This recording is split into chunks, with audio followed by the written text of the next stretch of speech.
Welcome back, guys. We are on Sunshine Forest for the Realistic Cattle Ranch Challenge. We're going to start with nothing but our trusty international truck and build a cattle ranch until we have at least 300 cows and $4 million in the bank, all while using Arrow's Realistic Livestock mod.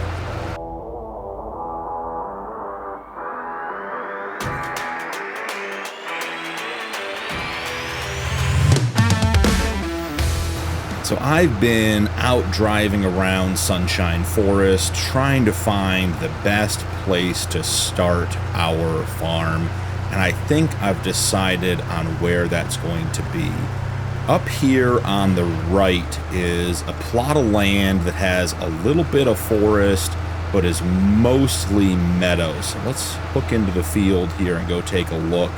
This plot right over here I think is going to be our ideal starting point for our cattle ranch. Let's hop into the PDA and take a look at where we are and what's going on. So in the PDA, we are right here on field 12.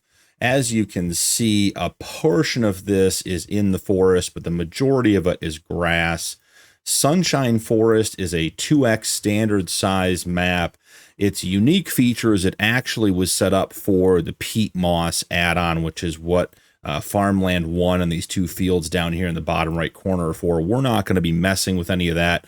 We're using it because I think the rolling hills, the terrain, the way it's set up really plays nicely into our goals of sort of conquering the wilderness and building a big and very successful and very high income producing cattle ranch. So field 12 I think is going to be our starting point. We do have the animal dealer on the right hand side over by the storage bay. We've got the lumber mill, we've got the vehicle shop, we've got a couple of characters up here. We have the train rental for sale and the selling wood station. That's sort of our town and our sell point on the map. So let's head that way now and get started. Love the starting sounds of our international. You guys can see we got the patinaed version. Looks like it's been around the block at least twice. Love this truck. Lots of fun to drive. Just a really cool mod. So what is the Realistic Cattle Ranch Challenge? Well, as I said at the beginning, we're going to build a cattle ranch with at least 300 cows on it. We're looking to make, have $4 million in the bank. But there are some rules for the gameplay to keep us honest and to make it challenging and fun. First and foremost, and pretty obviously, we're going to be using Arrow's Realistic Livestock mod. So we're going to be hands-on in managing our cattle ranch, selecting the best animals for our farm to reproduce and create a really strong breeding pool of animals. We'll obviously be selling some of those animals. We'll be keeping some. We'll have beef cattle and we'll have milk and dairy cattle.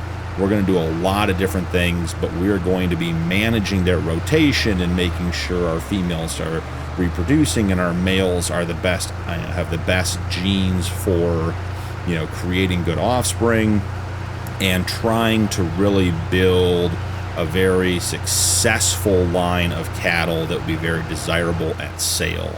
So in addition to that, we are running precision farming, so we'll have that fun addition to the game. I'm excited to have that back in our gameplay. We will be handling everything manually until we are at least 100 cows. So we'll be using bales. We won't be picking up any loose grass, hay, or straw.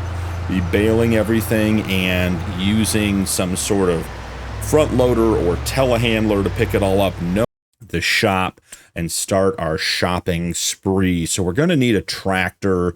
Want something small, north of 150 horsepower. I'm hoping to get something between like $40,000 and $60,000. So check the sale first.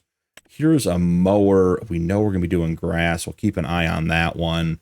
Some tree saplings, that's a nice addition. Maybe we'll plant some of that. We are with precision farming, so we know we're going to need lime. I'm just going to buy when lime and seed and fertilizer come up in the sale. We're just going to buy it and have it on hand. There's a round silage bale for 720. I think we'll produce that. Here's another Samaz mower. I think that one's a little more expensive.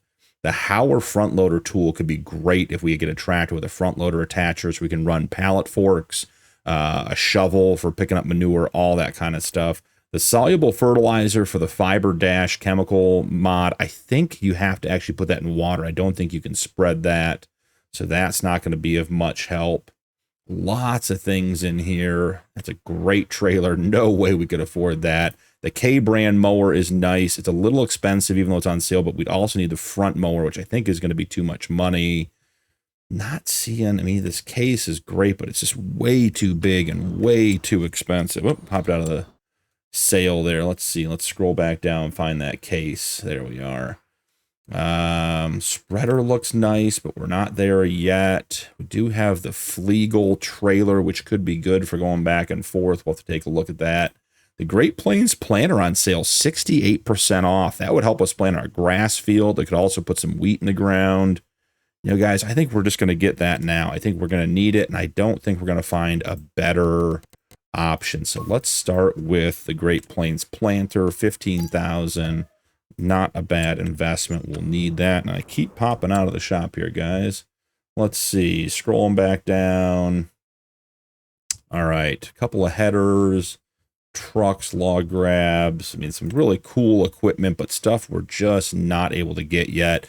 Telehandler would be great, but $67,000 is a little rich for us right now. Would love to have a big square baler for doing straw and hay and grass, but that is going to eat up most of our money. Let's see. We do have the Go Wheel round baler. That's not a bad option. It is pretty expensive, though. What is its pickup with? Does it say? It doesn't say. Well, that's interesting. 24,000 with the net wrap, so we'll have to keep an eye on that. Lots of front loaders in here. A hay bale, which is nice, but I don't think we're going to need that. More lime. We'll snag that real quick. Only one. That's too bad. Keep hoping to find like an 8-pack of lime, because when we need it, we're going to need a lot of it. The front Samaz mower. Again, we could put that with a K brand, but we're still at $25K for a mower. This is a nice plow for $4,500. Maybe we pick that up to, I should check and see how much the Black Sheep modding one is. But let's keep that in mind. I'm just not seeing a tractor that makes sense. The K brand baler for $20,000. This goes up to 180 centimeters, which would be nice to have some big bales. We might have to look at that. Let's see. What is the pickup on the K brand? Does it say? No, it doesn't. So, all right. Moving on. Here's a transport trailer. We're going to need one of those, but that only does horses. More seed pallets. And I got lots and lots of stuff. This is actually the crane from the map that's for sale. That's funny. Man, manure spreader would be nice. Lots of things I'd like to buy, but I'm just not seeing any small tractors. We got a windrower for $5,000. That'd be a nice addition. Ooh, another hay bale, milk trailer, road salt. These are all, you know, a Fendt Vario 1000. Beautiful tractor. Way bigger than what we need. Okay, so there's no tractors in the sale. They're going to work for us. We've got a couple of options like the Fiat at 63. All the rest of these are way too rich for my blood. We do have, oh, look, we have a Fiat mod. I almost forgot about this one. Let's see. 180 horsepower. That'll be nice. Does it go higher than that? No, 160, 180. I like the Nokian tires on the Fiat. They look really good. Any interesting wheels? Oh, those are fun. Huh. Don't cost us anything. Maybe we'll go with something like that. Mechanical back arms. We already have a 3-point. So just adds the hydraulics, I guess. Not sure we need that. Exhaust configuration, that's free. We don't really care. No fenders is definitely the way to go on the Fendt. Left beacon, right beacon. Can we do both? Should we have that? Grid configuration, something darker. Yep, we want the darker one. And then design. Oh, I forgot this. These are here, guys. These are really fun. So they've got a bunch of different paint jobs. And the cool part is they have these ones that are like destroyed. And the cool part is because they're all worn out, they take $15,000 off the purchase price. So that is very cool. Definitely want a front attacher on this. Has our license plate. $26,500 for a 180 horsepower tractor. That is coming with us, guys. That is a great deal. So the first order of business now that we have a tractor is going to be to get some grass mowed to clear a spot for our first cow pasture or barn. So we had a couple of things that looked good in the sale. Where is that side mower we saw up here? It was one of the Samaz ones. Must have scrolled past it. We have a bale wrapper too, which would be nice. All right, let's see. Right here, the Hirschfield version of the Samaz mower. Don't need any logos on it. Let's go with a dark gray and a black. Because mowers shouldn't stand out. That black doesn't look very black. How about this one? That's better. $6,200. I like that. All right, and then we had a couple of balers. They weren't great deals yet, so let's check on the balers real quick. Square balers would be great. I don't think we have any mods. It would give us, yeah, I mean, $105,000 for the cheapest one. I guess we have the mini baler, the Massey Ferguson, but we're doing it all manually. I'm not picking up mini bales. Got to have more self-respect than that, guys. The round baler. Okay, so we had a K brand on sale. We had the Go Wheel on sale. Poplar. We do have the Kloss at $12,000. It only does 125 centimeter round bales. So the question is for $8,000, because I think it was the Go Wheel was like 20. Let's go check the sale real quick. You know, for $8,000, if we can make bigger bales, is that a better option? And I think the answer is going to be yes, but I don't want to spend a ton more than that. So where did they go? I love the additional sales mod, but it is just a ton of stuff. Okay, 23,000 with the net wrap is going to be 24, and this does 125 only. So that's not better than what we have. So was it the K brand that we saw that was better suited for our needs? Let's see, 20,000. And this one does 125 to 180. So that is basically $8,000 for the ability to do bigger size bales. So if we're doing grass, we could do 180 centimeter bales and be in really good shape. Check the tires real quick. Partial to BKT doesn't cost us anymore. Okay, we don't care about which brand, wrap or film net. We just need it to be cheap, so it's all the same. So I think we picked this up. It's a little more expensive than that Kloss, but it'll do bigger bales, and since we're handling those on our own, it's going to be better for us long term. So let's run over here. We got a couple pieces of equipment, a couple things of lime. Look at that tractor. That thing looks very, very cool. Jump in. Let's hear the fire up. Sounds good. Got a nice loud motor on it. And let's head back to, well, I say our piece of land, but we haven't bought it yet. So we got to buy our piece of land, and then I think we go back and do some mowing. In my early pregame testing and in my mod review for Realistic Livestock, one of the things I came across was you can't actually buy animals with realistic livestock installed unless you have a piece of land and some sort of pasture or barn to put them in. I was trying all these trailers. I thought the trailers weren't working and had all these problems. But it turns out that even if you're transporting them on your own, and I understand obviously if you were trying to get the animals delivered and you had nowhere to deliver them, that wouldn't work. You know, that makes perfect sense. But I was trying to load animals into a trailer that I had, and it was in the trigger point, and it wasn't allowing me to purchase the animals, which was really weird. And I thought maybe it was a modded trailer and it was a problem, so I tried base game trailers. I tried, you know, trailers with high capacity and low capacity and semi-trucks and all kinds of different things, and it just wouldn't buy. And so I thought maybe the realistic livestock mod was broken for a bit, until I figured out you actually have to have a place to put them. And I think that's because it tracks their health and everything else. There's a monitoring system that's based on which enclosure, pen, or barn they're in.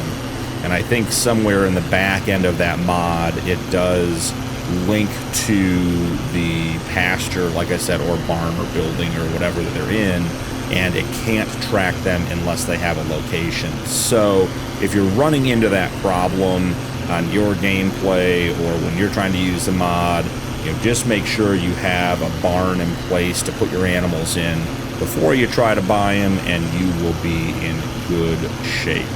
So once we get up here and get mowing, we're just going to knock out a quick flat spot to try to get a pasture down for our cows. Then we'll be buying our cows. Our goal today is really focused on two things. One, we need to get a very, very high quality bull. And from my testing and experience and working with the mod, it looks like the bull does not have to be the same species as the cow to reproduce. So we only need one bull to start off with. I don't think it's really worth investing in a lot of bulls, but you know, over the course of the gameplay. But we need to find one high quality bull, and then we need to find, you know, whether it's Angus and Limousine, some beef cows, or we find some dairy cows, you know, find the brown Swiss or the Holstein. And we got to try to line up their ages, because the bull and the cows have to be of the right age to be able to reproduce. And in order to get this gameplay up and running as quickly as we can, which is still going to take a long time, we need our animals to be reproducing early in the gameplay, so we're getting calves and expanding our farm. Because when it comes to the calves, we'll have one of two things happen. We'll either get, you know, cows, which we'll use to reproduce or produce milk or sell as beef cattle after they're bred, or we'll get more bulls. And my thought is we'll eventually have multiple pens, and we'll have a bull pen, which is sort of a pun play on words because they're our backup guys anyways. And we'll just raise the extra bulls until they're of enough financial value to sell. We also know with the realistic livestock mod that animals will die from accidents, they will pass away from age and illness, so we want to have a couple of bulls around to make sure we have high quality breeding bulls in case one gets too old or it's time to sell. But we don't want to have, you know, 50 or 100 bulls on the farm. That's just not a productive way to do it. So I think we set up some sort of open pasture for the bulls, let them eat grass, let them be healthy, and just grow and increase in value, and keep our bull population down. So we're either going to have, you know, breeders or sellers after our first round of calves, and that's going to be the main focus of the playthrough, and how we make our money and how we grow our cattle ranch and go from there. So we're pulling off here to the left onto farmland 12, which we still need to buy. I think we'll go up here by this tree and pause. The Fiat's doing a great job dragging everything. Doesn't seem to be having any problems at all. Just a great looking tractor. So let's pull up here. This spot right in front of us looks relatively flat. So I think we drop the mower here. We got to attach it to the back. We're not going to mow on the front. And I think we mow a little patch here so we can put a barn or a pasture down. We got to get cattle on the ground, on the farm, first episode. But we also need to be very careful because they have to be fed and potentially watered, or their health won't go up and they could die overnight. So we don't want to buy a bunch of, I guess I hit visit there instead of purchase. We want to buy farmland 12. So we could end up buying a bunch of cattle, and then if we don't have bales and stuff for them, we could end up with losing animals overnight, which would be a really hard way to start the series. So let's get that unfolded. I think we're just going to sort of mow this little area here in front, lower it down, turn it on, and away we go. Wow, guys, that looks like a lot of grass.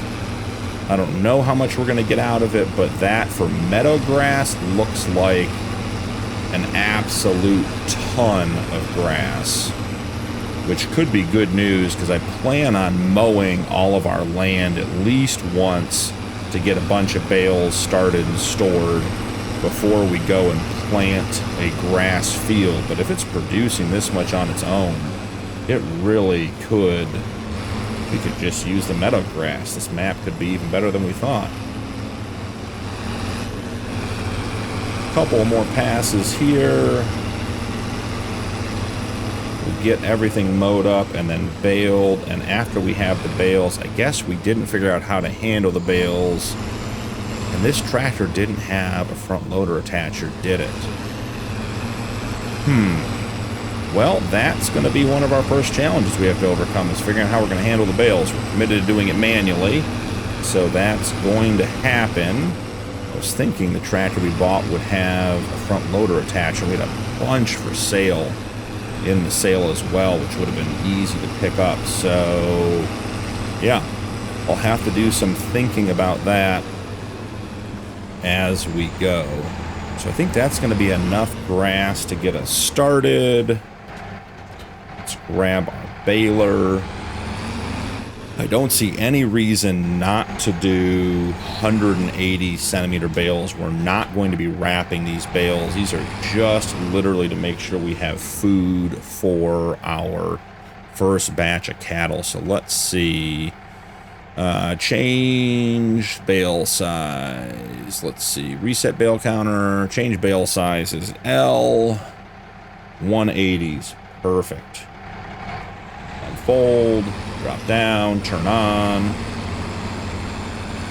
Great. We're out making bales. So we're making 180 centimeter bales. This is not a lot of grass. I'm hoping we get 5 or 6 bales off of this first little cut. Leave me a comment down below. Don't cheat. How many do you guys think we're going to get off this? It's always fun to guess. I'm going to go with 5 because they're pretty big. But leave me a comment down below. How many bales do you think we're going to get off of this little field? And I will bring you guys back in when I'm done baling and have a count for you guys. That's a wrap on the bales, guys. We did not get 5 bales. We got 3 bales. 2 down here and the 1 at the far end, and an additional 458 liters. It wasn't even close to 4 bales. So now we need to find a pasture or a barn for our cows. I like these open pastures. We're definitely going to use these when we have multiple pens. My concern is there are breeding pastures, so there's typically no manure, no slurry, and no milk. And while we're not going to produce a lot of that stuff to begin with, I do want the ability to capture milk as soon as possible so that we can make some money on that. You know, if we go into the sale today or tomorrow or next month and there's a pregnant, female cow in there that's going to give birth soon and it's going to give milk, we want to be able to capture that, try to make our money back. So I like these, but I don't think that's a good idea. A lot of these are just super expensive. We have our feedlots, which I could definitely see using in the future, but again, not the barn sort of capture point we want to be able to put our females in. We're gonna have to separate them out to begin with, or in the end when they're pregnant, but right now I feel like we want to be cautious and have a barn. So this one, also a breeding barn, no milk production. All of these are, that's 85,000, 150. We have the fenceless pastures, but again, doesn't look like it produces milk. This one might. That's interesting. What else do we have?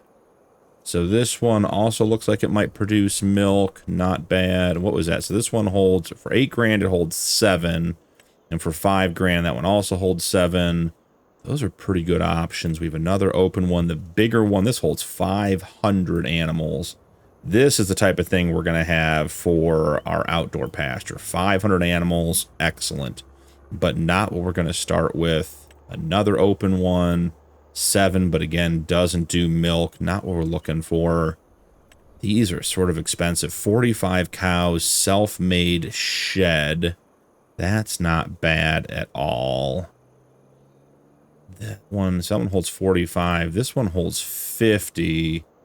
Definitely does milk. And this one has a little storage shed on the end, I think.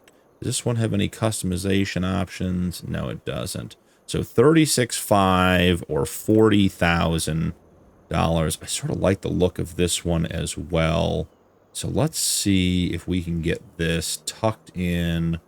Where is the landscaping going to be the best? We're flat over here? No, we're definitely better over here. Yeah, this is the spot. We got a bale there. So let's go ahead and see if we can push that out of the way. It'd be great if we had some bale forks on a front loader, but we don't have that yet. So we're going to rely on trying to drive over it and knock it around a little bit. We'll see how this goes, because that's definitely the flat spot to put that first barn. So maybe back up into it and try to just push it around a little bit. Let's see how this goes. I expect we're just going to end up getting high centered pretty quickly. Oh, nice and easy, not too much gas. Yeah. Oh, that went really well, guys. Our first manual bale handling. Didn't do anything with it, but pushed it out of the way. All right, so back in here, grab this. Yeah, it's nice and flat in here. It's this spot, like right about here is the sweet spot. 87, 84, 83, 81. Yeah, I think that 81, 82. Yeah, right there is about as good as it's going to get. Let's do a quick ring of dirt around it just for access purposes, so we can track it. Also, let us see how the landscaping did. Yeah, we're a little rough on this back edge here. Let's see if we can smooth that a tiny bit. Will that smooth? No, it will not. So we will do this. We're going to pull it back out.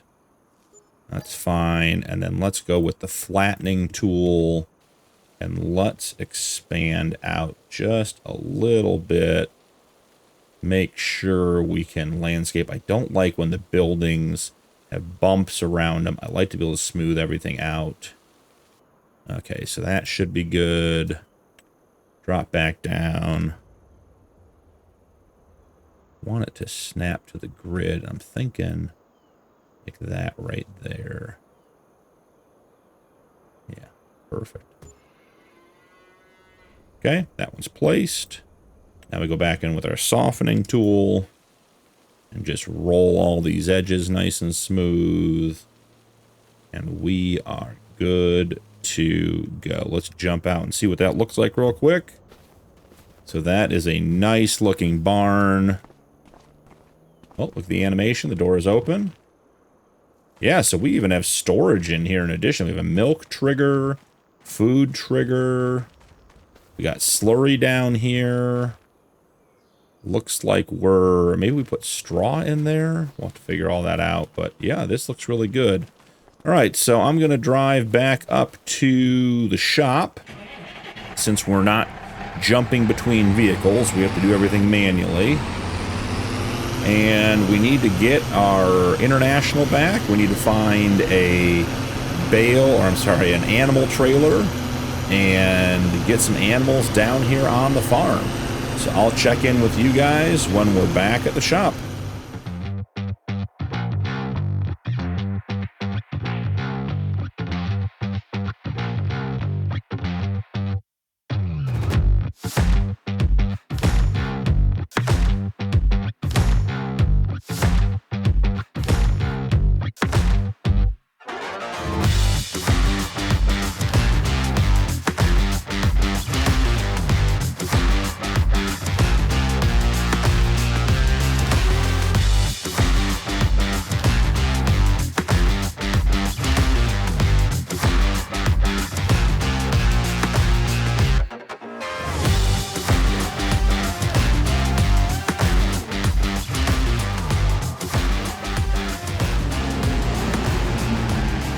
We are back at the shop, guys, and if you look down in that bottom right-hand corner, that was 5 miles down to our farm and back with a little bit of mowing.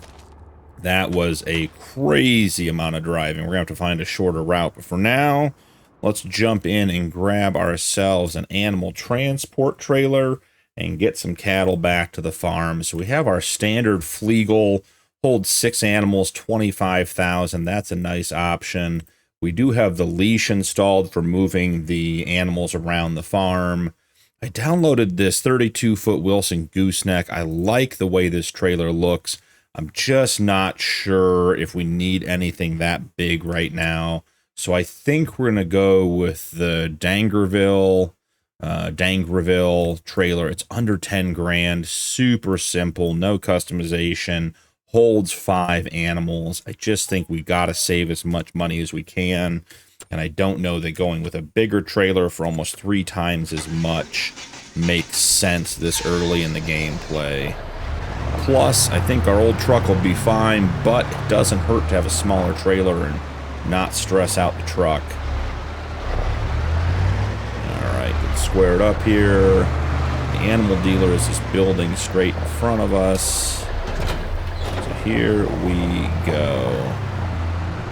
Let's jump on in and get to buying our first round of cattle. So here we are, and we're heading in. So our goal is to get at least 1 high-quality bull and several cows. So brown Swiss, quality on that one overall is average, extremely low, very low. Wow, these are not good cows, guys. I was expecting better. Okay, brown Swiss bull, very low, very low. Okay, very high, that's good, but he's only 5 months. He's cheap, $741, but he won't be able to reproduce for 7 months, and that seems like too long. Extremely low quality, very low quality. Wow, they do not have a lot of good options. Okay, here we go. Here's a Holstein cow, 10 months, so it's 2 months away from being able to breed. Very high, very high, very high, very good overall quality high. I like that animal. Let's check that one off. Very low, no thanks. Extremely low, no thanks. All right, so we're moving on to Angus.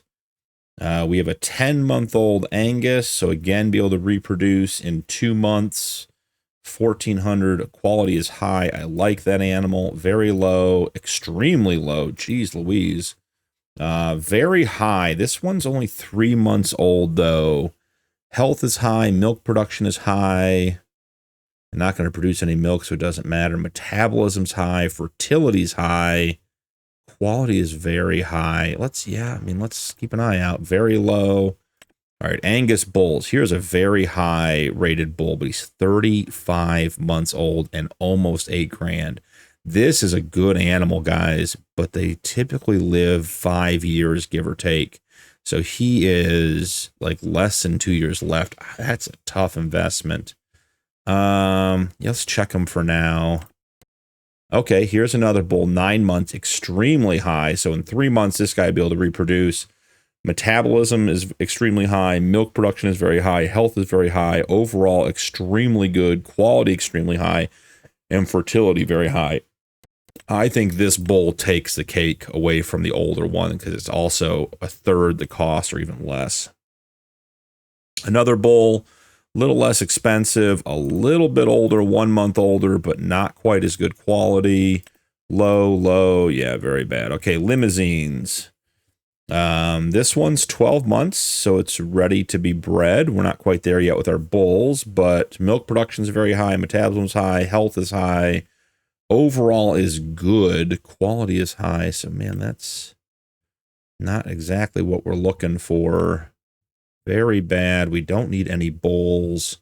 We're keeping that one. I mean, we can look at these real quick.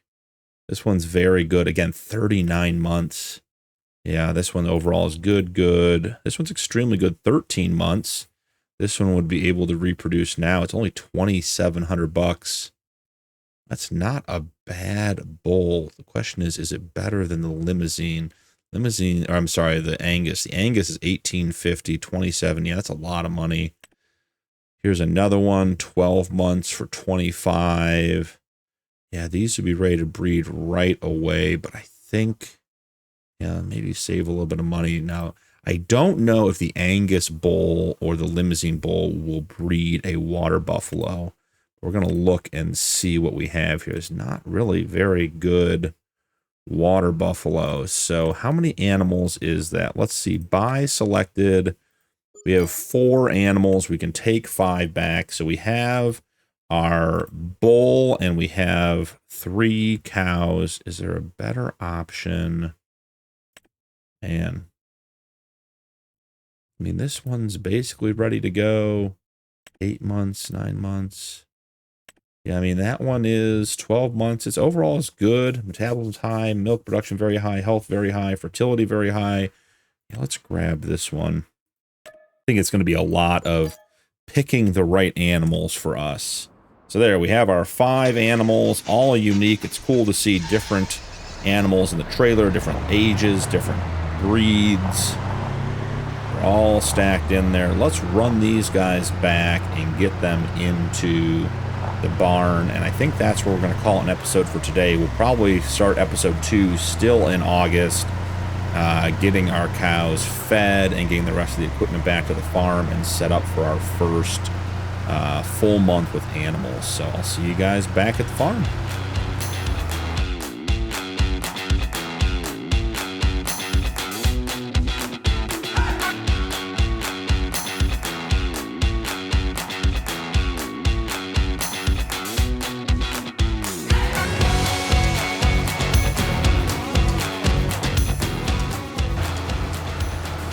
We are back at the farm, and I gotta tell you, this Scout pulls his trailer like a dream.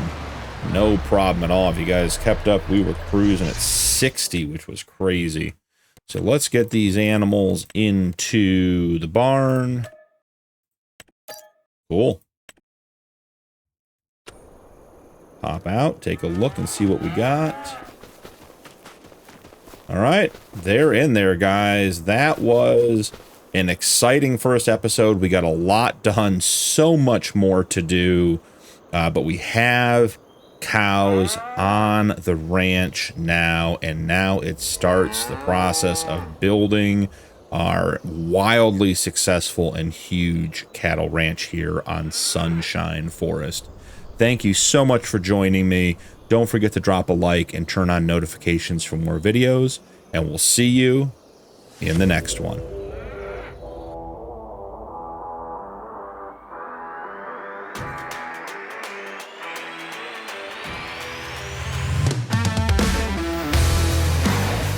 We are picking up right where we left off last episode. We are still in August. We just got our 5 cows into the barn. I think our 1 Angus bull, Holstein cow, a couple other cows. We should have some good success with this first batch. I'm excited for them. We got to get back up to the shop and pick up the remainder of our equipment and figure out some way to handle these bales. So I'm thinking, with the potential for some dairy productions in the future and the need to transport our potential greenhouse goods as well, we should pick up a trailer. So I'm thinking we pick up a trailer and bring the Fiat back with the equipment on the trailer so we can have both vehicles back here at the farm. Because right now we're having to drive back and forth, leaving one vehicle there, and a trailer would let us get away from that. So we'll run up to this shop, look for a trailer. We've got to figure out some way to handle those grass bales we made out of the meadow grass there. I think I have that problem solved too. We need to get some water, or the ability to get water, some kind of tanker or tender, so that we can get our cows water. All right, guys. Figured out where the trailer was. Took me a minute to find it. Let's jump in here. It's in the bale transport category. So we have the TPS-001 mod. This is off of the mod hub. Really basic trailer. Not much to it, but will hold everything we need it to hold. Will look good doing it. Let's see about a nice bright color on the trailer. That'll be easy to find in all the tall grass. All right, so not too shabby. $1,550. Paid $50 for the rims. Bit of a luxury, but we got it done. All right, so we have this trailer now. Now let's see if we get this guy going over here. And I think this trailer unfolds. Yep, it has ramps, which is what we wanted. Great, so now we need to look into a way to handle our bales, which I believe is going to be down in the miscellaneous category. We have a couple of these bale forks. $300 for the 2-prong, another $300 for this one, $500 for the triple prong. I'm not sure we need to pay any more for that, so let's go with the most basic one. I think we want these to be pretty brightly colored so we can keep track of them.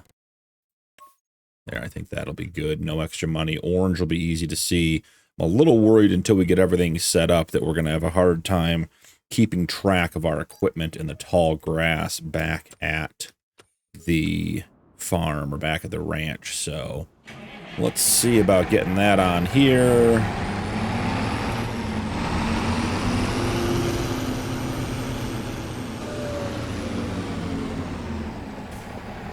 All right, that's nice and easy. Let's get that lifted up.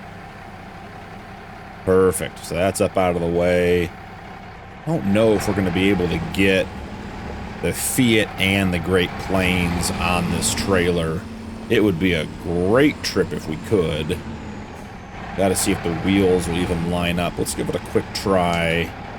Oh, that's not what we wanted. Didn't want to drop that. Alright, so I don't have a lot of hope for this. We're going to have to see. The wheels might line up. We'll just have to see. We didn't get a huge trailer. We didn't have a lot of money to spend. So let's see if we got enough of a trailer to get both of these items on. The wheels line up. Oh, we have no collision on the front. Okay, so it's doable. But just barely. Right there. I think we can get it all on and done. Let's carefully get out.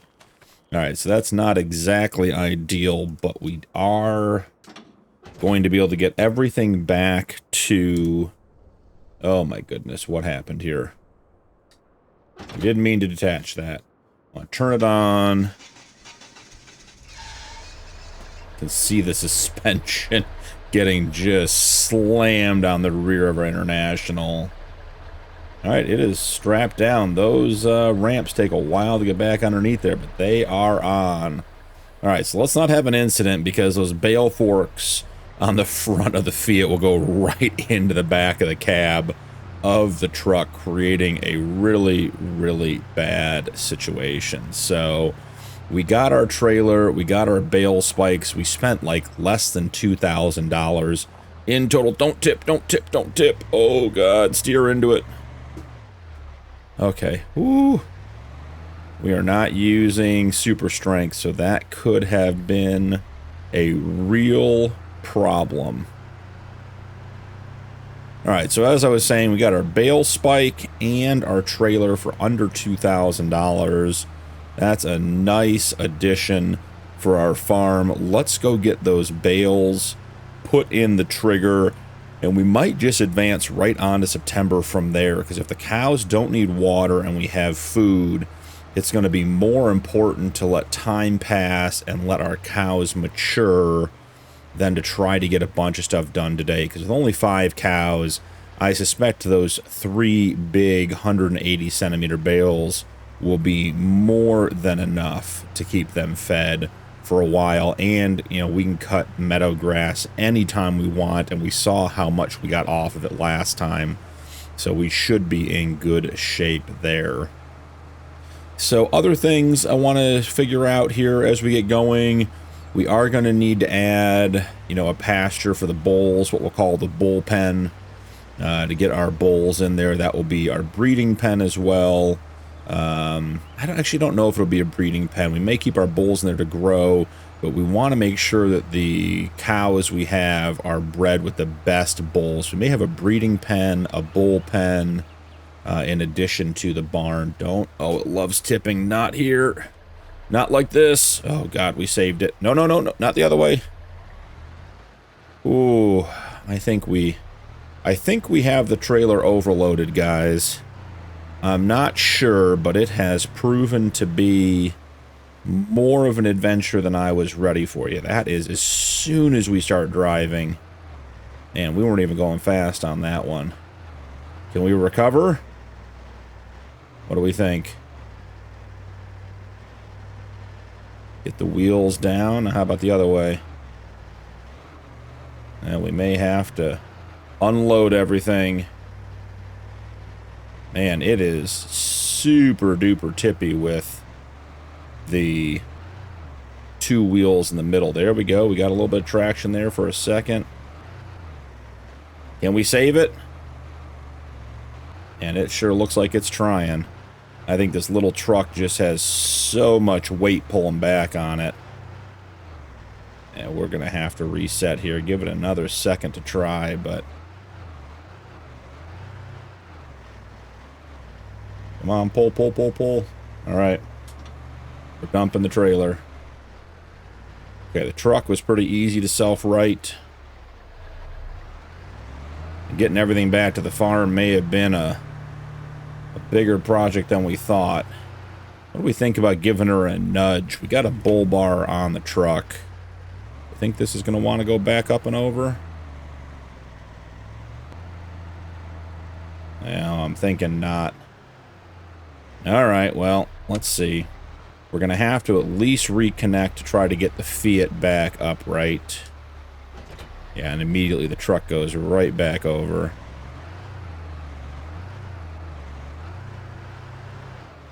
Come on, use the tree. Okay, we're not getting it. Detach that. Alright, so we have the truck and the trailer back upright. That was certainly more adventure than we were looking for. That last time when we tipped, we weren't even doing very much. Well, let's see. Do we give it one more try? I think we do. Gonna be an adventure. Said we're gonna do things the hard way, do everything manually. This is part of figuring it out. We could use super strength. We could jump between vehicles. We could do all kinds of things, but in the end, we want to try to do things the right way.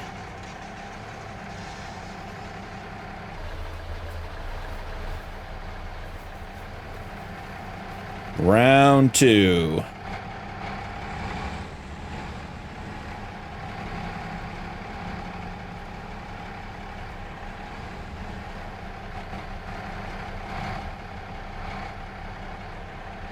Yeah, I think we are just so far forward and so far overweight on this trailer that we are just not having much luck. Almost wonder if driving with the ramps down would give us a little bit more stability. The good news is there's very, very few turns left, and if we really had to, we could drive, we could run back and get the Fiat. We've made a good progress so far. So we have a left-hand turn up here.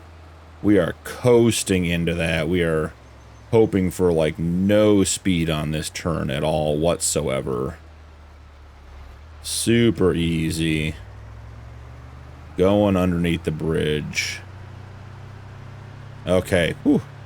So far, so good. Don't get too excited. We thought we were in the free and clear last time, and all we did was turn the wheel a little bit, and we ended up on our side and in trouble. So our $1,500 trailer is a good trailer, but may not be the best for transporting a bunch of medium to heavy size equipment with our small truck. We're up to 40 miles an hour. We are living on the edge here, guys. A little gentle turn. At this point, we could disconnect everything and just let it go and come back and get it later. But I think we are in good shape. All right, so we have our equipment back on the farm. Good news all around. So, first order of business is going to be to get the bales handled. We need those out of the field and into the trigger to make sure our cows are in good shape. Nope, we don't want to go forwards. We want to go backwards.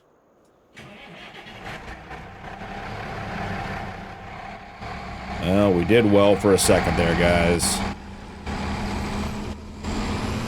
Okay, there we go. It wasn't pretty, but we got it done.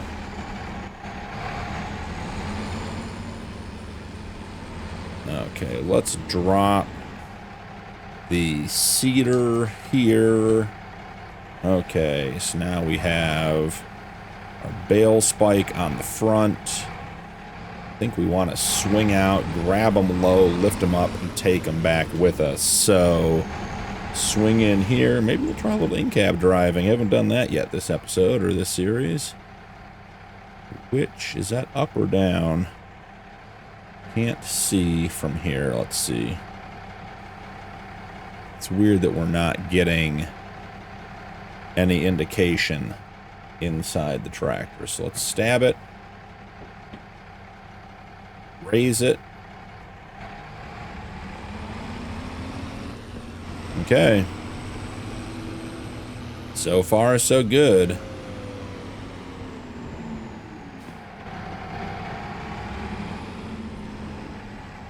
Okay, one bale in. Yeah, the fun part about this map is all the foliage and everything else. The challenge of this map is also the foliage because you just can't see anything at all. So here we go. Drop this one in here. Great, excellent. And let's go grab our third one. This is working just how we had hoped.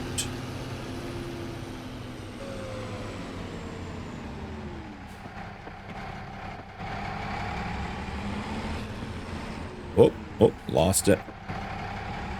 And fork back down. Get pulled into it. Give it a lift.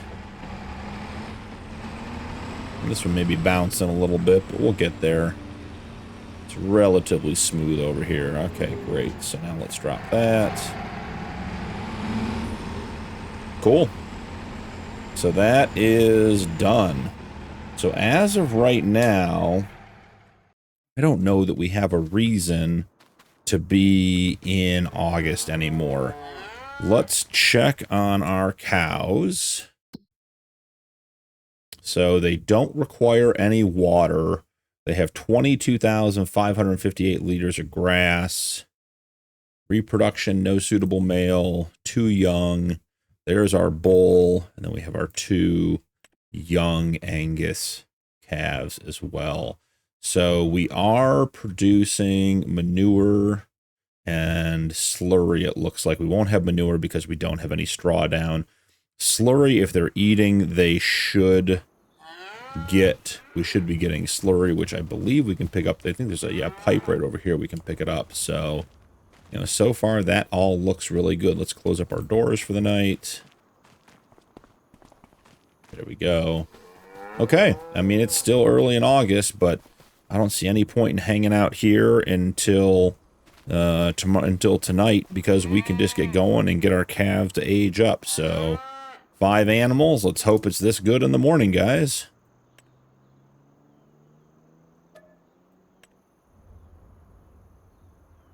This is the time where we could lose animals due to health. We do have accidents turned on, so we got to watch the top right corner of the screen and keep track of our animals, see what happens, make sure they're taken care of. All right, so we have our loan interest, property maintenance, and our loan payment. Perfect. Doesn't seem like we lost any animals. 1, 2, 3, 4, 5. That's looking good. So I think our goal for today is going to be to get those greenhouses in. Let's see what we have in regards to base game greenhouses that we can install. Remember, the rules say we can only put 2 in. So we have a couple here. I mean, we've got a bunch of modified ones we're not going to be using. But as far as base game goes, let's see. We have greenhouse for rice saplings. That's not going to be helpful. We have a couple of mediums and a couple of larges. Now, if I remember correctly, these produce the same amount no matter what size you buy, or at least they did initially. So I'm wondering if that's still true or not. So let's give these a rotate. Snap those to the grid. Okay, they're angled nicely, just like the barn. Got quite a bit of landscaping going on here. So maybe we come in here with the flatten tool and just make this area. Wow, that is quite a bit of flattening there, guys. We are on quite a slope. I think we're going to need a chainsaw for that tree. So let's jump out here. Let's grab a chainsaw from the shop.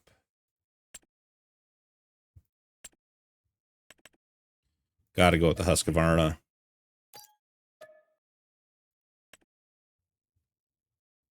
All right. I guess we could have gone with the 455 and saved ourselves some money, but too little too late now. So we have this tree over here that needs to go. We're going to try to get this guy to fall this way. We want to get rid of the stump. Excellent. And then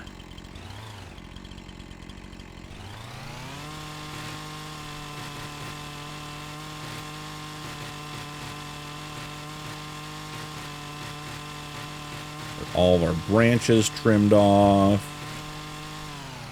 I think we're in pretty good shape there. It is difficult to see this tree in all of that brush. So let's put the chainsaw away real quick. Let's jump into our truck and trailer. Let's pull the truck and trailer over here.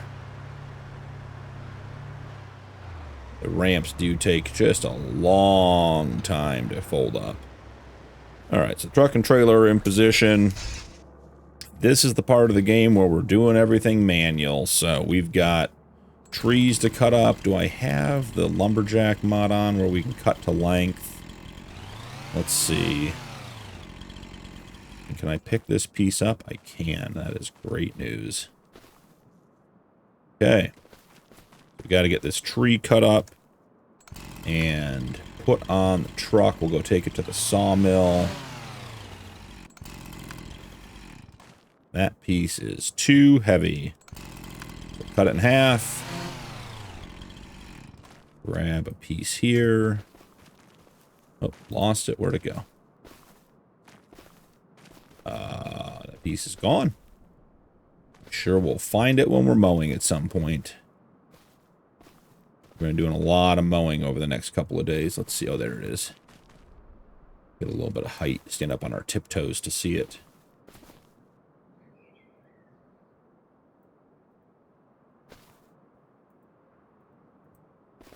Okay. Let's see. Cut up a piece maybe like this. And a piece like this.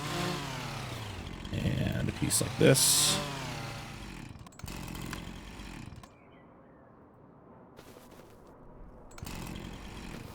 All too heavy? And not one of those I can lift? Sure about that? Yeah, sure looks like it.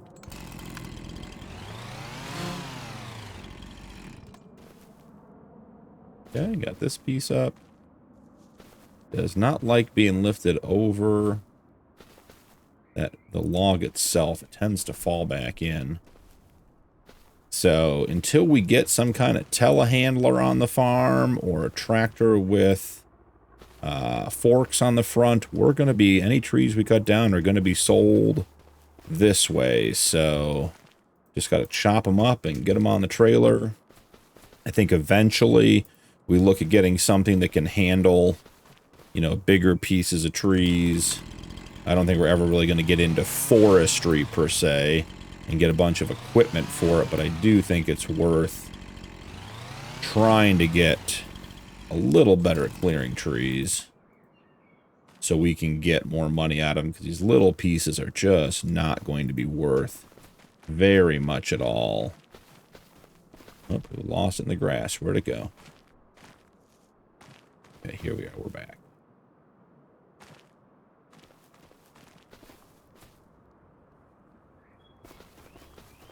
We did say this was going to be a challenge playthrough, and certainly so far it is proving to be that. Get some bigger pieces now that we're down in diameter. I think finding this last piece could be quite challenging. Here it is. We pick this piece up. We had a hand for a second. Great. I think that's the rest of it. Love the grass for the cows and for getting everything, for getting bales, but picking this stuff up in the grass is a different story altogether. Let's go slow with this one. This one seems to be fighting us a bit. Okay, let's jump in here. Let's throw some straps on. Excellent, excellent, excellent. Let's go back to our construction menu. The whole point of this exercise was to get a flat area for us to put our greenhouses. What do we miss there? Oh, there's a piece of log there. Grab it and put it on the trailer. Certainly can pick that piece up. That one's tiny. Okay, so probably pull the truck out of the way now.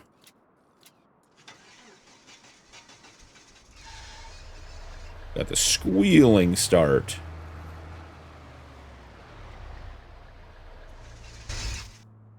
And back into the construction menu. Just want to get that corner flattened out a little bit. Okay. And let's get a couple of greenhouses on here. I think we're just going to go with the cheap and easy $9,000 ones. Put them right in the middle of the pad so we can level them out. A little bit of space. Then let's go big with our softening.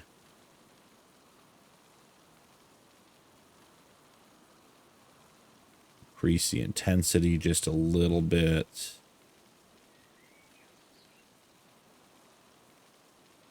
Perfect. Like it was meant to be there. And then let's find that meadow grass. that has been all throughout here. This may actually be thicker than the meadow grass. Is it this stuff? I don't know. It all looks good to me. All looks like grass that we have been cutting up. All right, now that all that's back in, I think we should consider getting a little bit of a road put in. We'll start with, do we have any gravel? We do have some gravel. I think maybe we just sort of bring the road across the front of here. And I think we're going to want to gravel this side. I don't know where the road's going to go quite yet, but I think that's going to give us a good start. Probably should join it out to here at some point, but we'll probably do a double track coming out. We'll have to figure that out. So not a big deal. Okay, so we're down to $20,000. We need to get water for our greenhouses so we can go try to sell our tree, and we need to get a water container. Anything in the sale, any water tenders in the sale that we could grab. Let's take a quick look. Probably down at the bottom since we didn't have anything yesterday. It'd have to be new. And more big tractors. I don't see anything. I mean, that'll hold water, but that's $12,000. It's going to be a lot of money. Let's see what else we have in here real quick. Yeah, $58.50 for that one. We got a couple in here. Do like this one. This one holds 7,500 liters, holds everything. Great mod. Also will do slurry spraying for us. The smaller version of that is this one. They have, the small one doesn't have the gauge on it, but it does the big metal one. Let's see. So it has these gauges on it, and they actually work. They're digital. They'll show you what is in your trailer, like how many liters and that kind of stuff. So I think we'll probably pick one of those up. So let's jump into the truck and head up to the sawmill. Make sure everything's secure. Got front to back and side to side straps.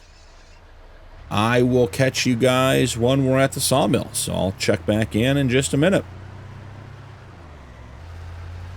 Now we're pulling up by the sawmill. I haven't actually been over here yet and tried to sell anything, so I think we go straight here past the shop, over the little way station, or around it. We don't have to go over it. That's good.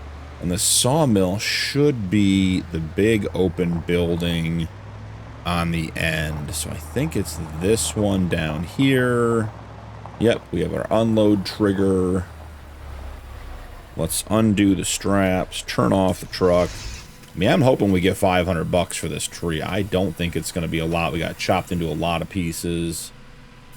$95 with a $2 environmental score. Guys, that was a letdown, to be honest. That's a challenge. $95 for that tree is not a lot of money. We need to make more money than that. So cutting down trees and using little pieces, because we can only use hand tools right now, is not the way for us to make money. All right, so we learned a lesson. That's okay. We can recover from that. We can be better. Let's see about getting these things loaded. I do think we'll talk to the guys at the store, and I think they probably have some sort of forklift or telehandler that we can use, because we're going to need something to load up here. Let me jump out and chat with them real quick, and I will be right back. Well, guys, I had a good talk with the guys at the shop, and they did have an old telehandler out back they said we could use, so we'll have that up here. It'll live at the shop and be part of their inventory. Oh, hit the wrong button there. So we should be good to go to load some stuff up. We have, this thing is beat up, mixed colors. They certainly put this thing to use. So let's see about getting loaded up on stuff here. we came up here to get a water tank. I did check out the sale while I was in talking to the guys, and they have the spreader plate for the water tank that we're looking at that allows us to turn it into a manure spreader. So interesting that that popped up at the same time. May pick that up, and I think it's just going to be a couple $100 here.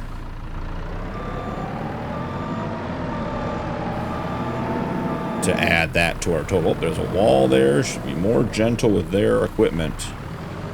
That's probably why it looks like this. Everyone's been running into everything with it.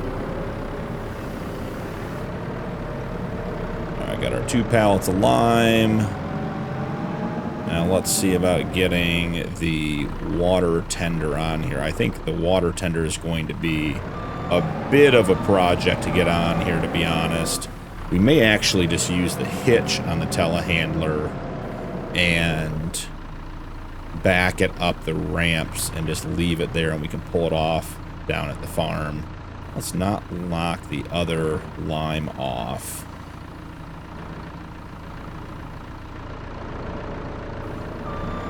Alright, let's jump in here. Let's throw some straps on so we don't lose that.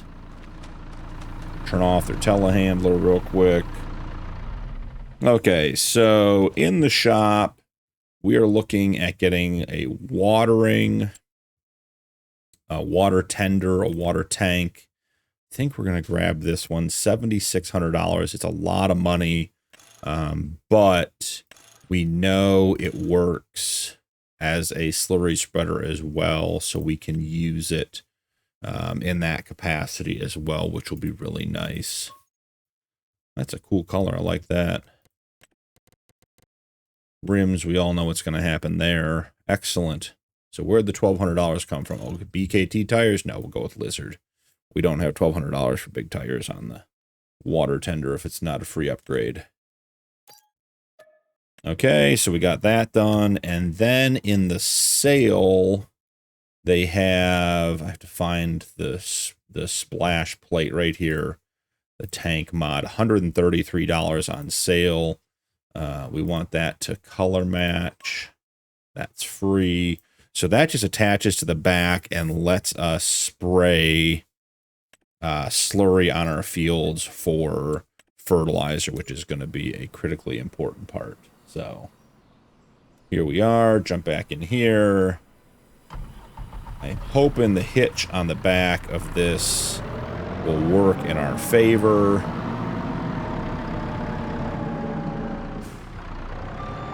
Come on, don't let me down now. Oh, perfect.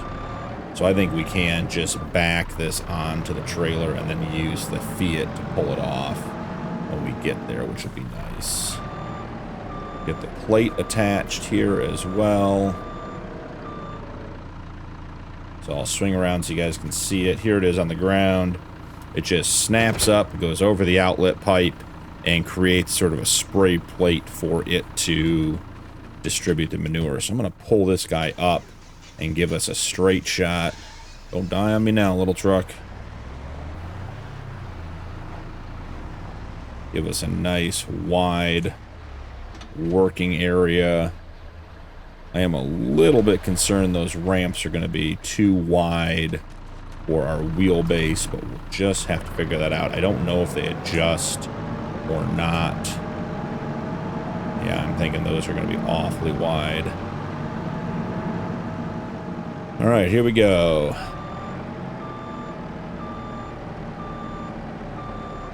Man, that is going to be tough to get wheels on both ramps. Well, so far, so good.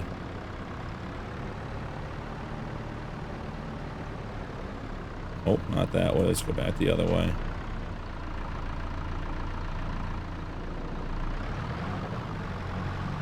Yep, we're hitting.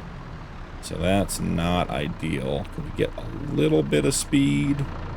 Maybe bump over? Oh, it is going to be overhanging the back end. So if we drop it there and then leave it there, holding it in place. Jump in, change the straps, bring in the ramps. Let's go give them their telehandler back. Yeah, our telehandler is currently... Is it actually connected? No, we just dropped the spray plate on the back, so that didn't help at all. Alright, so that worked out well. Let's go tuck their telehandler back in for them. It's nice to have. And then I think we're going to run back to the farm and check and see what we have as far as water that we can pick up for today. We should. Can we take a peek at the animal dealer without a trailer? No, we can't. Well, let's go back here and get everything going back to the farm. So we are in good shape. We got to get water in our greenhouses. I will catch you guys back at the farm in just a minute. We are just about back at the farm, guys. I have to tell you, this trailer led me on another adventure. We had an incident in the woods. We did get everything corrected using all the right tools. We did everything manually, but holy goodness, this trailer is giving me fits. It is just totally tippy and top heavy, but we got through it, so not a big deal. All right, we have the ramps on. Let's go grab the Fiat. We need to get some water into the tank so we can get the water into the greenhouses. And then I think we'll probably call it about an episode there. We do have a lot more work to do today. We got to cut some grass, make some more hay bale or some more grass bales. May make a bunch of grass bales between episodes. I'm not sure how entertaining just mowing back and forth is going to be. But let's see about getting some water in the tank.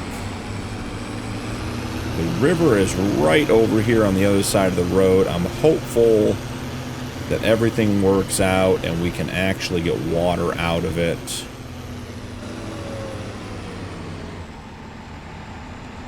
Sometimes on these maps, water can be really easy to get, and sometimes it's not readily available.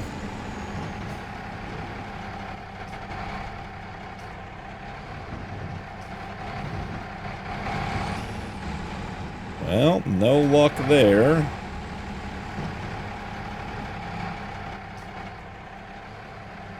It does make a sound like it wants to work. I do wonder if that plate on the back.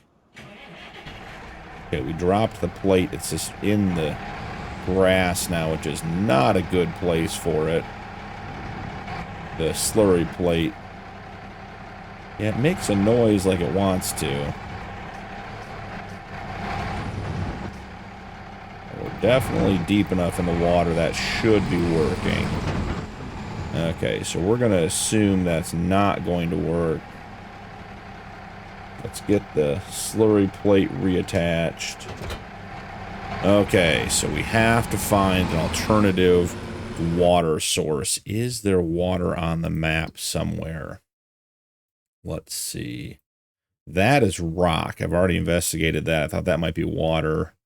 The swamp could have some water. I don't think it's going to work for our purposes. Don't see a water fill station. So what do we have that would allow us to put in a cheap water? We have container maybe. 10,000 for a windmill. Man, that is, and 3,000. I think you got to pay for the water in that one. Here we go. $500 for a garden pump. We have the free water tank mod and the modified one. So let's go with the garden pump. Let's put that in over here next to... You know what? Let's put it right here. Let's actually clear a spot. Give me a little bit of gravel. Just sort of put a spot down right there. Containers. Grab our pump. 500 bucks. The fill trigger's actually on this side of it. Okay, put that right there. 500 bucks is much more up our alley compared to 10,000 for the windmill. Windmill would have been really cool, but I'm just not sure we can justify $10,000 to get water to our greenhouses that are supposed to be helping us supplement our income. Alright, so here we go. Oh, cool, the lid opens. Wow, that is full. So you can see there's the digital gauge on the back. That's actually, it tells us exactly how much water is in there. So that is very, very cool. Let's fill up the back one first. I have to get over to the actual tank. We can jump into the greenhouses, see what we're going to make. I think we're just going to make lettuce to start with. I think it's just the easiest. And just get it going. Okay.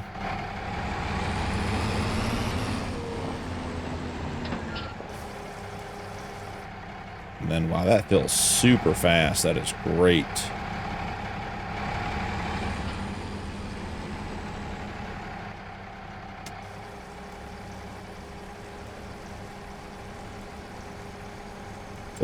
Both greenhouses up and running. Yeah, we got lettuce being produced here. Lettuce being produced there. They hold 10,000 liters, so it'll take a couple more.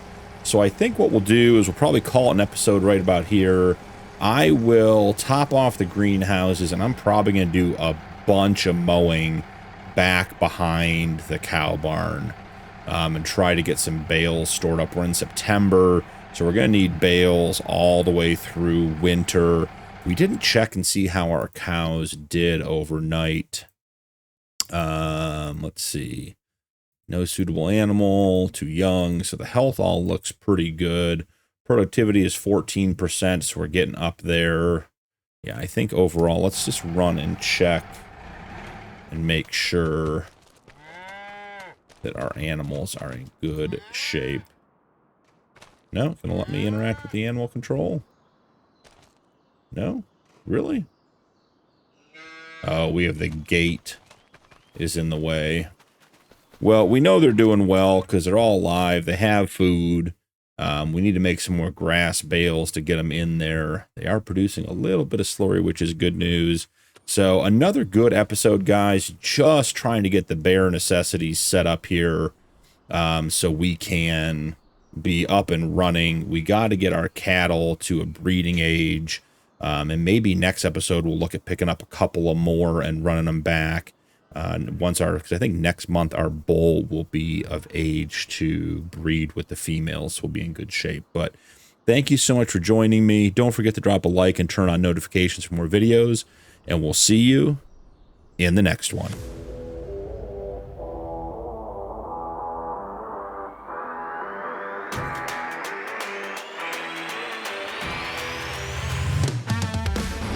We are wrapping up a quick mow of some field grass and some baling. I think I'm going to get, I got 10 bales so far. Not going to get another one out of this little strip up here.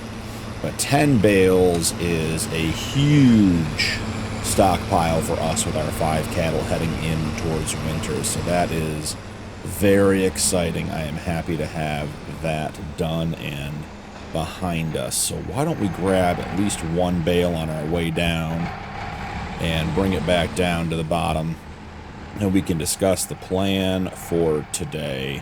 So I was doing some thinking overnight about you know, what we need to do to make money on the farm, you know, where we are, and I've come to the conclusion we are not set up to make enough money.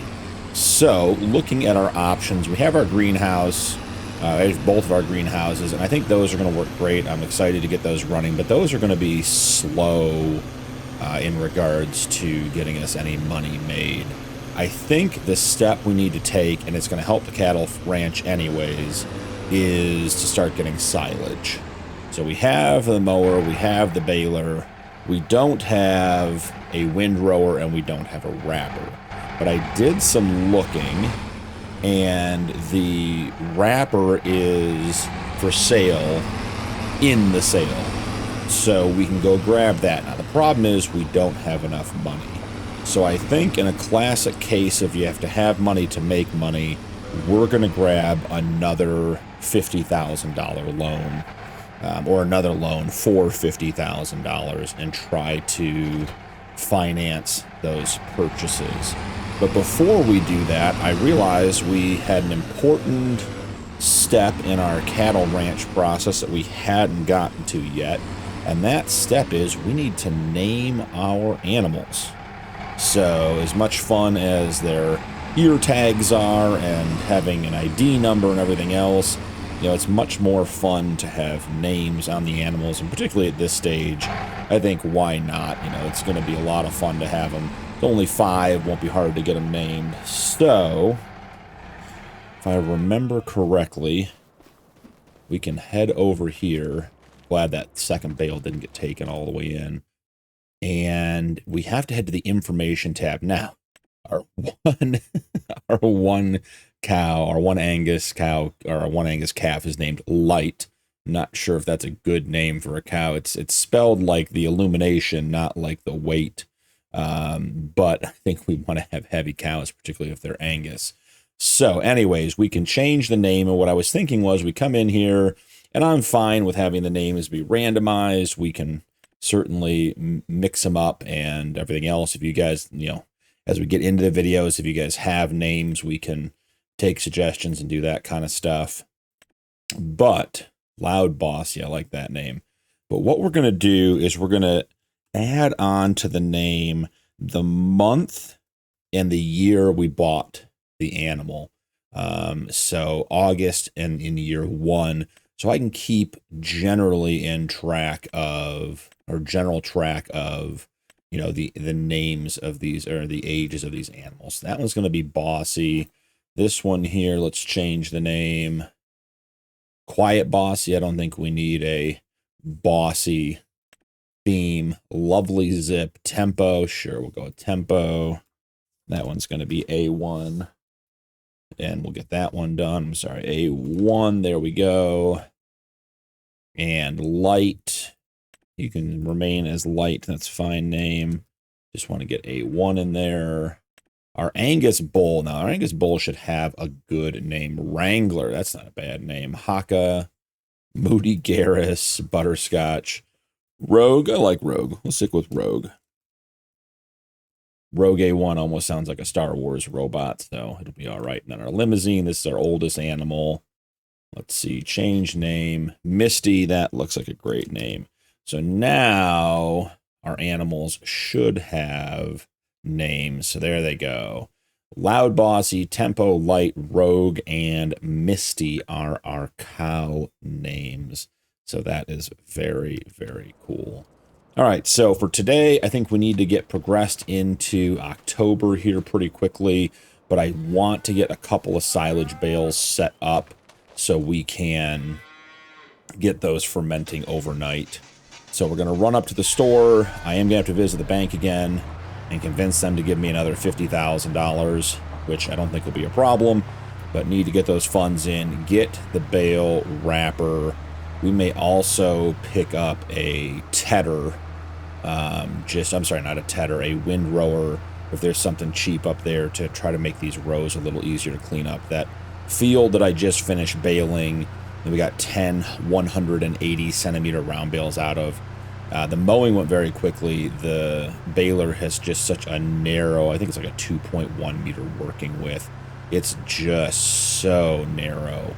It's so many passes to get that stuff up, so it'd be good to get some kind of windrower just to be able to get the grass a little bit collected and have a couple fewer passes, because right now our mower is wider than our baler. So if it's 6 or 8 passes with the mower, it's 10 or 12 passes with the baler to get it all caught up and collected. So other than that, I think once we can make some silage, we'll be in good shape.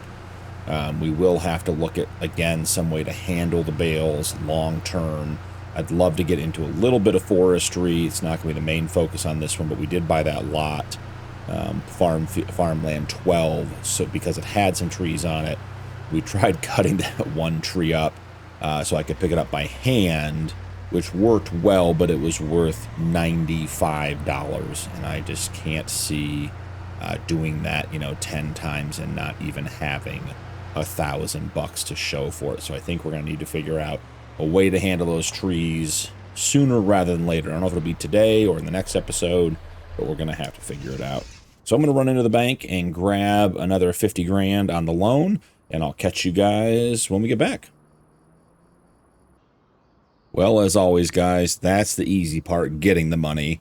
Making the money is where the hard part comes in. But let's see what we got in the sale for today. I know I saw it right here, the K brand wrapper, $23,596, and it does 125 to 150 centimeter round bales and 180 to 220 square bales. So that is going to be a great fit. I mean, it's not exactly what I'd want, but in regards to just being on sale and being here, that's what we get and that's what we want. So any difference in, wow, Randy Green is 1,000. Okay, so it really doesn't matter. I do like my bales black, but green's not a bad color. Nature green. Don't want empty. Let's go with black for the first round. All that. Good enough. Oh, and that's free. Did I miss that? No, the white is $1,000. Black is free. The green is 1,000, and the nature green. That's very interesting. Well, I can tell you when money's tight, we're doing what's free. So we're doing black wrap on our bales. Now, is there a wind rower in here? I don't remember if we saw one or not. There might be something. I think long term we'll look at getting a mower that gives us a little bit of a better option in regards to making a swath. But for right now, we just need a way to get this cleaned up. So again, still lots of equipment that looks good, but just nothing we can afford, nothing we should afford. Okay, haven't seen a windrower yet. Maybe you guys saw it and I missed it. But I think we're in pretty good shape as far as looking at it. It's a round bale fork up there. We do need to get wheat in the ground today, so the plow has to come with us as well. So let's make that 4 meters.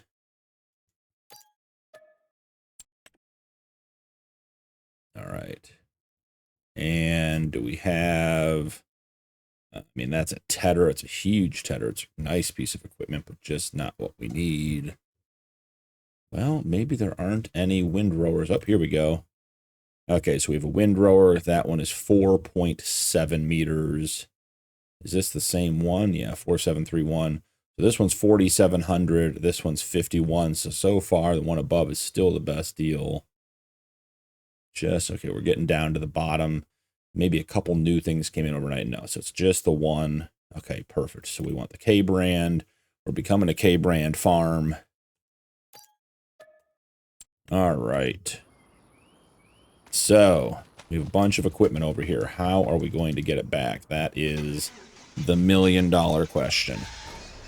I think we're going to get creative. Got our door open here, guys. What happened? Must have taken off too quick. We're going to get creative with getting this stuff in here. So let's see. Turn that off. Jump out. Get back in. Does the door close? Now I might have to figure out what the actual door indicator, door command is. Let's see.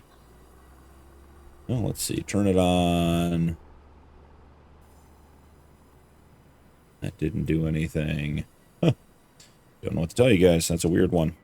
Okay, so I think we're going to need the telehandler.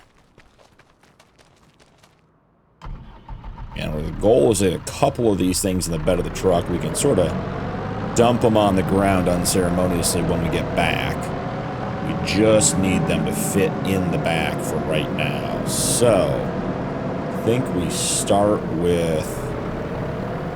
This is either going to go incredibly hilariously or it's going to be an utter fail. Those are the two options for what we have. Excuse me, going on right now. Alright, let's see. Will you let me get between your tines there, maybe? Are we hitting? Is there like a collision there that we're hitting on? Let's see. That's not lifting up the way I want it to. Or is it? Oh, we almost had success there. Alright, this could be a hilarious failure. I was hoping we could get, like, in the middle here. And lift it. But I think there's an occlusion. Or a collision there at the bottom. So that could be troublesome. Let's see. Alright, next order of business, or next opportunity to try. See if we can get a windrower in the back. If not, we definitely should have brought our trailer. And we'll have to go back and get it for next time. Let's see.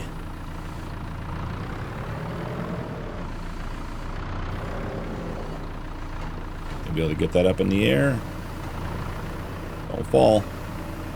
Don't fall. Alright. Told you it wasn't going to be pretty. Currently, it is working. Don't fall off. Oh, we were so close.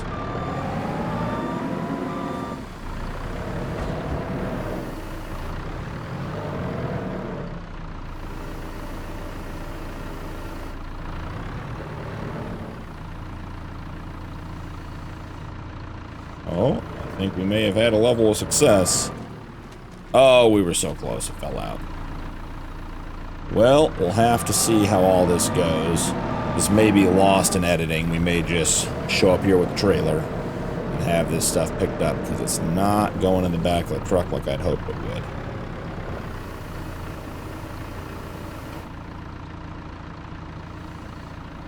would. Okay, maybe if we hold it there. Okay.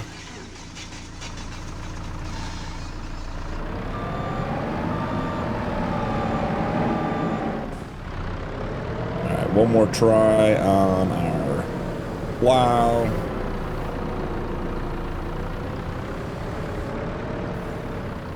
Really need these to go underneath the plow instead of getting caught underneath, but it seems like there's just a collision I can't get very far behind. This might actually be the angle. Oh, guys, that looks promising. We're going to be full Beverly Hillbillies on this, guys. Maybe we should start a one-trip competition in the chat and in the comments down below. Send your pictures in of your best one load. Everything fits, everything ships. Okay, so we have that. Now we need to extend. I keep changing my view here. Extend some more. Lay it on there. Now let's see. I think we're going to end up with... Alright, I'm hoping we didn't get the telehandler strapped in as well. Looks like we may have gotten away with this one, guys. Not sure if that plow is actually secure back there or not. Not sure they're going to let us use their telehandler if we keep doing silly things like this. But we'll give it a try. And we may have to drive the whole way home with the door open. Alright, let's see. Oh, and after all that, Does this have... Yeah, I'm not sure we'll even be able to grab this. We may have to bring the tractor up here. That would be hilarious. Oh, we got the door closed. That's good.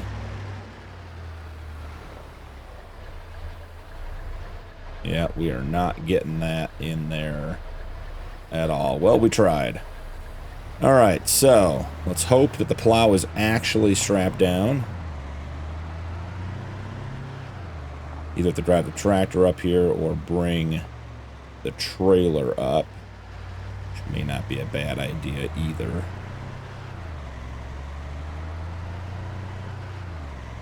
So heading back to the farm, I'll save you guys this drive back again, and I will see you back at the farm in just a minute. We are back on the farm with our new equipment. I did a couple of quick things off camera, but I wanted you guys to be here for the unloading of the Scout so we can see how this goes. Let's see, there we are. Okay, so, yep, okay, so the plow was definitely on there. Let's see if we can do a quick... I'll go backwards, and then... Oh, we got the plow coming off the wrong way. Maybe we need to go quick turn. And did we save it? Did we save it? Saved it. Alright, we got everything unloaded. So, I thought while I was away, getting a little work done, we're going to try to accomplish two things at once here. We got to make some silage for getting some cash on the farm because we just don't have that much money. And we have to put wheat in today or next month, depending on the timing, how we want to do it. So I figured we'd kill two birds with one stone. So I went ahead and real quick plowed up the area I was thinking about for our wheat field, which gave us two things. One, it helped us determine the boundaries of our property because it can be hard to figure that out. So I think this corner here, I'm going to jump into the PDA here and show you guys real quick. But when you look at the PDA here, we own, it's really hard to see because of the farmland 12 thing, but we own like right up to the road here in this little triangle. So I figured if we mowed up all the grass, then we'd know where our property line was. So I went ahead and mowed it, and now I think we go ahead and windrow all of our grass with our new windrower and get the grass up and get those bales wrapped. And then we turn around and plow the area that we mowed because we know that's our property. And that should give us our wheat field. Because actually right up here at the corner, where we're coming up to, I hit the edge of the property. The mower actually stopped mowing right here at this corner in front of us. So we are right up to the edge here, which is good. We want to maximize the size of the field we can have. And really, we're doing wheat for no other reason. We'll probably just end up selling the wheat. I guess we could get chickens, try to make some money on some eggs. But we're doing the wheat for the straw. We really just need the straw on the farm. So that's the whole point of putting the wheat in and getting it in year one. So I'm going to go ahead and finish windrowing all of this up. And I'll bring you guys back in after I've baled it, and we'll wrap everything up real quick, and then we will progress on to October, where we'll hopefully have some pregnant cows in October and get the wheat field plowed and put in there. So I'll be back here in just a minute once we have all of this windrowed up. So see you guys in a sec.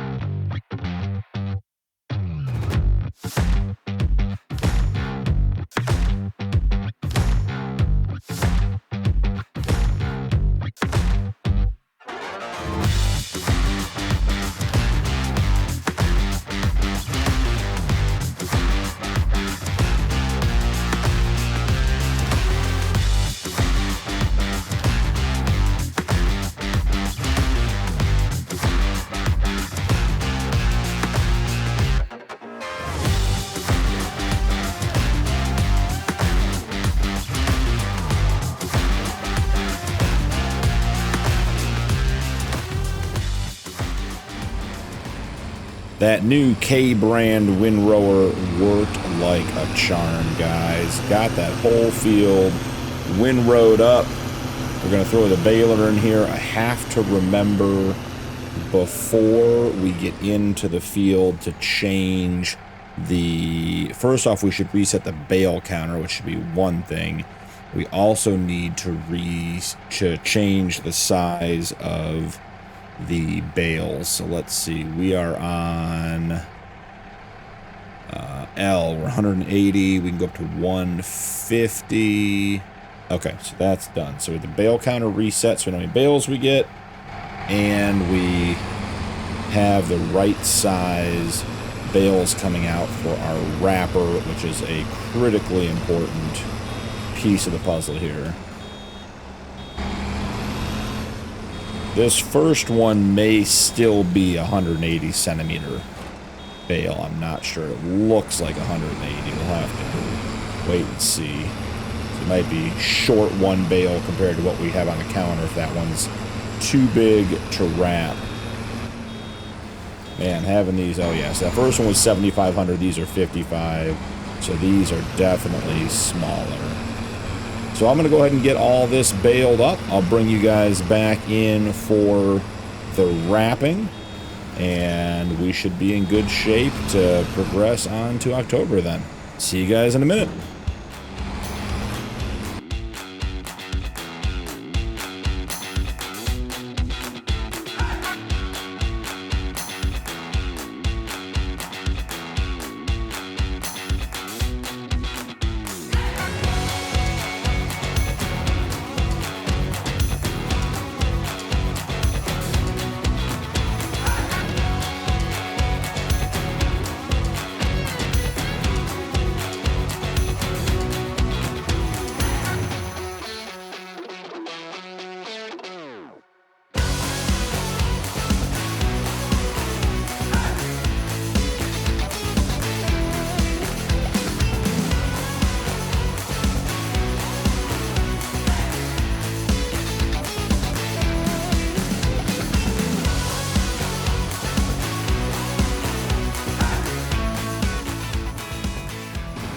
Not too shabby.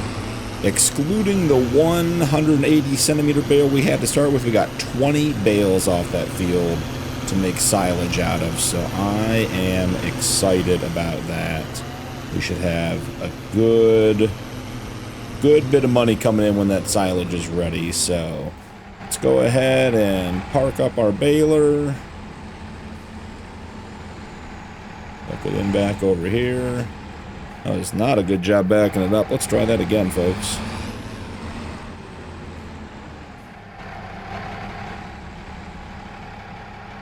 There we go. Now we're getting it where it needs to be. Perfect. Okay. Now we're going to wrap our bales, and then we'll head into October and see what our animals look like. So, grab our K-brand baler. Let's go ahead and get that unfolded. I will say, doing all this manual yard work, the baling and everything else, I do enjoy. It gives me an opportunity to practice, or not practice, to use my Farmstick, which I love. It's just a great addition to the gameplay. If you guys haven't read my bio down in the description below, I play with a wheel, pedals, the sim dashboard, and the Farmstick, in addition to the keyboard and mouse. So it's nice just to have an opportunity to use that. In our last series, Missouri River Bottom, you know, we were doing a lot of big farming, a lot of it on auto drive, a lot of it on course play. We weren't doing any bale work. We were getting all the loose stuff off the field with forage wagons, and I still use the Farmstick for some of that stuff. But, you know, having the telehandler up at the shop, having, you know, different equipment here that we're using manually just makes it so much more enjoyable using the Farmstick and being able to do that kind of stuff. So it's been a pleasure to get going. So I think what's going to happen here is we'll wrap these bales up. Like I said, I just want to get them fermenting before we progress into October. We'll grab this bale. I just want to double check that we can plant our wheat in October. I already looked at it once, but just want to make sure I'm not making any silly mistakes, not paying attention. Because once we get these wrapped, we'll go to October, and then I'll probably get this field cleared of the bales and plowed before I bring you guys back in. So let's see, wheat. Yeah, we're in September. You can plant again in October. So we are in good shape there. And I'll have this field ready to plant with the wheat, and then we'll get that going over winter, and we'll be in good shape. I do think, I don't think there's any advantage to picking up new livestock, any more cattle this episode. We don't have a breeding age bull, so I just don't see a point in having more animals that we can't breed with yet. Now, as soon as that bull's of age, which should be tomorrow in-game or in October, then, you know, I think we start trying to get a lot of high-quality animals, and even if they're younger, let them grow in a little bit, but preferably get some that we can get bred so they are giving birth in the spring, and we can have more cows ready to go there. And after that, you know, tomorrow in October with the planting and everything else, then I think we really are just sort of rocking and rolling to winter to get to the rocking and rolling through winter to get to spring, so we can have our calves and keep moving. We'll obviously maintain our greenhouse. We'll keep our animals fed. We'll make some sales. We may pick up another piece of equipment. We really do need something to handle the bales and the pallets. We just have to get a piece of equipment. I'd like to get a telehandler. There is a Zeter in the sale that could work. We could probably, I don't know if we can even afford it right now. We can jump in and check. Let's see. While that bale's doing its thing. You know, they have, it's all the way down at the bottom here. We have this Zeter, it's 55, so we couldn't even afford it. It just seems silly to me to, I mean, obviously we would go with twin wheels. That's not going to help us.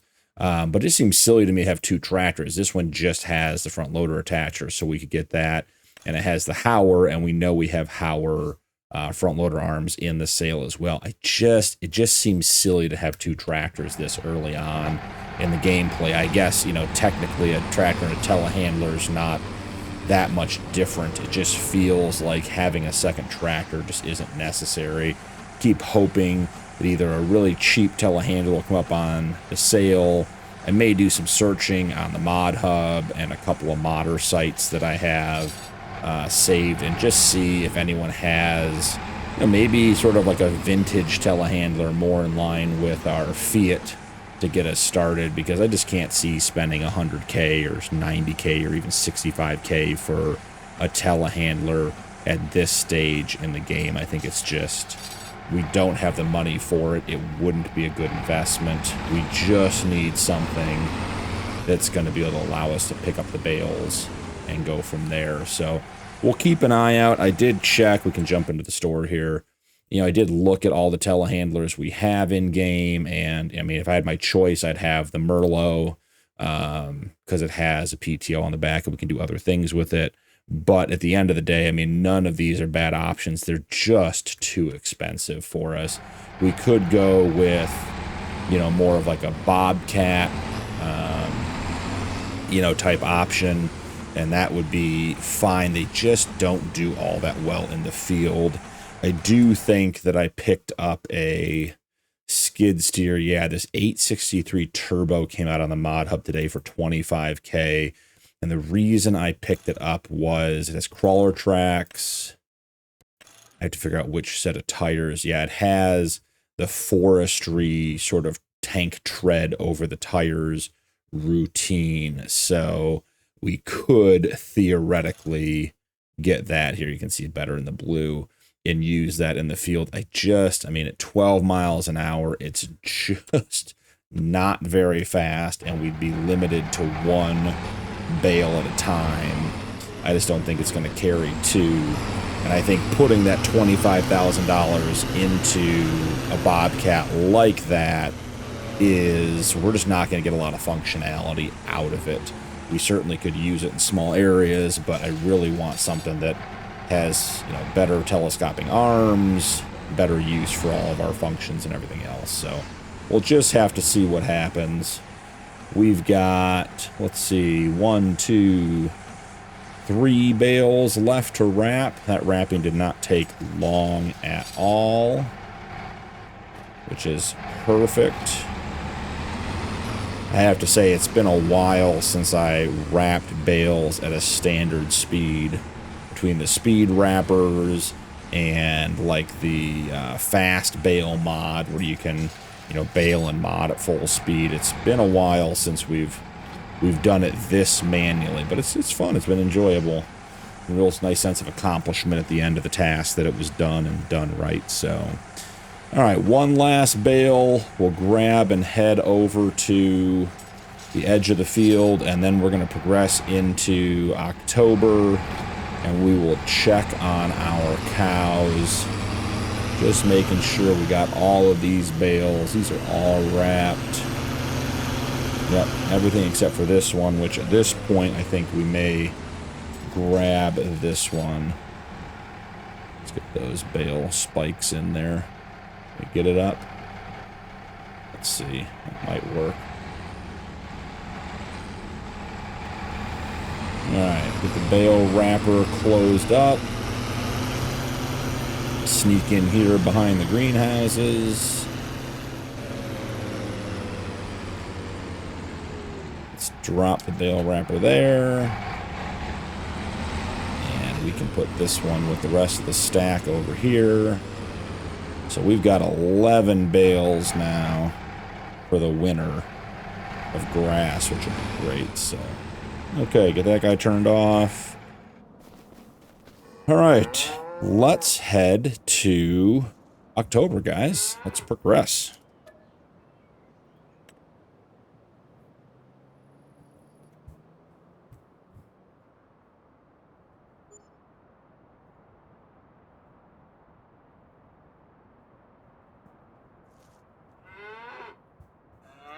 All right, all loan payments, didn't lose any cows. Great news. So, checking in on the animals. Let's see. Our Angus bull is 11 months, so it can't even start breeding yet. Loud Bossy. I'm going to laugh every time I say that name, guys. I'm sorry. Loud Bossy is fully grown and is 12 months, able to reproduce when we have a bull appropriately. Tempo is at 5 months, Light is at 12 months, and Rogue's our bull at 11 months, and then Misty is at 14 months. So next month, Rogue will be ready for creating some calves for us for the spring. So we're going to call that an episode here, guys. We had a lot. We'll jump into flight mode and just head up real quick and check out our farm so far. So there's the field that we mowed up before the episode, and those are our grass bales for feeding our cows over winter. We have our windrower, our baler, our mower, our seeder. There's our Fiat, our truck, our bale wrapper, our very tippy trailer, our water tanker. And then over here in the corner of our lot, we have what we're calling the new field, where we're going to plow that up and put in wheat today. So before I see you guys next time, I'll probably get all of those bales, all those silage bales out of the field, probably stack them somewhere on the edge of the field, and then get that field plowed, and we'll come back to getting it planted. But thank you so much for joining. Don't forget to drop a like and turn on notifications for more videos, and we'll see you in the next one.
We just wrapped up planting the wheat field.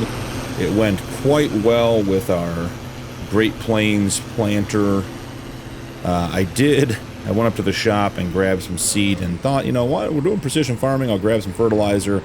I didn't remember that we didn't put the fertilizer edition on the Great Plains planter because it was a $5,000 option, and we just don't anticipate getting that much money back on our small field on that investment. So I do have a spare bag of fertilizer up there that we're going to have to take back to the shop and see if we can get it returned. I don't think it'll be a problem, but that is hanging out over there in the bed of the truck. So moving into October, let's see what we have going on. In our greenhouses, we have not produced a pallet yet. We're 998 on the lettuce, so we are getting closer and closer on that. We have our cows that we checked in on last time. They are still doing well. And I'll just show you guys real quick our new wheat field here at the end. Sort of took that triangular end of our property along the tree line and back to the road and got that planted. And that turned out really, really nice. I'm glad we put it over there. It's sort of tucked out of the way, but will give us a good amount of straw at the end of next year. We didn't do lime, we didn't rock pick, we didn't roll, we didn't mulch, and we certainly didn't fertilize. So this is not going to be a great wheat harvest, and that's fine. We're not here for the wheat, we're here for the straw. So in years, in the future years, we will eventually get more equipment and bigger fields because we'll need more straw, and we'll have, a better chance of getting the yield up. But for now, it's just about getting a crop in the ground that's going to help us with the bedding for the cows, because once we get straw in the barn, we will be able to produce manure, and then we can use slurry and manure on our fields for fertilizing. So with that all said and done, we have grass that is 24% fermented. There's our bag of fertilizer we don't need in the back of the truck. I'll run that back up to the shop at a different time. I think the best thing to do right now is just to move on to November and see what happens with our cows. Let's do one quick check-in on their food and everything else. So their capacity, they got 30,000. They got a bale sitting there. Productivity is 10%. I'm not sure why the productivity is so low when the grass is supposed to be 40%, but it does look like everyone is healthy at this point, and that is what's important. So I will see you guys in November. Welcome to November, guys. Actually, I don't know what weather system we're in here, but it's 67 degrees Fahrenheit in November, so that's great news. Happy about that. So let's do a quick check-in on our cows and see how that's going. So we have Loud Bossy. Still love the name. Productivity is at 17%. Let's see if we can get more info here on these animals. Let's see. Okay, so I still don't understand how they want us to use the menu fully for the animals. Okay, so we have some pregnant cows. That is good news. So our Limousine Misty is pregnant. She has a baby, and she has one baby, and it's due in September next year. Our Holstein cow is not pregnant. Our Angus bull is 12 months. He's fully matured and ready to be reproducing. And our Angus cows, we have one at 13 months and one at 6 months. So that is good news. So we have one pregnant cow, our first one on the farm, guys. That is exciting. Let's run over and check on our silage bales. We've got to figure out how to get these things up to the sell point. So they are grass, and they are 60% fermented. So I'm thinking what we do here, guys, because the beginning of this is going to be slow. Hey, we got a lettuce pallet on it, lettuce pallet from each of our warehouses. That's good news too.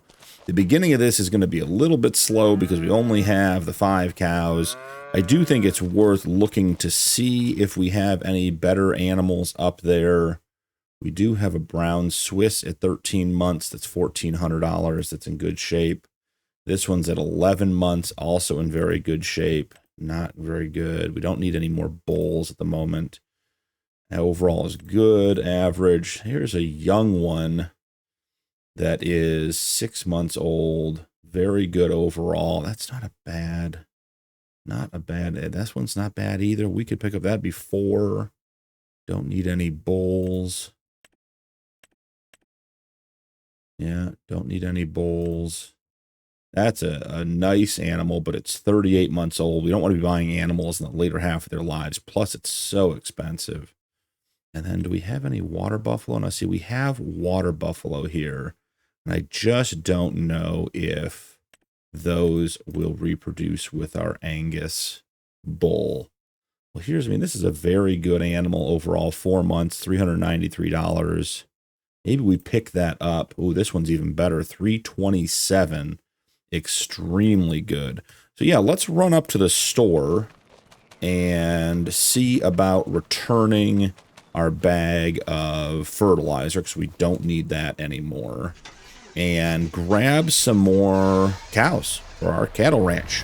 Can't have a cattle ranch without all the cows, so jump in here, turn around, try to get the yard cleaned up and get stuff sort of tucked out of the way a little bit, so we don't have stuff just all over the place. All right, I will see you guys up at the store. We'll pick up some animals. I think it's also worth keeping an eye on the used sale from the store as well. There are a couple of pieces of equipment we could really use, we could really benefit from. We're going to have to get something to handle the bales. I keep saying it, and I keep looking. I did do a quick search on ModHub and try to find, and some other sites, some other modder sites that I use. And no one's got like a cheap, sort of beat up old telehandler. I thought there was like a Massey Ferguson open, sort of like a tractor style, like a lawn tractor style is how I would describe it, with arms that came around like a Bobcat on both sides. I can't seem to find that one. I know some other people have used some sort of distressed ones in the past too. Nothing like that's come to Farm Sim 25 that I've been able to see. But we're on the lookout, and if a telehandler comes up in the sale, we may just have to either get another loan, or try to get our silage sold. I'm really trying not to do another loan. I'd prefer to start making some money, but we really need a way to get the lettuce pallets on the trailer, a way to get the silage bales on the trailer, and probably do some forestry work too in the end, so we can make some money. There was one tree that was in our wheat field when I plowed it up. I cut it down and just used a tractor to push it out. I think it was like an oak tree or something. It wasn't anything. It wasn't a very nice tree, but I did just strap it to the back of the International here and drag it up and sell it. And I got $35 for the tree. So that was not an impressive amount of money. So we got to figure out forestry on a better level. We need to be making hundreds, if not thousands of dollars per tree, not tens of dollars per tree. So let's pull in here. I will run over to the store and see about getting them to come over and pick up this bag of fertilizer and return it for us since we don't need it. And then I'll meet you guys in at the animal dealer menu, and we'll pick out some new animals. Got the fertilizer returned. Got about $1,900 back on that. Let's go in and check out our animals. So we had the two the brown Swiss that we liked. Don't need any bulls. Thought there was one. Yeah, this is a very good. This one's extremely good. Yeah, very good. Extremely good. We are going to be pushing the limit here, guys, getting all the way down to the bottom of our bank account again to try to get this done. So we're a couple of was water buffalo calves. Yeah, these two.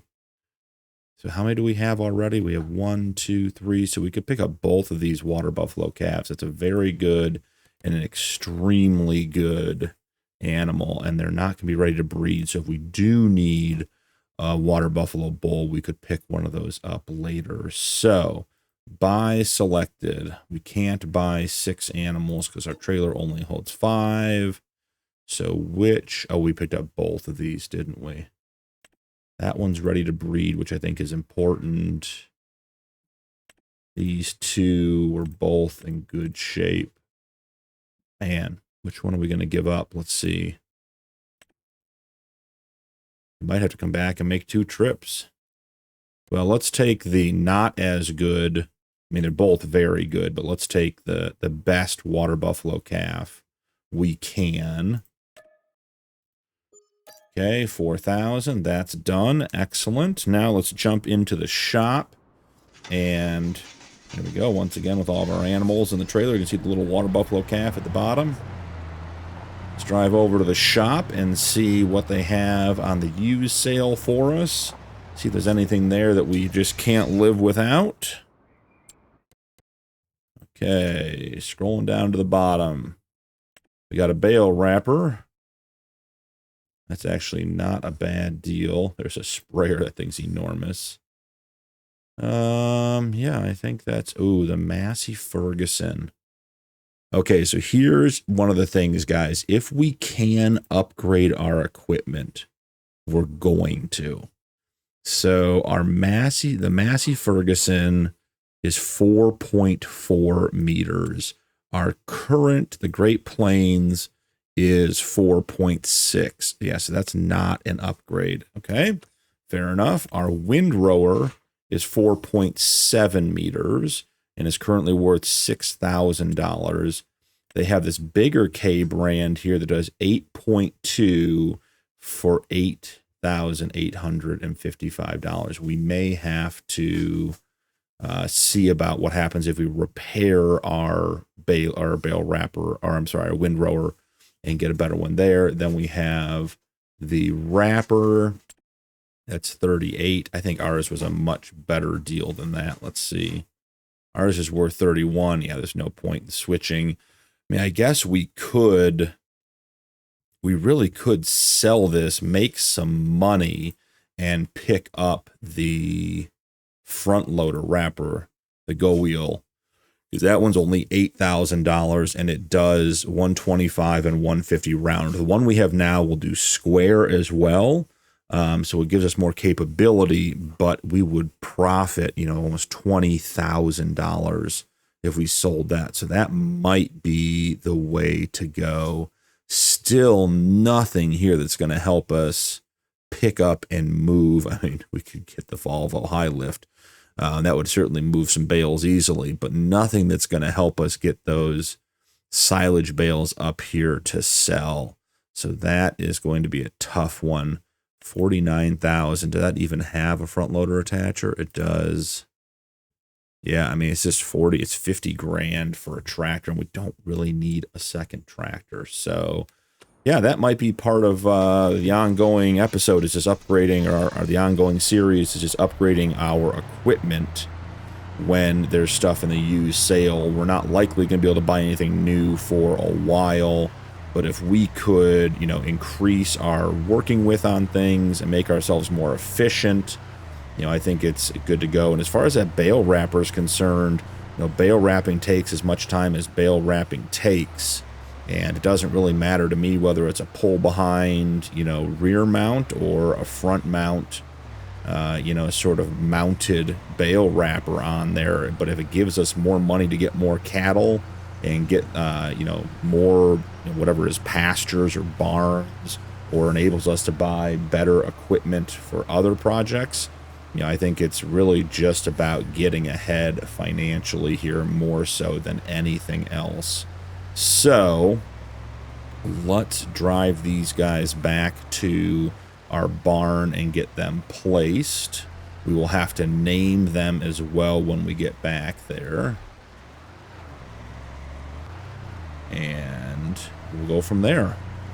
The other thing I was thinking about was, you know, in regards to forestry, I did install the measure mod so that we can measure our cuts on the trees once we get something to handle them with, a telehandler, bobcat, something else. You know, because we do know there is an ideal length. You get more money for delimbing your trees and bringing them to the sawmill with the, you know, the adequate or desired length. So, and not wanting to eyeball that, I did install that mod. I've not used it before. I've seen it used, and it looks nice. It looks like it's very effective. Just have to figure out if that makes sense for us to use, because, again, this is not going to be a forestry playthrough, but I thought that would be a nice addition because, you know, we've sold 2 trees, I think, for a grand total of $130 so far, and you know, that is just not going to pay the bills, as they say. So, 5 cows going in to their new home. We have doubled the number of cows on the farm. And let's get all of these in here, and let's move selected to husbandry. Great. That is good news. Now, our unnamed cattle. So we have our new brown Swiss. Sweetie. Okay, that works. And that's September of year 1. Confirm. Change name. Sprinkles. Got a lot of S names going for our September purchases. Okay. Our Holstein. I guess we did pick up 2 Holstein. Vanity. Quite the name. I do wonder how many names there are if we get to 300 cattle and we try to have them all have unique names, if they're gonna, if we're gonna have some overlap. Neptune, I feel like that's more of a boy name. Nice Xena, it's a bit of a weird one. Wonderful Shadowfax. Oh, Nirvana, that's a nice name. We'll go with that. September of year 1. Loud Bossy, Tempo, Light Rogue, Misty, and our very first Water Buffalo calf. Bessie, that's a milking cow name. Oreo, again, Apple, Cheery Unity, Lady, Massive Tempo, Buttercup, Admiral, Sparky, Wild Eye. That's what our first water buffalo is going to be called, is Wild Eye. Okay, so we got them in, and we are good to go. So let me just... I'm going to run over here and see. Oh, actually, our bale wrapper is over here. Let's just check and see what the condition of this is. So, repainting it would be 104. Repairing would be 760. Its current value is 34,000. So, I think that would give us a really big boost and go pick up that front-mounted bale wrapper instead. So I think what I'm going to do is I'm going to shuffle up to the shop a couple of times with this equipment and get it swapped out for the better stuff and bring you guys back in when we're wrapping all of that up. So I'll see you guys in just a minute, or maybe I'll even check in at the shop and keep you guys updated on what we're doing. But no point in having you hang out with me while I drive back and forth, so I'll see you in a sec. We are up at the shop, guys. Got the bale wrapper up here. Let's check out and see. Let's repair it. And it's interesting, it won't let us repaint it. I bet I can get that done. Let's see. Get the repaint on this one. Try to maximize our value. Alright, so we come back here. And we can sell this for... Still not going to let me sell it, huh? Huh. Can't sell it at the shop, so we got to sell it this way. All right, well, not a problem. We can do it this way. So, go ahead and hit sell on that. That is $35,000, guys. That is a ton of money for us right now. Head into the store, go over to the sale. Let's find that front wrapper. Excellent. Does the black wrap still? Let's see, the black wrap isn't free on this one. No, we can go with white for a little while. Oh, telehandler, so we could add that to a telehandler later on and use both pieces of equipment. This support roller, is that on the back? Yeah, I think we want that just to make sure the tractor doesn't tip because we don't have a bunch of weight. Okay, so $35,000 sold, under $10,000 on the purchase. That is good and exciting news. I do think we're going to take advantage of the sale and try to pick this guy up because it is twice the working width of the windrower we have now. So let's go ahead. I mean, it may as well be K-brand red, right? There's no point in not doing it that way. And we'll bring our other windrower up here next time. Costs us a little bit of money, but I think the increased working width is going to, you know, over time cost us less fuel and everything else. So we'll be in really good shape there. So, yeah, still hoping there's something in here that'll help us handle those bales, but there's just nothing at this point. So let's go check out our new equipment. We'll get some of it back to the farm. I may actually leave the bale spike up here and put it in the back of the International when we come up to buy that last set of cattle, because it can't pull some of these things, and the bale wrapper can go on the front of this one, so we will be able to get all of this back in one go. Excellent. Excited for our new windrower. Doubling our working width is going to be huge, and it made such a big difference in getting the grass out of the field and through the baler. Can we lift this? We can. Cool. Well, we got some new equipment, guys. I'm excited. I'll meet you guys back at the farm. We'll switch back to the International, and we'll come back up here and pick up that last water buffalo calf and try to bring the windrower up and get that sold. I'll see you guys in a sec.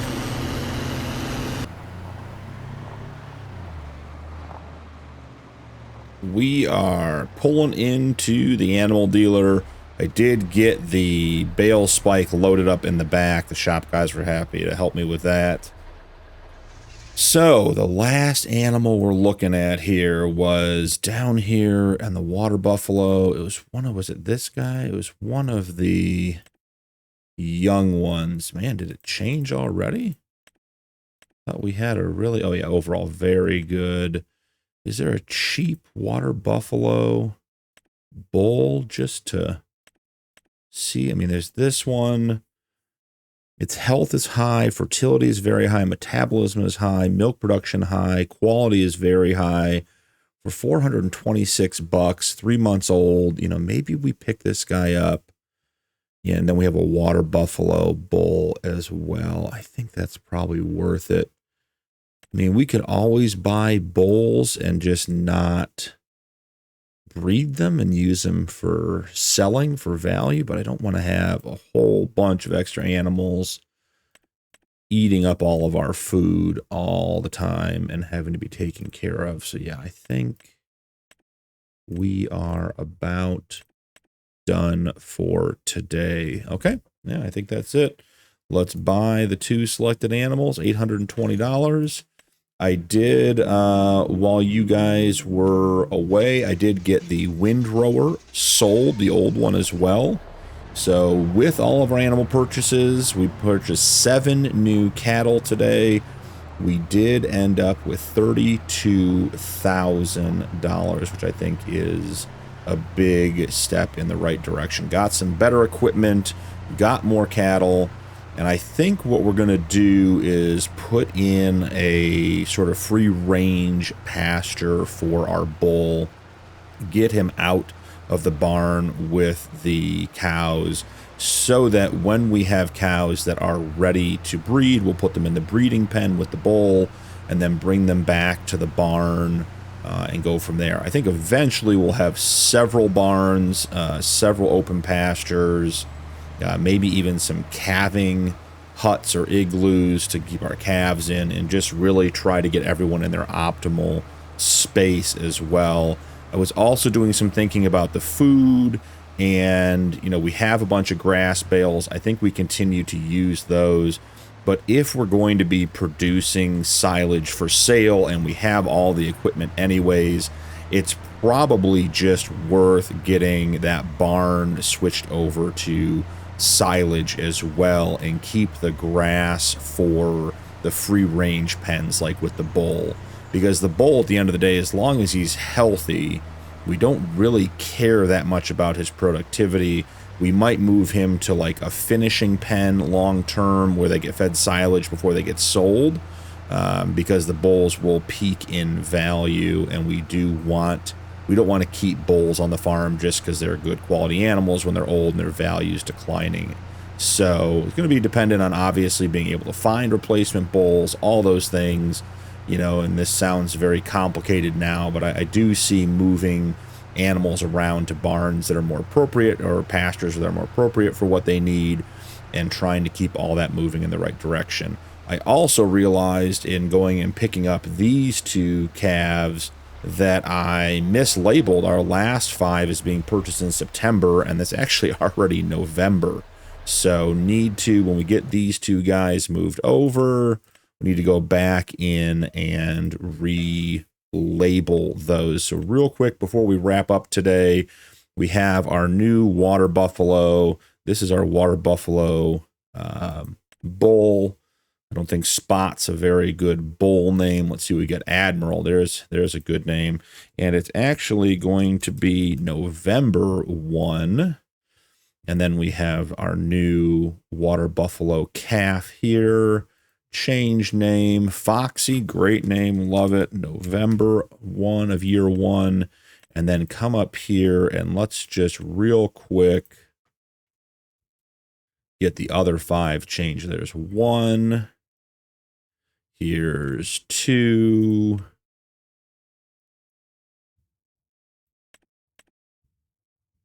Oh, did that one actually change? I think it did. I don't think it shows until we move on to the next one. So here's 3. And our 2 brown Swiss. Get them all properly labeled so we keep track of all of our animals, know how long we've had them, know how long we need to keep them before we sell them. So that, guys, was a lot. We got the wheat field planted. We swapped a bunch of equipment, which quite frankly, I didn't anticipate doing. We picked up 7 new animals. We added water buffalo to the farm, and we brought home our 2nd bull, that water buffalo bull. It's very young. It'll take a while to grow and become a producing member of our herd, but we are set for that. So that was a lot of fun today, guys. Got a lot done heading into winter. I most likely will end up cutting a bunch of field grass and making a bunch of, or wrapping a bunch of bales to make silage between episodes to get these guys switched over.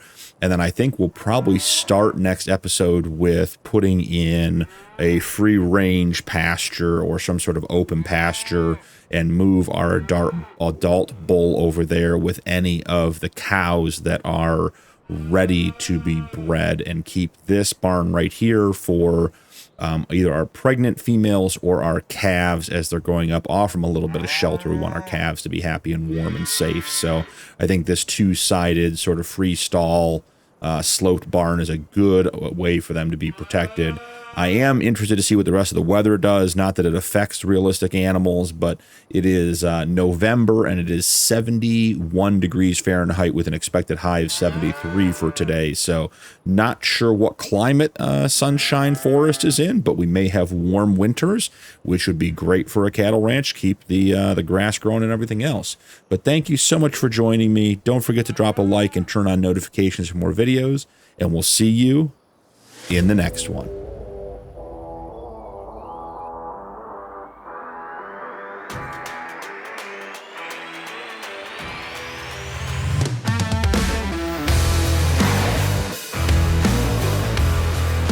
morning, guys. We are in December and we are topping off our greenhouses. We have a couple of pallets of lettuce each, which we'll be looking to sell today. And as you can see, we have a bunch of white silage bales on the farm. I did get this area in front of us mowed. It made 10 bales.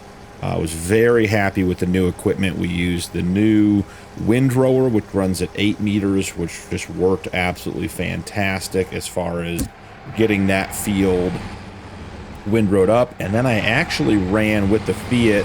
I ran the front-mounted bale wrapper and the baler on the back at the same time.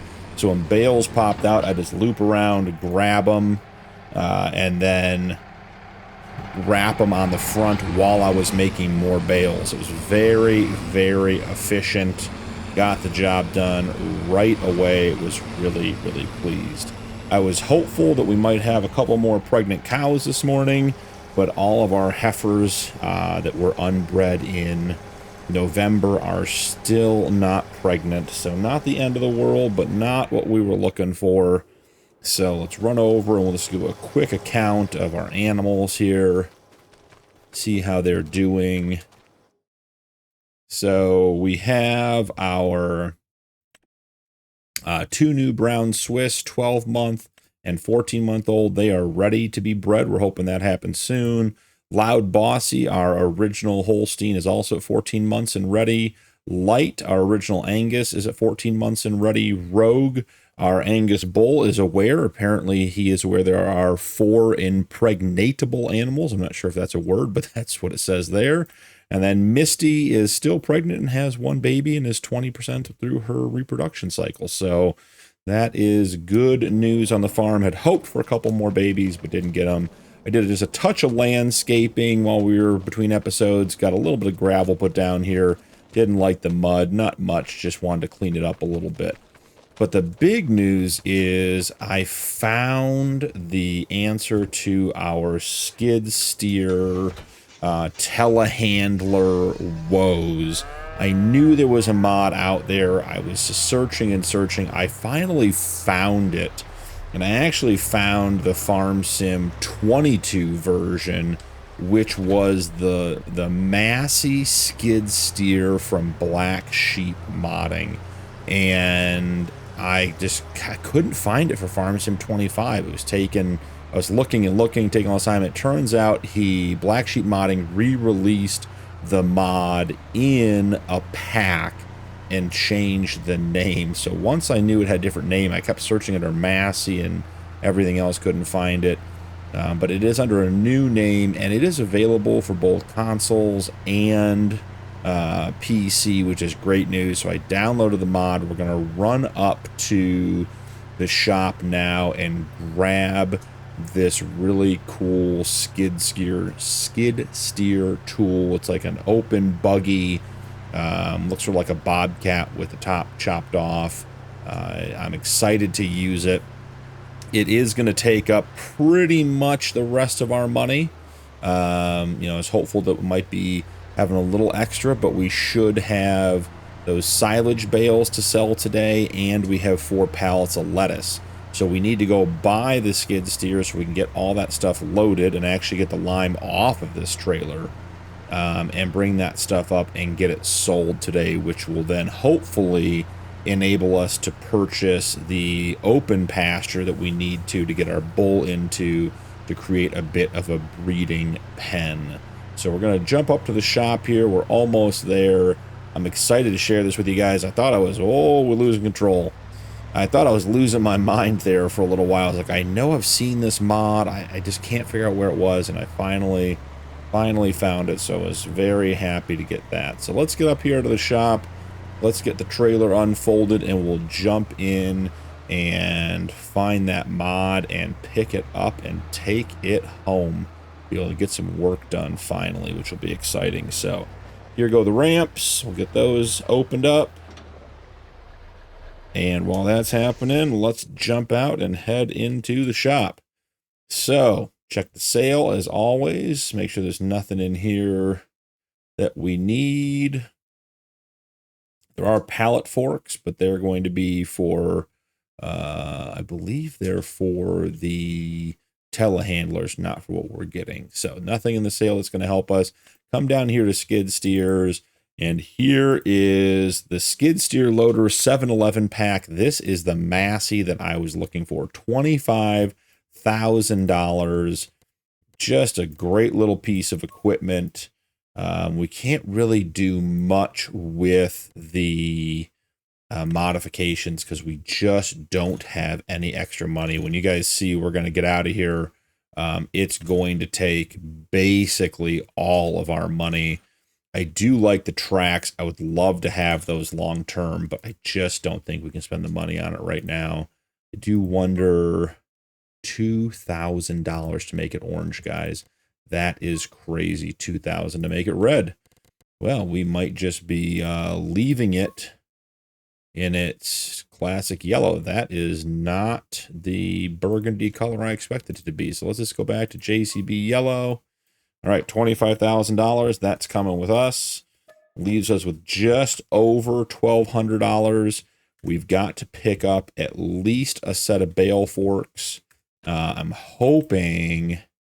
How much are the bale forks? Let's see.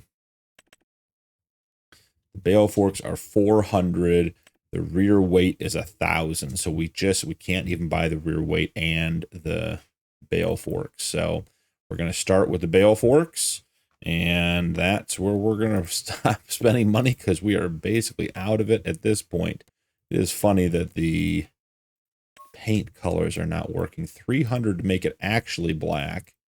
But if I try to paint it a different color, it just comes out yellow. This is really funny, guys. How about blue? Okay. I mean, once again, I think we're just going to go with the yellow that we have here for free. Call it a day.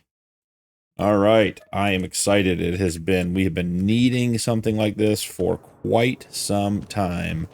So here is our Massey. This is going to be perfect for what we need. Even has a license plate on it. It's road legal. I'm not sure why we'd ever need it to be road legal, but it is. Alright, we have bale forks. Now, one of the things I like about this, it's not particularly quick, but 11 miles an hour for a little thing like this is great. Some of them only go 7 or 8 to be able to get around the farm more effectively. Are our ramps narrow enough to get this on? Let's see. We're going to be split in the middle here, guys. $827 left. Let's actually back this up. Let's put this up. I want to get the weight as much as we can centered over the axle there. All right, let's get the ramps pulled in. Get it strapped down. I am very excited for this, guys. That is going to be a great addition to the farm. Very, very cool. All right, well, I will see you guys back at the farm, and we will start handling the bales.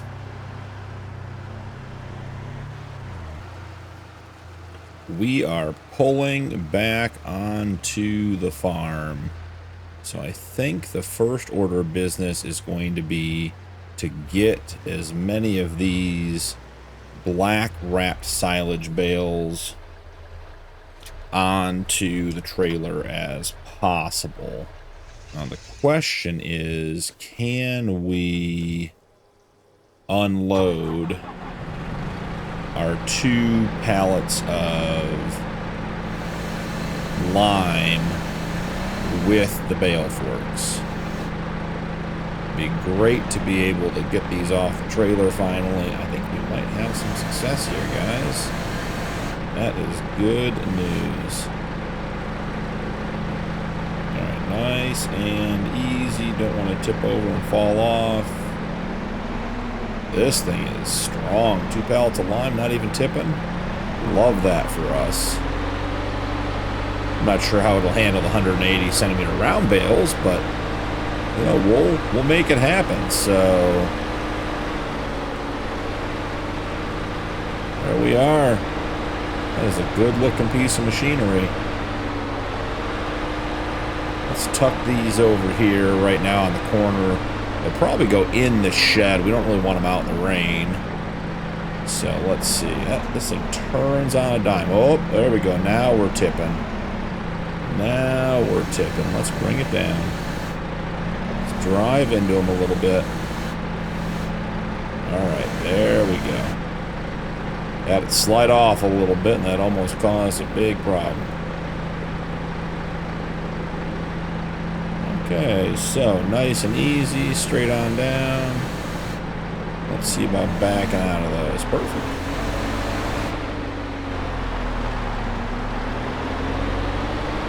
Now we head on over and see about getting those bales loaded onto the trailer. We should check and see if they're silage or not yet. They're going to be today.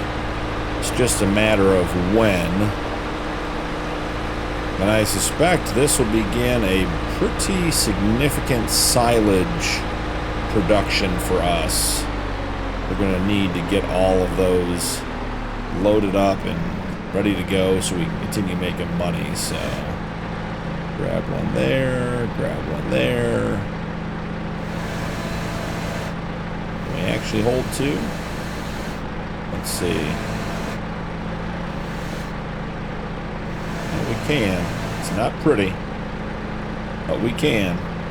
All right, well, guys, I'm going to put this on a time lapse because it's probably going to take me some time to get this in. Have to get some practice in with this equipment, but I will come back to you guys when we are all loaded up.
Alright, guys, I think it is fair to say that I am not a professional at this particular task.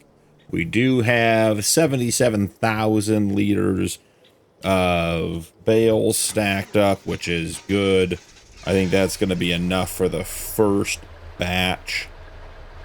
We'll run these up to the shop, and we'll have to sort of bide our time until they are fully fermented. But at this stage, they are, let's see, we'll check one of these on the ground. They're easier to read. Yeah, they're 98% fermented, so we're in good shape overall. We'll get up there and we'll get these sold, and we'll come back and we'll load the next set, and hopefully that gives us enough money to put in an open pasture and give our cows a little bit more space. I'll see you guys up at the shop. We are approaching the sell point. I believe it's on this side of the building. Let's take a look and see. Okay, a couple sold. Don't want to tip them off. Okay. And we gotta get a little bit closer. Nope, we got one under the truck. Is that one gonna sell? We can always push it. There we go. We got that one sold. And the last two. $10,000 for a load. That's not bad. I don't think we're going to be able to get the open pasture. We'll have to check and see what the cost on that is. But while we're here, I had all those problems with that little mini skid steer. It did work very well overall, but it did not. It needed a counterbalance. So let's see. We're going to need the bucket. So let's grab one of those for cleaning out manure. We're going to need the weights. How much is it? Oh, it adds a bunch. Okay, so 2,600. That's going to be a lot of our money, but we need the weights to be able to handle the bales. And then I think we should get the pallet forks as well. Oh, I forgot we have the lettuce to sell, guys. So maybe we can get all this done. Well, let me grab the telehandler over here. Gotta remember which piece of equipment we're going to today. And let's see if we can't get these pieces loaded up. I do think I found a mod that was I think it was a telehandler fork, but it had straps. So when it comes to stuff like this, we could just sort of grab it and strap it and put it down, which would be nice. Have to see about getting that installed. All right, let's see. Yeah, gotta sort of get underneath it. Let's see. Maybe more of a challenge than we're up for right now. Can always bring the skid steer up here next time we come up. I wonder if I push it against the wall, if I can get underneath it. Let's see. Nope. It's got a pretty tough collision underneath. Haha, there we go. We win. We did say we were going to do a lot of stuff manually on this series, and it is proving to be as much of a challenge as we thought it was going to be. So let's very, very carefully get this up on the... No, don't fall off. Up on the trailer. Don't want to bump it. Get up over the edge of the trailer.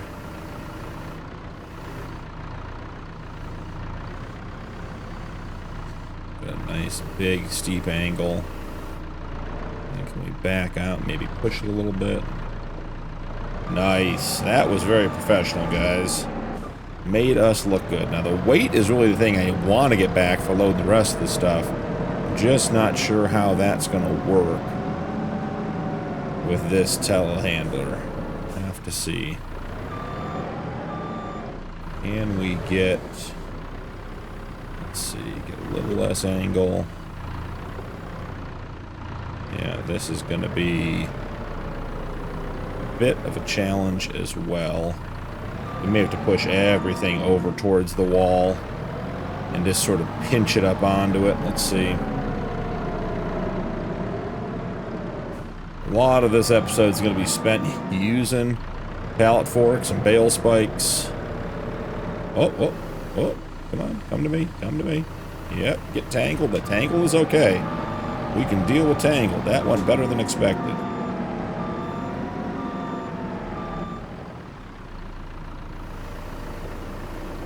And let's swing this over. Let's make sure it gets on and stays on. Oh, okay, keep it over the trailer. Over the trailer. No. That's not what we wanted.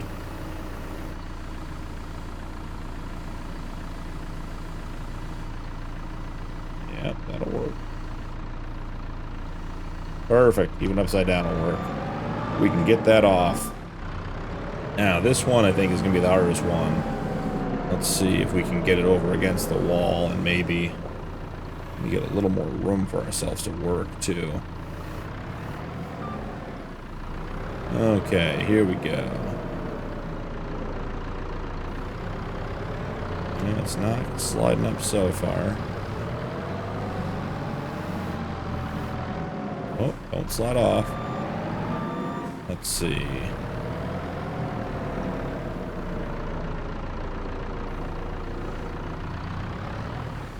Oh, look at us. There is still hope for us. Careful we don't flip it off.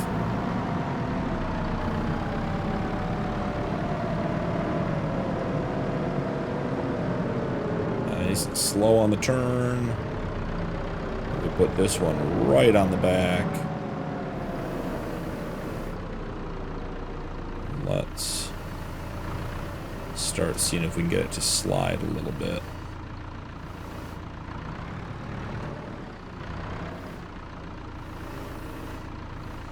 Well, it's very sticky all of a sudden. Now it doesn't want to come off at all. Let's see what we can do to get this to unstick. There we go. Perfect. Can we stand it up? That way we could back right up and grab it with the Massey when we get back. Ooh, nice. Well, guys, I gotta say, that went better than I expected. Could have gone a lot worse. Let's run back to the farm. We're gonna get the rest of the bales loaded up. We're gonna get the lettuce loaded up, come back, sell everything, and see if we have enough money to get an open pasture for our cows. But regardless, the progress we made today with getting some bale handling equipment is going to serve us very well. So I will see you guys back at the farm. We made it back, guys, and it's time to get unloaded so we can get the rest of this stuff loaded up. We'll leave the bale forks right here for now. Let's try a little first person, see how this goes. We have everything unstrapped. Oh, should we try? Oh, here, we could try this. Oh, hold on. There we go.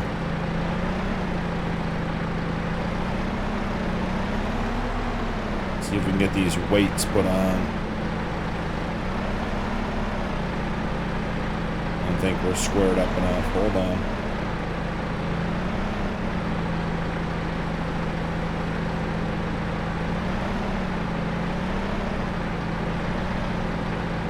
Got him. Pop out of first person to take a look at those real quick.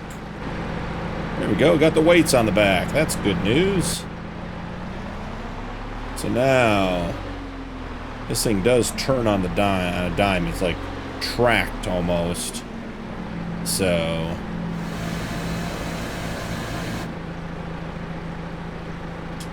got our bucket. Let's go ahead and tuck this in over by the barn. I expect we'll use this for the manure once we have some straw. And then we'll jump back over, get the pallet forks off.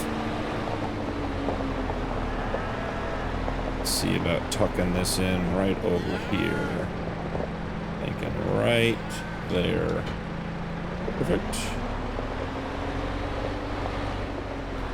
And head back on over to get our pallet forks unloaded.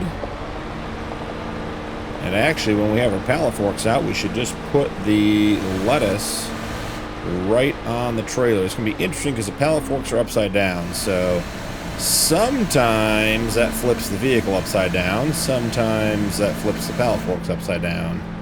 Let's see what happens here. Pallet forks, we win. Okay. I like how the Massey Ferguson name is cut into the pallet forks. Very cool. Let's grab ourselves a couple of pallets here. I'm not going to load everything up with you guys. I'll probably end up... Are these adjustable is the question.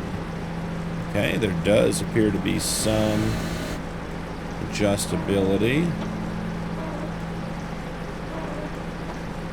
That seems to be doing something we can't see.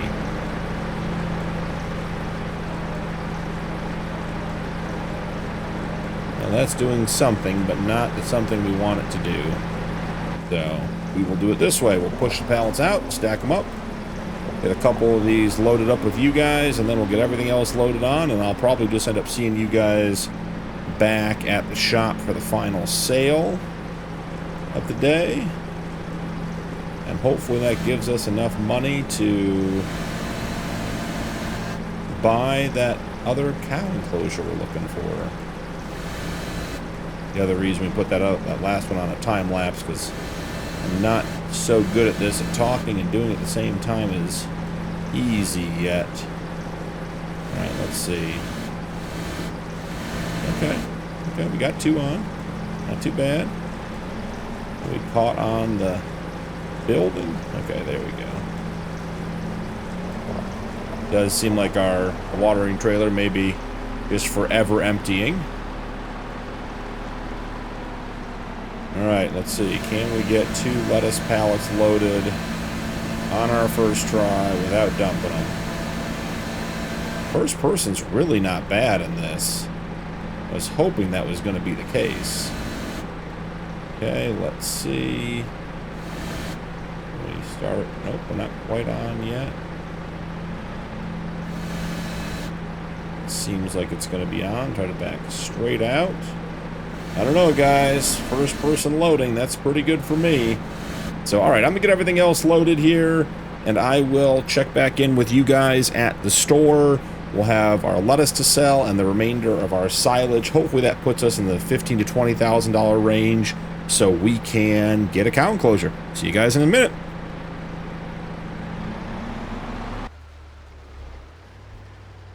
We are arriving at the shop, guys, and I have to say, having the weights on the back of that skid steer loader made a huge difference in loading the bales. Just so much more responsive.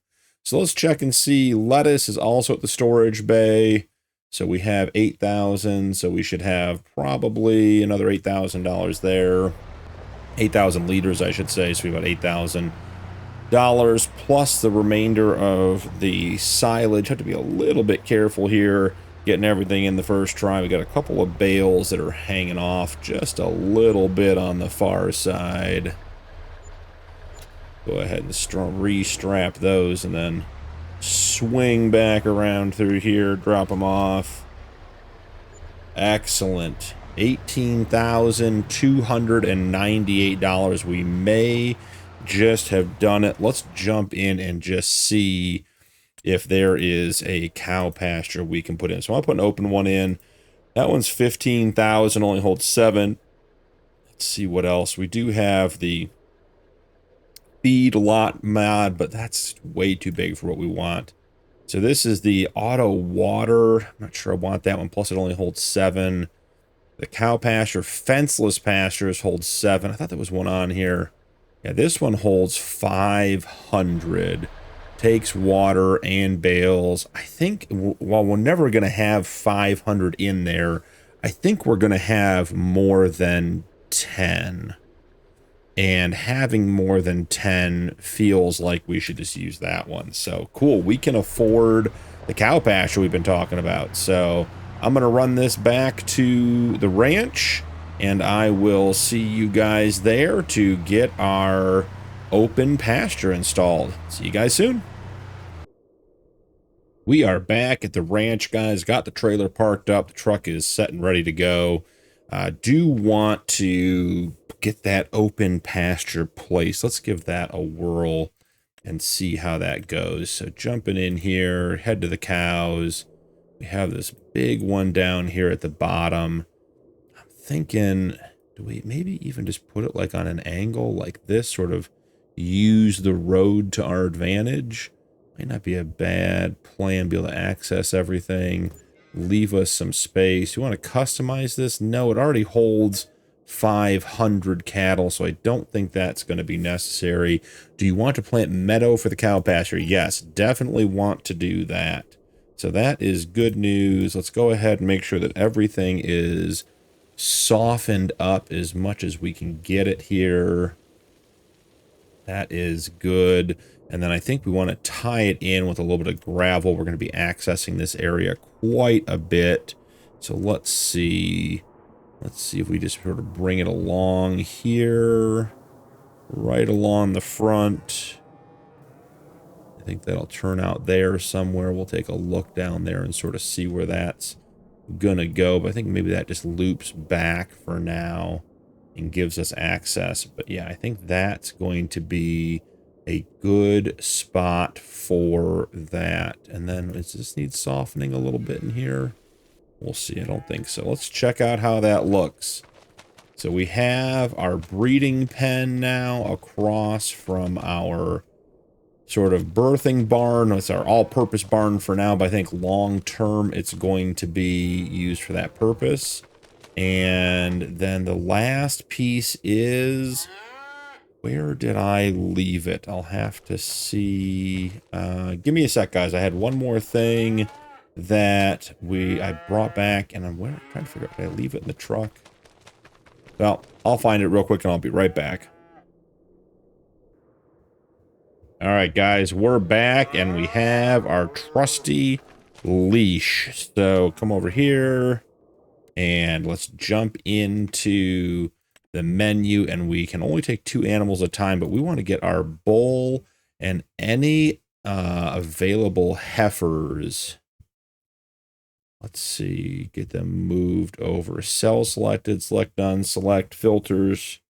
I want to select those 2, and we should be able to move them over to, let's see.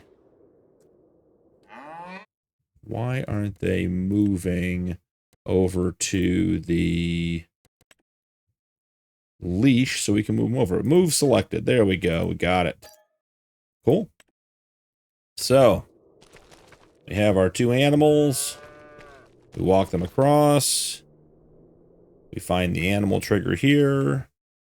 We grab our 2 animals. We put them move selected. Yes. Excellent. Oh, guys, look at that. That worked really well. All right, now let's go back and let's grab the other couple that we want over there. Okay, move those. Excellent. Hopefully this is not... oh, we threw our trailer guy. Be careful with our animals. I turn more slowly, it looks like. Get these 2 moved over back into our new pasture.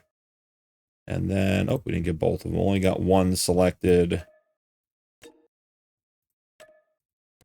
All right, excellent. Were there any more over in the barn that we wanted to move over here? The limousine is already pregnant, so we are fine there. Oh, the light Angus cattle is not, so we can move her over.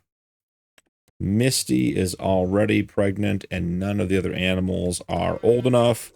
So now there should be no confusion. All of our heifers are over here with the bull, and they should be good to go. So we're going to drop that there. And I think we put the rope down right here in front of the food trigger so we can find it next time. But they are over there. That is going to be our bull pen, our breeding pen for right now. I'm going to grab... do they have... I wonder if they have food in here. Let's see. Cow pasture. They don't have any meadow, and we need them to be well fed. So let's grab the Massey real quick, and we'll put 1 bale in there before we call this an episode. We got a lot of driving back and forth done, but we got really, really critical steps completed in getting our cattle ranch up and running with getting the Massey Ferguson over here on the farm. Such a big help to have that here, being able to move bales. I mean, basically at this point, effortlessly compared to what we were doing before. And as you guys can see, that's 180 centimeter round bale, and with the weights on the back, it is not a problem to get them fed.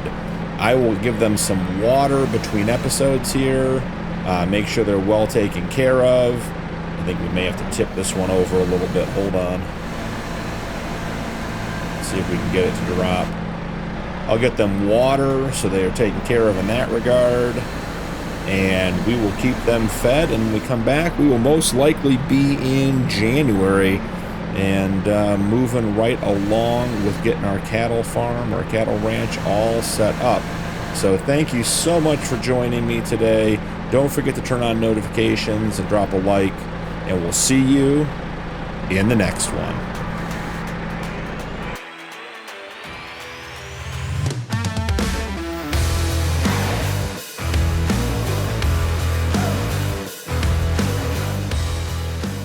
It is a chilly January morning here on the ranch.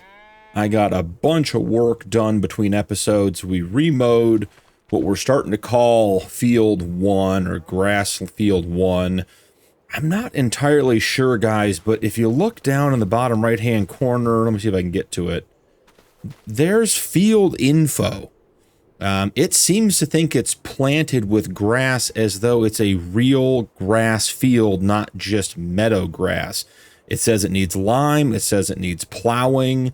I'm very intrigued to see if this map was actually planted with grass instead of meadow grass, or if the meadow grass is counting in precision farming. But I did mow it again. And I got, let's see, 2, 4, 6, 7, 9, 11, 13 silage bales off of that field, or wrapped grass bales turning into silage. I did get all of our old silage and grass bales put into the shed along with the Massey. It was a lot of fun using the Massey, starting to feel better about that. And I made another really, really critically important really critically important discovery between episodes. So I've been trying to figure out why our heifers aren't getting pregnant. They were over here between November and December, and we had the one limousine heifer that got pregnant, and then the other 4 did not. I moved them over here. I did a couple of test runs, and none of them were getting pregnant, which seems statistically very unlikely. And what it looks like, and I'm not positive where the threshold is, but it looks like the heifers are unable to get pregnant on just grass feed. That when I keep checking on them, I finally found in the menu where it said they were too unhealthy to reproduce. So I bought a silage bale last night because we didn't have any that had fermented yet, threw it into this open pasture with the heifers and the bull. And this morning, lo and behold, 3 of the 4 are pregnant. So I'm thinking we just have to have silage on the farm for realistic livestock to work and for the animals to get pregnant. So not a big deal. But I did think we'd be able to use more grass, which is obviously faster and easier to use. But if for the purposes of breeding, it does look like we're going to have to use silage. I'm going to play with it some more. Maybe I'll do some off-screen testing and try and see what hay does. Because if you look at the actual breakdown of the food, the meadow and the grass are 40%, silage is 80%, hay is 80%, and TMR is 100. So we could get a tedder and just turn and burn 180 centimeter round bales for hay, which would give us the same benefit as silage.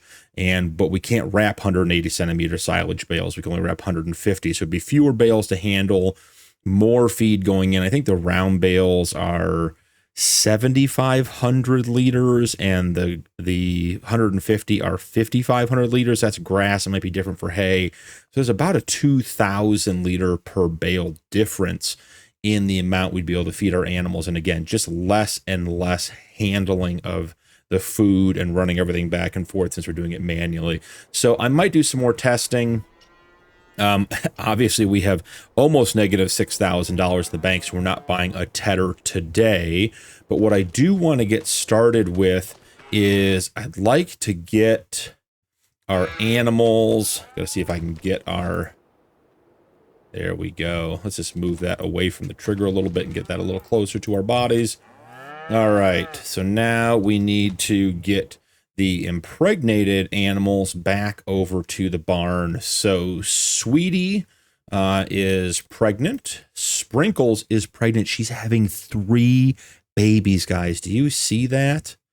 I mean, silage just seems to be the magic sauce here, but we'll keep testing and trying and seeing what happens. But that's 4 calves coming next year. So that is really exciting news between the 2 animals. So we're going to go ahead and put them in here. All right, good to go. And then I think the Holstein heifer got pregnant as well. So let's see. And she's having 3 babies too, guys. That is insanity. All right, and then our Angus, this is our bull. No, this is not our bull. This is our Angus heifer, the one that did not get pregnant. And then we have our bull, and he is aware there is one impregnatable animal in his pasture. So we are in good shape there. So this system is working well. I'm really glad I discovered the silage thing. I was starting to get a little discouraged that we weren't having any luck, but we managed to get it done. So let's just double check.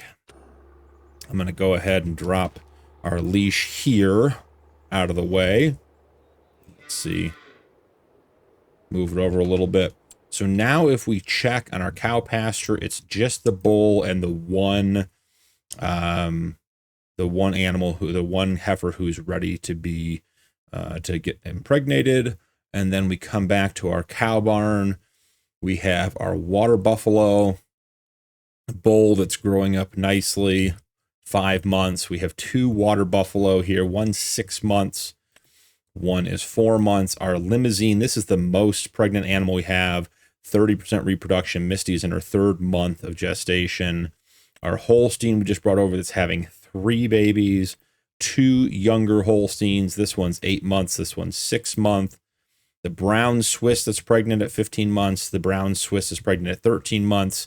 And then we have our Angus calf that is at 8 months. So we are rocking and rolling, guys. I feel like this is what we've been sort of waiting for. I do want to jump in and check our greenhouses. Yeah, they need to be topped off. So we're going to take the truck and the trailer up to the shop. There are a couple of items to deal with up there. First and foremost, our animal trailer came up in the sale, and since we have decided that we are allowed to upgrade our equipment, sell things, you know, just try to get ahead like a real ranch. If a better deal comes on equipment, then we're going to do that. So we're going to run up there, grab the exact same trailer but used. We bought that one new, and get a little bit of money back that way. We are also going to bring up the 2 lettuce pallets that we have down here. All right, let's see if we can't get this refilled. There does seem to be something with the update that happened recently. I don't know, was it 1.9? And there's something with the water continuously unloading that's making it hard to fill. So let's see. Maybe we just get it all the way empty and then refill it from there. See if that helps. All right, and the other thing we can do today is we can apply slurry to our wheat field if we get enough money to buy the... Man, this is it stuck open? Nope, that's that. It just seems like the trailer is struggling with the water trigger. Okay, so it's the slurry trigger there. That's fine. I want to get one more round of water in that second greenhouse. There we go. Crashed into our water pump. Not an ideal situation. See how the tank is stuck open? I almost wonder if maybe the issue is actually that we're overlapping the slurry trigger and the water trigger from the barn are overlapping. So let's do a quick experiment here. Well, we won't have enough money to do it. I was going to say we could sell it and move it. So we won't do that right now. We'll do that once we have a couple of bucks in the bank. But we are... There we go. I had a stall there, so it seemed like.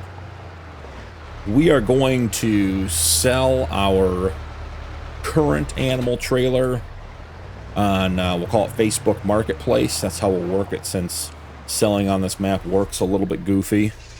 So we got a guy coming to look at it. He's going to come pick it up. I want to give it the old once over and just see what we have here. And we'll touch up the paint a little bit. Got a rattle can in the shed. All right, we'll sell that. That's for $9,000. Good to go. We are positive. Now, we'll go ahead and grab the Massey. I have had just a ton of fun driving this thing, getting used to it. I'm still not great at it, but I'm starting to understand what it's going to do. And as I said, it's just been a blast getting all those bales in. It was very relaxing just running around last night in December, grabbing all the bales, putting them in there, getting them tucked away, getting them flipped over.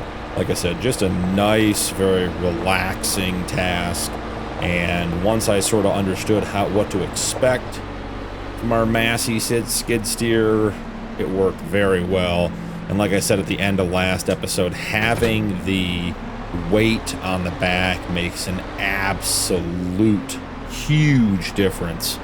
It felt unpredictable and very light in the steering and just not good when I was loading that first round of bales before we could afford the weight. We knew we wanted it, but okay, let's get settled here. Do wish those forks would adjust widthwise so we could pick up pallets cleaner on the ends, but not the end of the world. Alright, pallet 1 on. Let's go ahead and get the second pallet loaded up.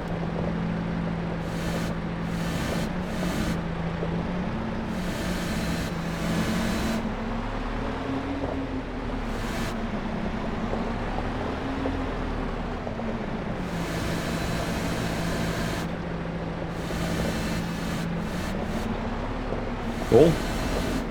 That is done. You know, the skid steers typically have front and rear steering, four-wheel steering. We are at the shop. Let's drop off our lettuce. The straps on this trailer are absolutely hilarious. Wow, $2,000 per pallet, guys. That is good news for us. So I think what we're going to do is maybe drop the trailer here. We may load the cattle trailer with animals in it onto this trailer to take it home. So let's go ahead and disconnect. No, we can't disconnect while we're getting the ramps out. Yeah, that front wheel doesn't have much impact on keeping it level. All right, so that is good to go. Let's jump into the sale. We're back. All right, got it all figured out. So in regards to the sale, a couple new items today. We got this tree trailer with the crane. The crane's $21,000. There was another one earlier. I was like, oh, it's $7,000. Let's grab it. And the crane was like $15,000. Nowhere near what we can afford. Very interesting John Deere square baler. Doesn't wrap, so I'm not sure it's worth switching over. I mean, I know it's not. Tank of herbicide would be great, but we just don't have anywhere to apply it. And here is our exact same trailer on sale. We made about $5,000 switching to a used one. So we have that. Pressure washer is just a luxury item we don't need. The freestanding rusty panel is a cool mod we could be bringing in. I had some challenges with it on a previous playthrough with them bouncing around and moving on the map, so I'm not sure we'll bring those in. This is the tedder we need. It's $21,000, but it does have a working width of 17 meters. I mean, it's just so much wider than we need right now. But would be nice to have if we ever got up to that much money. So I think that's it. Everything else we had seen the other day. So let's go grab our gently used. There is a if you watch a lot of farm sim content, comment down below if the phrase secondhand brand new means anything to you. It's one of my favorite lines from that series. So we are off with our, look at that trailer. It's seen some use, seen some abuse. Look at the inside. The animals been coming in and out. That looks good. Everything on this series is a little beat up, and I like it that way. It doesn't look all brand new and shiny. So, animals, what do we have? Overall quality, good, average, very bad, no thanks. These are bulls. Do we really want... What is the age on this? 13 months, very good. We just don't need bulls. All right, so that one's good. It's got to be very good or excellent to really make sense. There's a very good bull, but once again, are we just raising it for the sake of raising it? Extremely good, 10-month-old Angus heifer, extremely high milk production, extremely high quality, very high metabolism, very high fertility, extremely high health, overall extremely good. That animal is coming home with us today, guys. Okay, more Angus bulls. I mean, if we had a bull, are some of the bulls on here? Like, they were like $300, and we were raising them for meat or for just to have as a backup, maybe. But I just can't see a need to just have more bulls on the farm. Okay, water buffalo.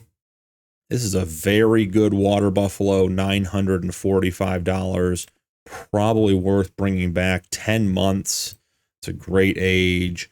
Water buffalo bulls. Again, nothing. A bull would have to be just an incredible animal, or, you know, like $300 to make it make sense. All right, we only have $379 left. So we got our 2 animals. Now the question is, how are we going to get this onto our trailer? And I have an idea. So we're going to drop that there. I think we have to get reconnected, because otherwise there's just no hope. All right, we'll turn that off. You know, I'm glad that the shop here has a telehandler. I don't know if they, when they gave us permission to use it, thought that we would be using it the way we do, but you know, they said yes, and they haven't told us no yet, so we're just going to keep on keeping on with the telehandler. Something like this would eventually be very nice to have on the farm, but right now I just feel like it's so big for what we need.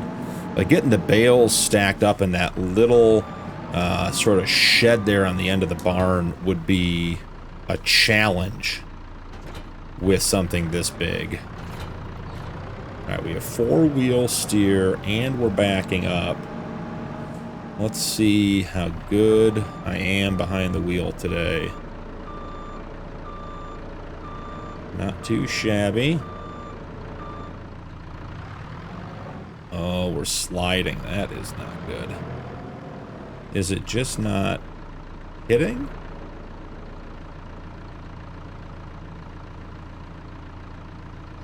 Let's see. That just seems to slide, guys. Okay, let's try lining up this wheel and see if that makes a difference.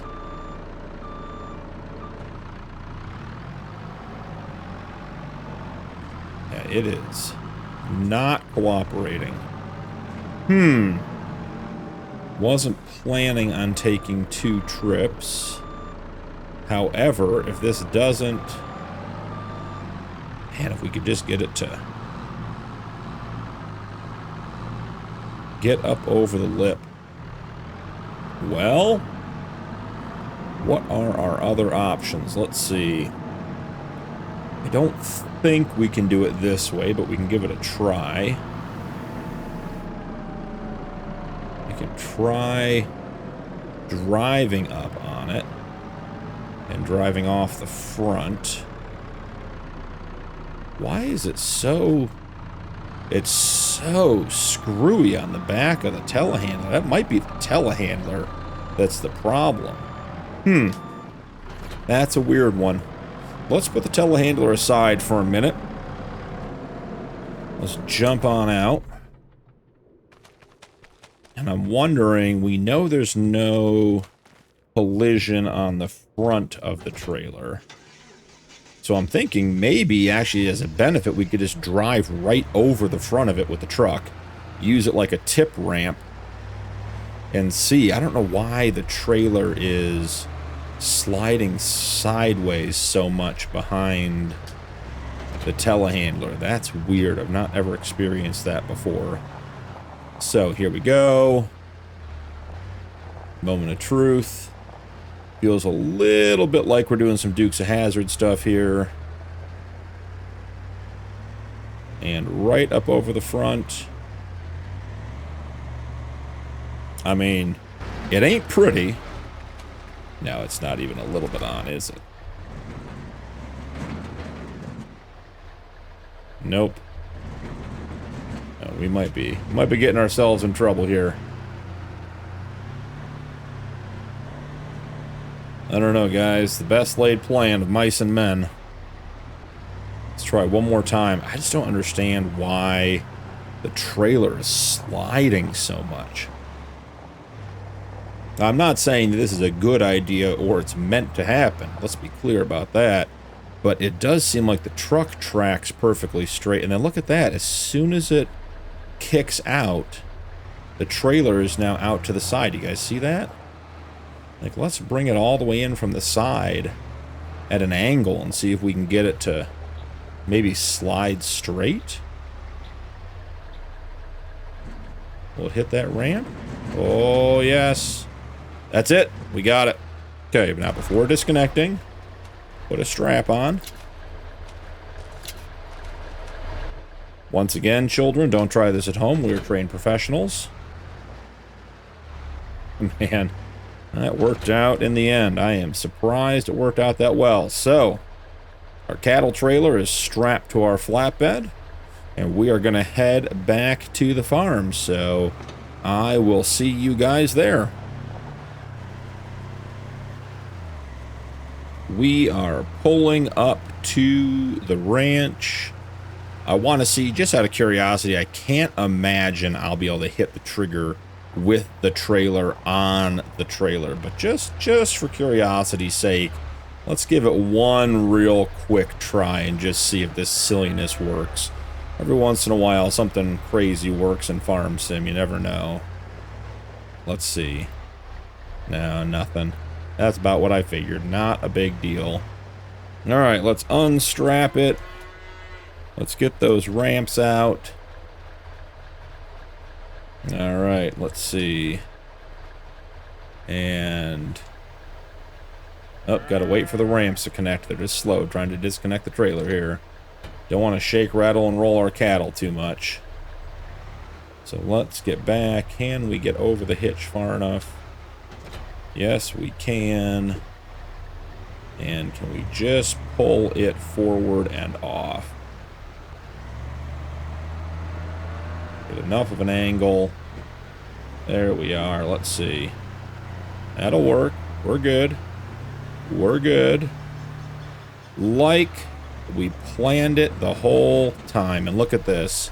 And be able to back right up to the barn. I tell you, we are professionals of the highest level. Move the two animals in. Yes, we are going to move them in. Excellent. All right, I can still hear the water trailer running.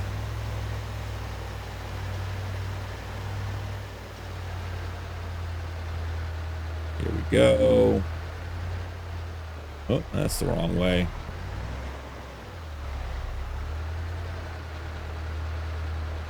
Get that tucked back in here. Excellent. Grab our flat deck trailer. Thinking we might park that along the fence on the other side of the open pasture. Make it a little bit more accessible. Yeah, like pull it like right in here. That way if we want to load it, we can just load the lettuce right on. Don't need to move it or anything. Yeah, I mean, there's definitely water running on something over there. Not sure what that is about. Okay, so at this stage... truck's got some gremlins. Yeah, you hear that? Yeah, the tanker must still be trying to drain into there. So let's check our silage bales, only 59%. Yeah, not, what are we? That was the weight. 21%. All right, so let's see about getting some slurry into this tanker and trying to fertilize the wheat field a little bit.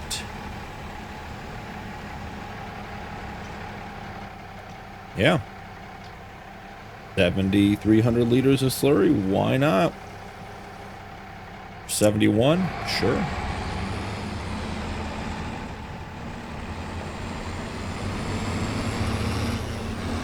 Interested to see what happens when we get... Now, let's just make sure we're not going to destroy the crop. Okay, we're not going to destroy the crop. That's good news. So it knows it has slurry in there. And we haven't bought any information on the field. So we have to go all the way over to precision farming. Yeah, it has no data whatsoever. And we don't have sensors. Gotta be honest, guys, I don't have a lot of hope for this, but let's turn it on. And let's just see what happens real quick. Let's do a lap around the outside. Or at least as far as we go. Oh, we are burning through that fast. Hold on a second there, guys. Okay. That's fine. Let's see how that did. That change anything? How about the map? Yeah, nothing on the nitrogen. Nothing. It's interesting to see we're getting a yield map on the areas we mowed. Field 1 back here on the left and field 2 up here on the front. Seed rate, soil type. Yeah, so we have to buy the soil data, and I just don't think we have the money to do that. So let's see. Select farmland 12. Purchase soil information. Yeah, it's $1,800. So we don't have that information. So we're going to run this back to the barn, and we'll wait until we have some more soil information. It's not going to grow over winter. It's only January, so there's not a whole lot we can expect to have happen.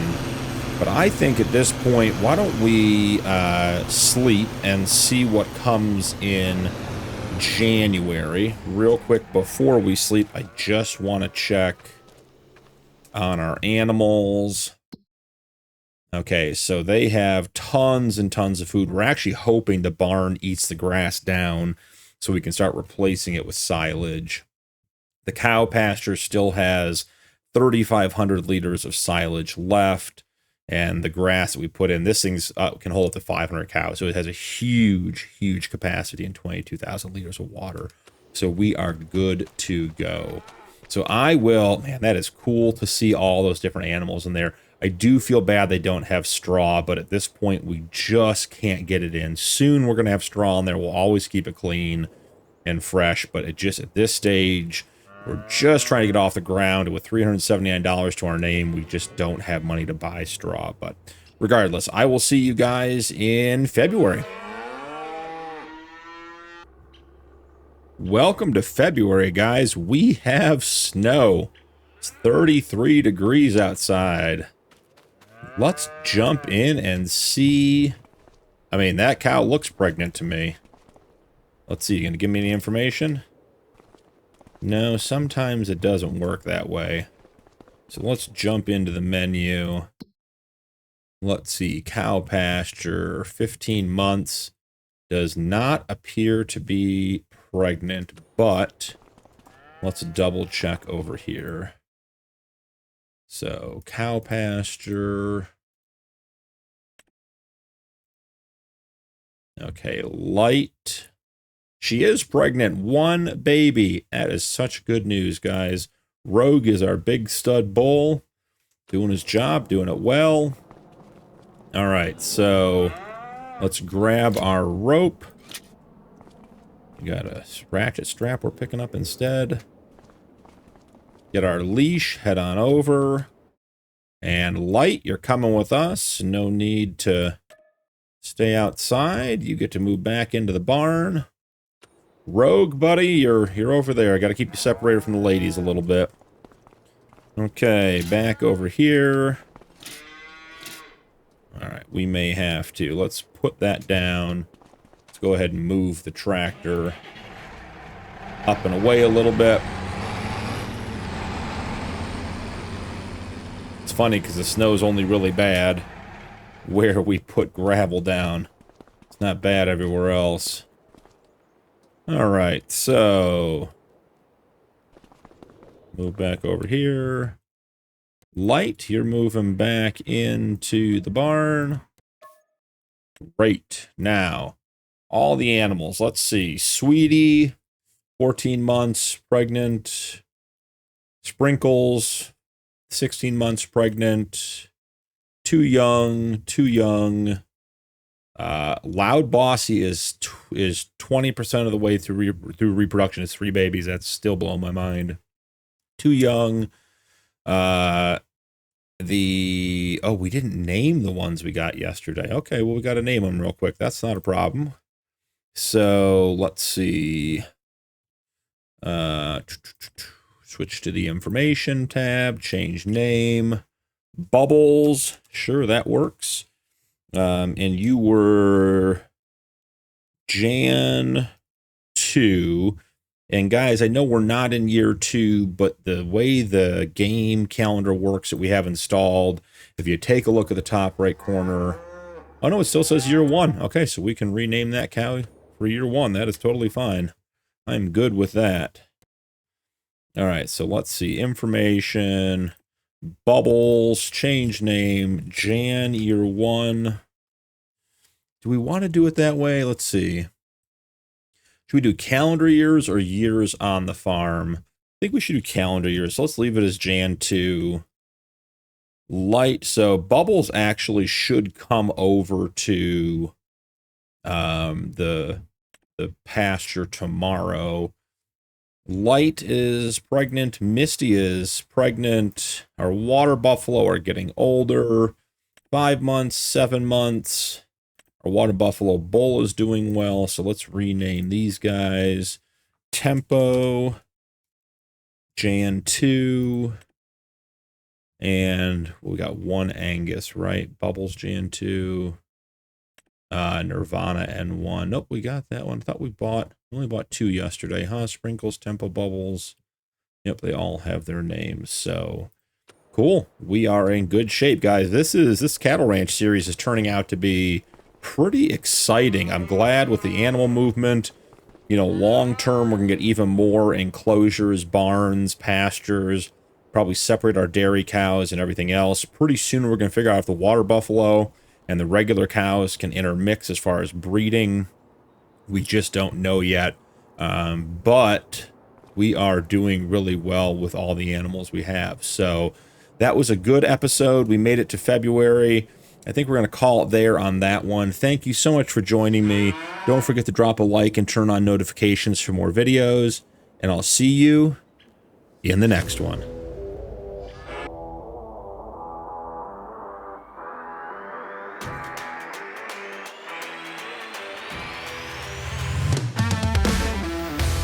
Welcome back, guys. It is March. We tried to get some work done in February, but there was a little bit of snow on the ground, and I couldn't get pallets loaded. The Massey does not do well in the snow, so we just took the loan payments on the chin and went on to March. We have plenty of lettuce to sell to get caught back up, but I was hoping to sort of get ahead a little bit ahead before this, but like I said, we just couldn't get anything done. But it is 58 degrees back in March. Apparently, Sunshine Forest has very mild winters, which is great for us. We do have some updates on the cows. We have one more heifer that is ready to move over. It has matured. So let's see. Bubbles is 12 months old and is ready to head over to the bullpen. So let's walk Bubbles on over. Oh, dropped the lead. That's not good. And let's get Bubbles into the bullpen. Let's see, right here. And move. Yes, we want to move Bubbles over. Excellent. Now, we do have a little bit of silage left, which so far has proven to be the key to getting the animals to breed. When they're on grass, as we discussed last episode, it doesn't work very well. So we are going to assume that that is all set and ready to go. So let's jump in here. Let's throw some straps onto our 16,000 liters of lettuce. And let's head up to the shop area and get this sold. So I think the main goal now is to just sort of rinse and repeat adding cows to the mix. We are going to need more barn space. We just have to continue producing silage. I still am not sure what I want to do about our natural grass field, sort of field 1 behind the barn and field 2 there in front of the wheat. They continue to grow. They continue to produce really good grass. They are showing up with some precision farming data, so that's always interesting. I don't know if it's really worth, plowing that up, planting it. We certainly could try to put some lime down. I'm hopeful that today we will have enough money to buy the soil map for our piece of property and just see what it looks like with those fields, because we're getting some yield maps and other things that seem to indicate that it thinks there's a field there, which is good news. So we'll see what happens there. I think one of my main hesitations in plowing up those fields and replanting them is we don't have a stone picker and they're just so expensive. I guess we could realistically lease one. If we're gonna lease one, it really should be after we harvest our wheat field, so we can get the stones out of our wheat field and then any grass fields we add, to have all of our fields be stone free. It wouldn't make sense to, take the stones out of the grass field and leave them in the wheat field. It's harder on the equipment, and reduces the yield on it, I believe, as well. So, have to sort of get the timing down on that. But I'm hoping, like I said, that we're going to have some good news today financially. Okay, 16,000. So not quite as much as I had hoped, but still not bad. While we're here, let's take a quick look at the sale and see what we have. Just some huge tractors. I did look at the case. It's only 4 meters, so it's narrower than our existing planter. I just don't think it's worth trading. We probably could make about $1,500 if we sold it, but I just don't think it's worth it for the loss of planting with. The feed truck is an interesting mod, not anything we can afford right now. We have our existing trailer. I guess I could jump out and see, what would we get if we sold this. We get $1,300. So I guess, yeah, we could. Doesn't need paint, doesn't need repair. We could go ahead and sell it for $1,300 and buy the used one for $750 or whatever it was. Where'd it go? Let's see. We'll have to paint it a different color so we know that we're not going with purple. I can tell you that much. What's a dusty blue? We are back at the ranch. So this is actually take 2. I went ahead, we came back, I bought the soil samples last time to try to figure out what was going on, and what we learned was that this field, our wheat field, looked great. Great soil data, bought it for the whole farmland, got it here, but the areas we've mowed are showing up as fields, but only the green grass. If you notice, I look at the green grass, and I have a farmland 12, crop type grass, ready to harvest, growth 304. But if I go to where the brown grass is, sort of the wild grass or the woodland grass, I don't have any data. So the soil map was very, very splotchy. So I think we are going to have to plow those up so that we can get good data and good applications of lime and fertilizer on there. So I think the way to do that, walked right by the field while I was talking, wasn't paying attention. I think we need to mow the fields, and then after they're mowed, basically plow them in. So I'm going to mow the first field up front. I guess technically field number 2 we've been calling it, because it's all but ready. And then between episodes, I will plow it. This field back here, field number 1, we harvested right at the end of the season, and it's not going to be ready to harvest for another month or 2, but we will then cut the grass and then plow this one up too and plant grass. So we have a plan now. I'm going to go ahead and get this mowed, and I will bring you guys back when that is done, and we are moving on.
That is a wrap on grass field number 2.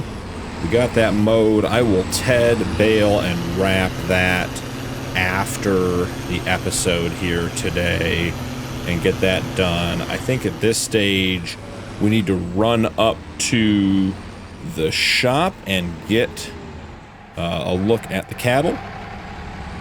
We can actually do that down here. We can pull up, I guess, what we'll call the animal dealer's website, and keep an eye on what we have and see what's worth running up there to get.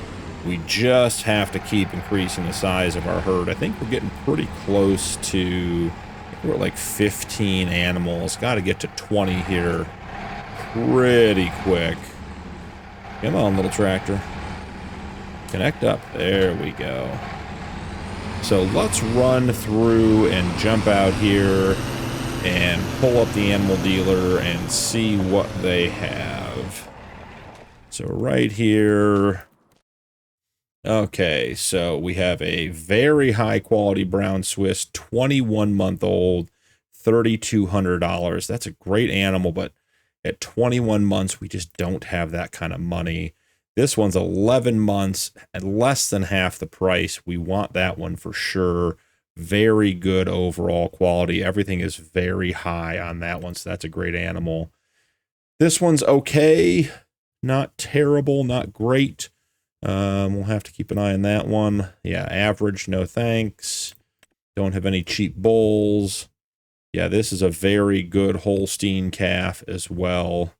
From Sweden, 10 months old.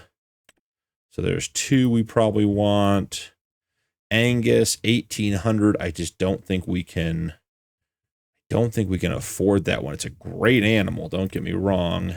Another $1,100. So you only have $5,300 in the bank. So here's one, 9 months, very good overall quality. Bad, very bad. Wow, very bad. I'm not sure I've seen an overall quality very bad.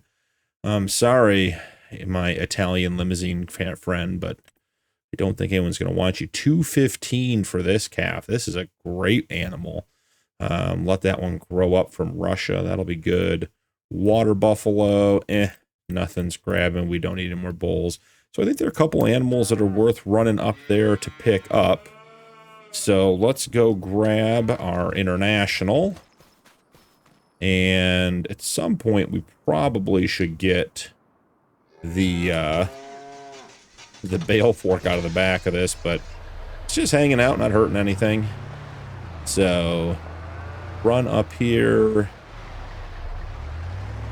grab this guy, and away we... Oh, was that the building? And away we go. And we're having a rough time driving this episode, hitting everything. Alright, so I will see you guys up at the animal dealer. We'll go ahead and get these calves picked up, and we will see when we get back. Nice, easy drive up to the animal dealer. Let's grab those calves we found last time.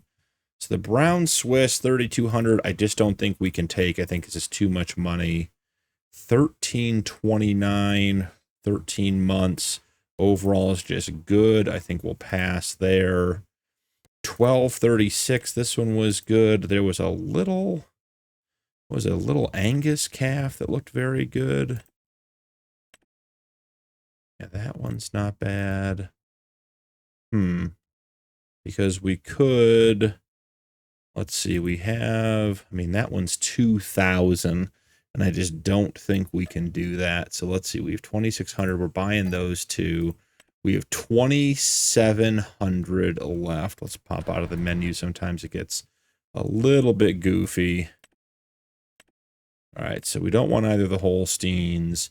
The Angus, I mean, we could pick up this one for 1,800. It'd be great because we could put it almost straight away into the breeding pen. This one is 1,800. I thought there was one that was it a limousine? There was like a cheap, yeah, this $215 limousine. That's going to be a very expensive animal later on, so we definitely want to buy that one. Leaves us with $2,500.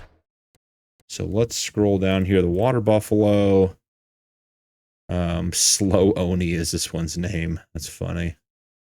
This one is 1,200. It's not bad. It's 11 months. It would be right at breeding age. So let's buy that one. That's going to be 4.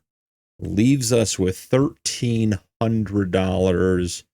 Was there an Angus up here that we liked? Or was it the limousine? The limousine is 15. Just double checking everything here. I really hope Slow Oni wasn't a bull.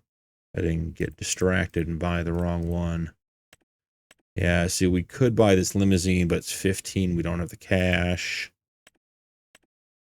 This one's 4,000. Wow. Oh, it's a bull. Never mind. We don't care. 1,180 for an 8-month-old Angus. So, yep.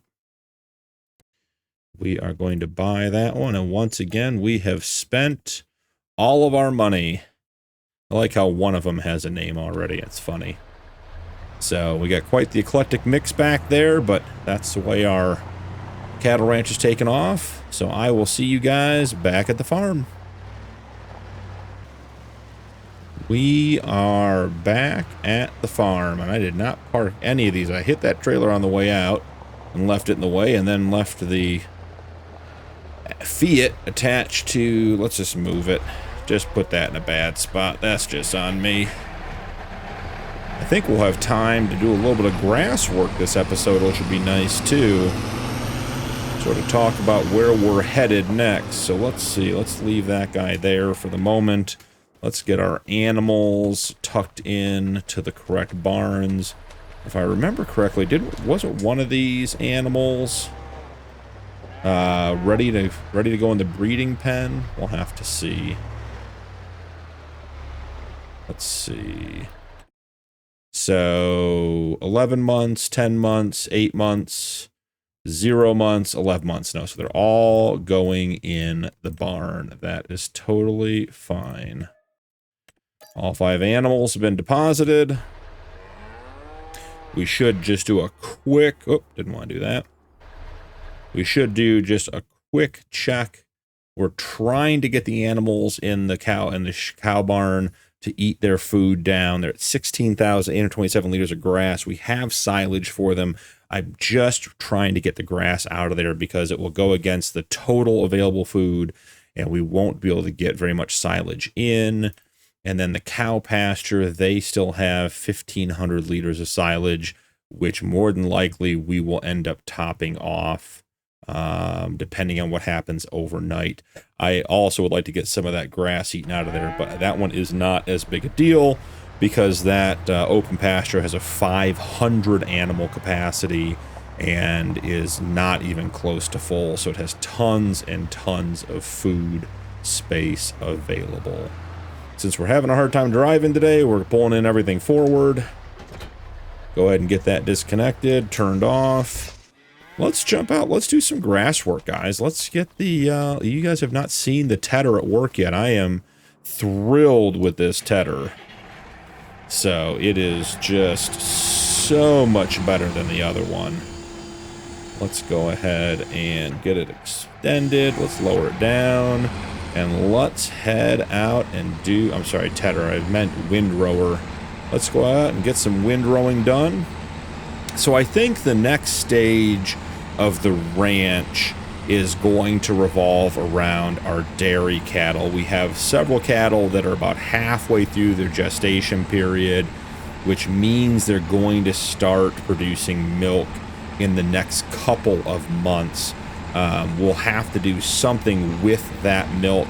We can initially just sell the raw milk if we need to. We'll probably pop a production down and start doing either some bottled milk, some butter, some cheese. If the water buffalo eventually produce buffalo milk, we can do buffalo mozzarella, which is a big money maker.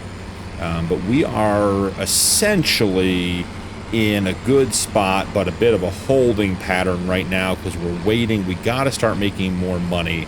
We're throwing every dollar we make right back into the ranch, which is totally fine. But at some point, we're going to have to start making enough money that we can buy more and bigger things. I still would like to have at least one more outdoor pasture, which eventually will be a non-breeding bull pen. It will just be a pen to hold the bulls until they are worth enough to sell. And then I would also like to have a better barn for wintering over animals. I did download a calf igloo mod so we could get some igloos put up, and it's cool because they're not the individual ones where it's one animal per igloo. I got a mod that allows, I think it's up to 5 calves in an igloo, so you can sort of cluster them together, which, you know, just makes you feel good they're not alone. So we're heading in the right direction. We are, as I said just a second ago, in a bit of a holding pattern. We sort of just have to keep grinding for a couple of months until we get that burst of income when our cows start producing. You know, realistically, we need a manure spreader. Once we get some straw in the pen, we need a milk tanker. We would probably do better at some point to have a bale collector. I don't mind managing the bales manually, but as we get bigger and bigger, we will need more. And it'd be nice to be able to just pick the bales up off the field and put them where, you know, at least close to where they're going to be stored without having to handle them all individually. We will eventually need a bigger mower, a bigger tractor. You know, there are lots of things that we're going to need to get our cattle ranch up to 300 animals. But like I said, you know, right now we are in very good shape. You know, the money is tight, and that's okay, but we are getting to the point where, you know, we're going to start breaking loose financially here very, very soon. So let's just sort of clean up this corner. Got a bunch of loose stuff. Like I said, I really like this windrower. It does just such a great job. is how we windrow the field. So between episodes, I will get this baled and wrapped, and probably get the bales put somewhere, stack them up as a group. I believe both this outside row of bales, silage bales, and the ones inside the barn are both silage at this point, so we have a good reserve of silage for our animals. We could consider selling some. I just know that it's going to go from not needing a lot of food because our animals are small and we don't have many of them, to we are suddenly going to be going through, you know, 50 to 70,000 liters of food a day. So I'm trying to just build up a reserve of food for the animals moving forward, because as of right now, we are not playing with the realistic weather mod, which I would love to, but I did my testing and there are some conflicts, particularly with performance right now with that mod, and so it's just we can't have it in the gameplay because it affects the qualities of the video. I would love to add that in. I would love to have really deep snow, potentially, you know, dense and challenging fog, and be able to play with that stuff too, but not at the expense of the quality of the videos we're able to put out. So that's sort of where we are with that, and if it does change, if it gets an update, we will certainly add it in. So I'm going to go ahead and get this knocked out. I might even put it on a quick time lapse at the end of the video for you guys, but this will be it for me until I see you in the next episode. So thank you so much for joining me. Don't forget to drop a like and turn on notifications for more videos, and we'll see you in the next one.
We've made it to April, guys, and there's more good news on the cattle farm. We got another heifer pregnant overnight, so we have to do a quick pasture swap here.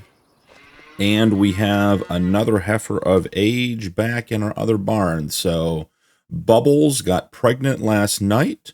I did figure out with Tempo and Slow Oni, I put Tempo in this pen yesterday. She was able to be bred but wasn't, and actually said there was no eligible male animal for her to breed with. So that would indicate that the Angus bull will not breed the water buffalo heifer. So I did put Slow Oni in there, water buffalo bull, and he is now of age and is aware of her. So it is good that we picked up a water buffalo bull to keep our water buffalo herd going. And then over here we have, let's put Bubbles in. And we have Patches just reached 12 months and is eligible to be bred, is old enough to do that. So let's get her moved over. All of our other animals are either pregnant or are too young. Just double checking that. Too young, already pregnant, way too young. Misty still is at 60% with one baby. She's going to have our first calf on the farm. And then we have 2 more water buffalo that are waiting to be of age. And we do have a second water buffalo bull that we picked up. So we do have the opportunity to either sell a bull or keep him as a spare, raise him for beef, whatever it is we feel like doing. All right, so Patches is moved in here. Great. That is all done. We have our animal management done. And then I just want to double check in regards to food in the cow pasture. Yeah, they are out of silage. So I'm thinking we need to commit to making the transition to hay today. I think we're just, the silage is good. We're going to have to keep making it, but it's very labor intensive. Can only do 150 centimeter bales. And we got to get to a better spot with that stuff. So I think what we're going to do, I loaded up that batch of silage we had sitting on, in the back by field 1. And I think we'll take it up there and sell it this morning and see if we can find a suitable tedder to start making some hay. There is, I did check the sale this morning, there is, we lucked out a little bit, the 6-meter plow from Black Sheep Modding is in the sale and does cost less than our current combi plow, which is only 4 meters, so we get a lot more plow for less money. So we're going to go ahead and throw our existing plow. I'm going to go run to the back real quick before we head up to the shop. I'm going to go ahead and put it on Facebook Marketplace, Craigslist, whatever it is we have in the area, get it sold so we can bring that other plow home with us when we come back from selling these goods. So let's run this guy back to the shed. And guys, I got to tell you, I loaded all of those silage bales by hand with the Massey. They were nice and neatly stacked on the edge of the field, which made a huge difference. But really starting to get the hang of it here. Certainly not a professional. I'm not claiming to be the best at it. There are guys out there who are way better than me, but starting to feel very comfortable with it. Really happy we have the machine. So let's, get this thing cleaned up for sale here. Let's go ahead and get it listed and get it sold. $7,300, and I think the replacement plow is like $5,000. So in really good shape in that regard.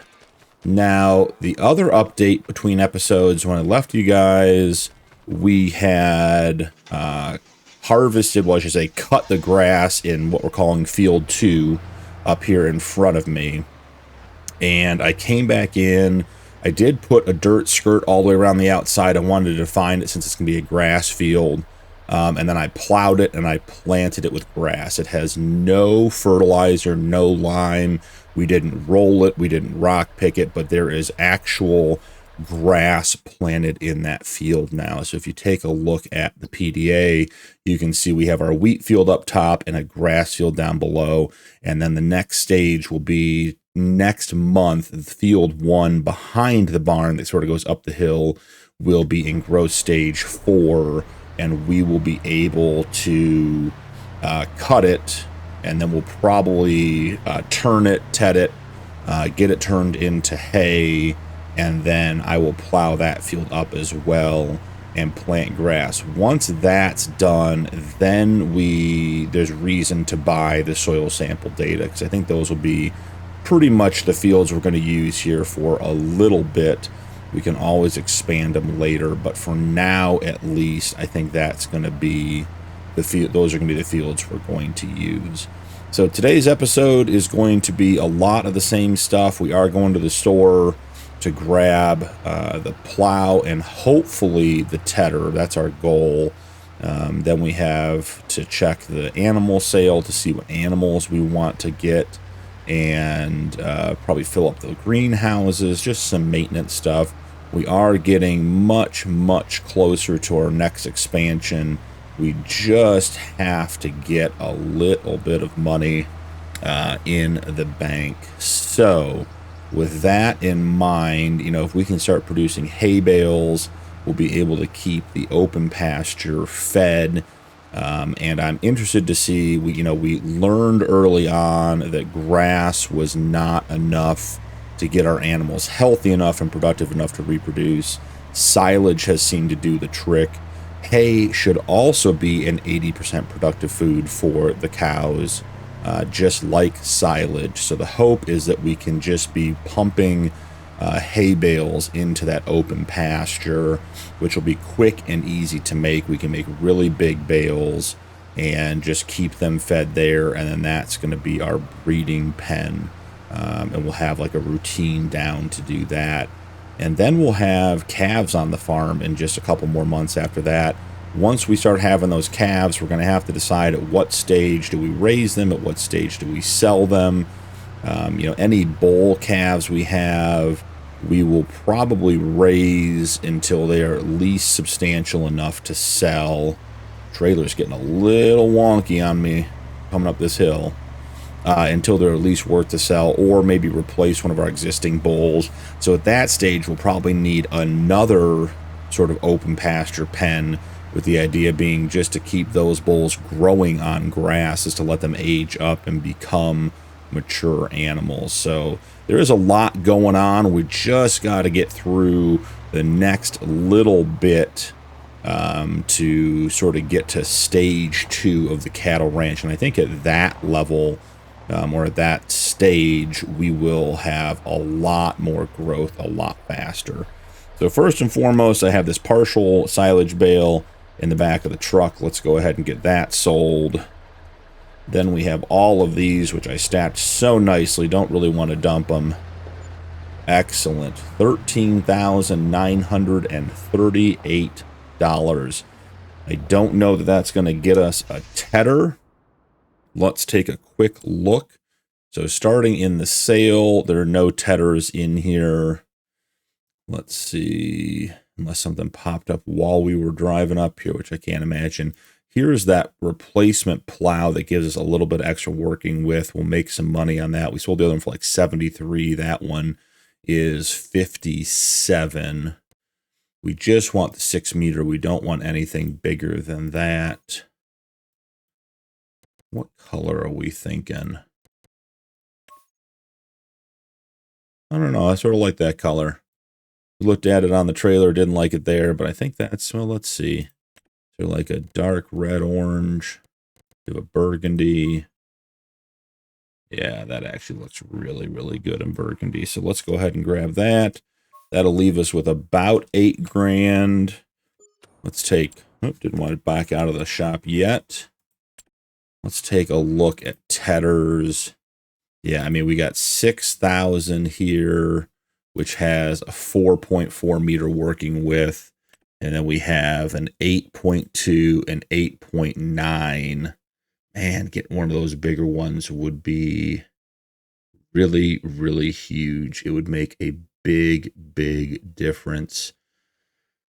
What do we have that we could sell to try to make up that much money? Because that's still a lot of money left to make up. But we're not cutting grass until tomorrow, so maybe we hold off on buying cattle and just try to get some lettuce, and maybe we load up the rest of the silage. We'll just have to see how much there is, and go that route and see if we can't get a little bit more money. Because if we could just get a tedder, or maybe one will pop up in the sale tomorrow. If there's one in the sale tomorrow, that would be really, really good for us. So let's see, jump in the telehandler. This thing has been invaluable up here at the shop. We're getting everything loaded. We'll see what adventures we get ourselves into with loading our new plow onto our trailer. The real problem here is that we're going to have another payment overnight. Oh, this could work out really well. Yep. Good. Perfect. Keep driving. Push it on. Lift it up a little bit. Get it square.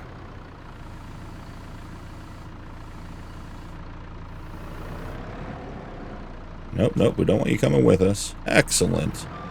That worked out quite well. Seem to be getting better with the telehandlers and the skid steers and everything. So let's see. Park that there. Run back over here. Yeah, the real question is, will we make enough money overnight with our loan payment to be able to buy a tedder?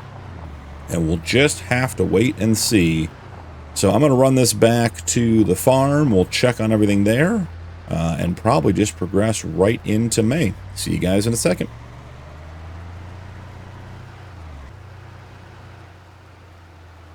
We are back at the farm to figure out how we're going to get this guy unloaded. Might have to do a little bit of an aggressive... Yeah, I was thinking maybe sort of slide him off the back.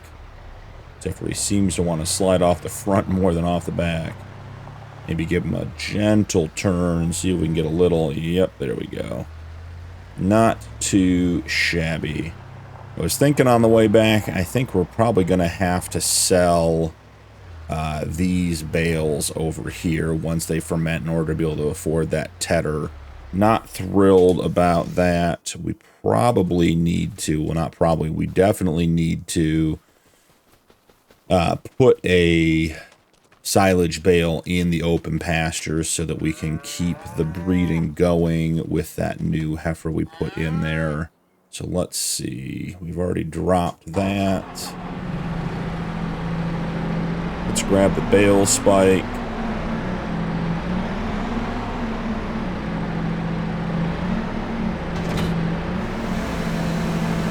Grab a couple of these guys.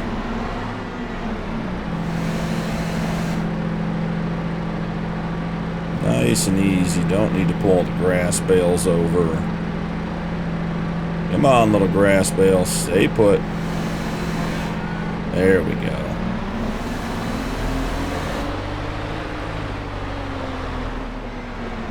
We'll get the plow put away.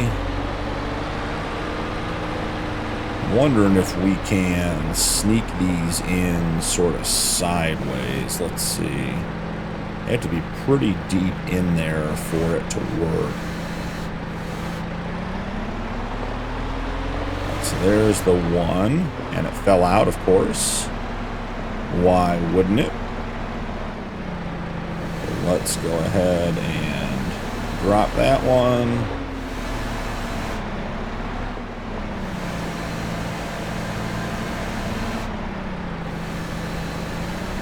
There you are, friend. You are in.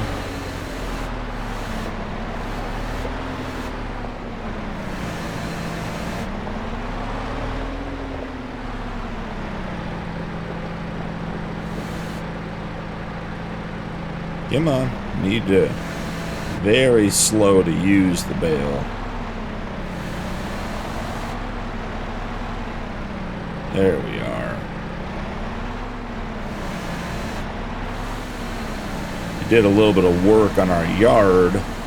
Tried to decorate it a little bit last night. Put some of the tire track stuff in and everything else. Painted some ground textures. Just trying to, you know, make the yard look nice. Okay, let's get settled here, guys. And in doing so, ended up putting some sand textures down so the yard looked different. And you can see the sand in front of the bale loader was clearly a mistake. So let's run in here, and we're just going to grab gravel real quick and just fill that in, because we can't have the skid steer bouncing in and out of sand up and down. Couple other spots on the yard here. Yeah, I mean, we can live with the sand, a little bouncy, more of a ranch type feel. But right where we know we're gonna be loading bales all the time, we'll skip that. So, all right, we are out of the shed. Let's go ahead and grab the Fiat and go find our plow that we ceremoniously dumped in the field. Let's see if we can't get it uprighted here, or at least attached.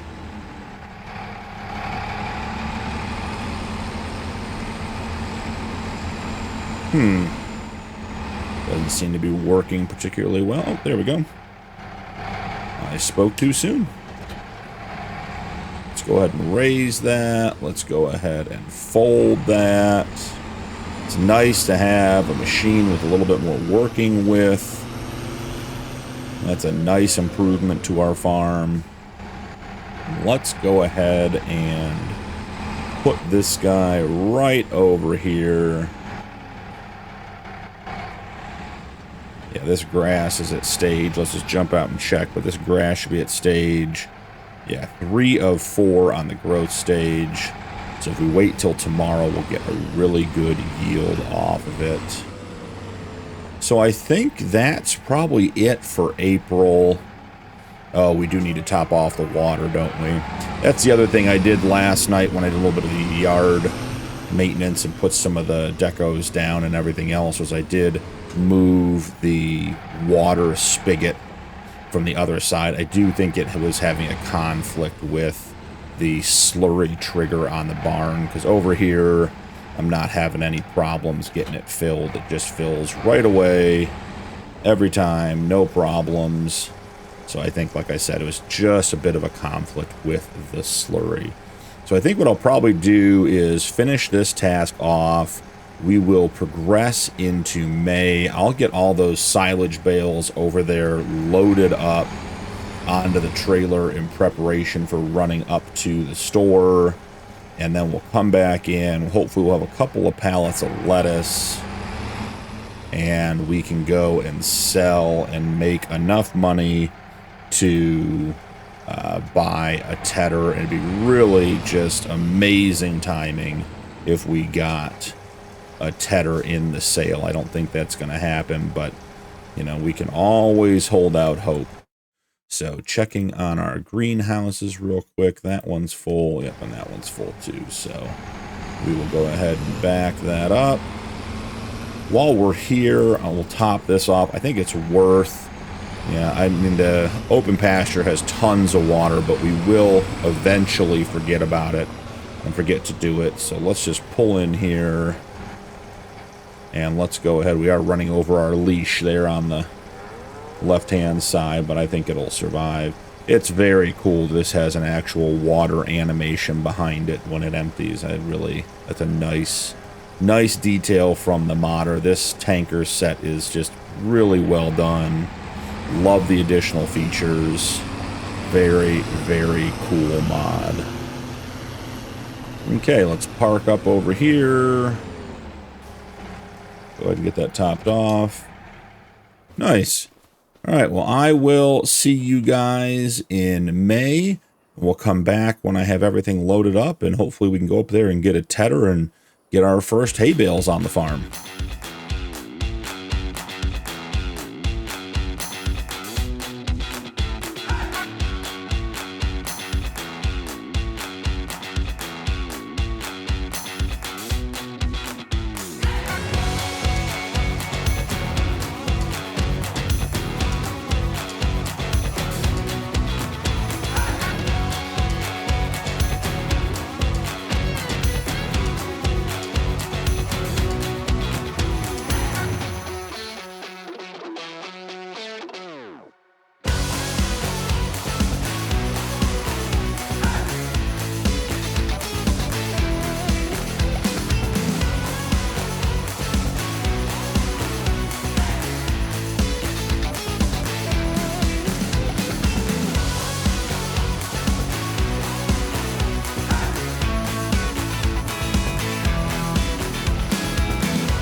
We are back, guys, and May ended up being a bit of a mess. Not only did it rain for the whole day, it felt like, but our silage did not ferment overnight either. So I went ahead and knocked out a bunch of the May farm work.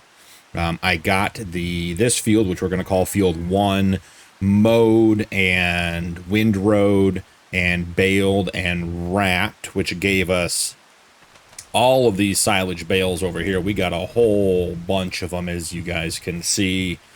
But there's just, we couldn't get a tedder because we didn't get the money, because the silage on the trailer, as you guys will see in just a second, is still, what is it, like 68% or something? 72%. So just no benefit to selling that now. Wouldn't get much money for it.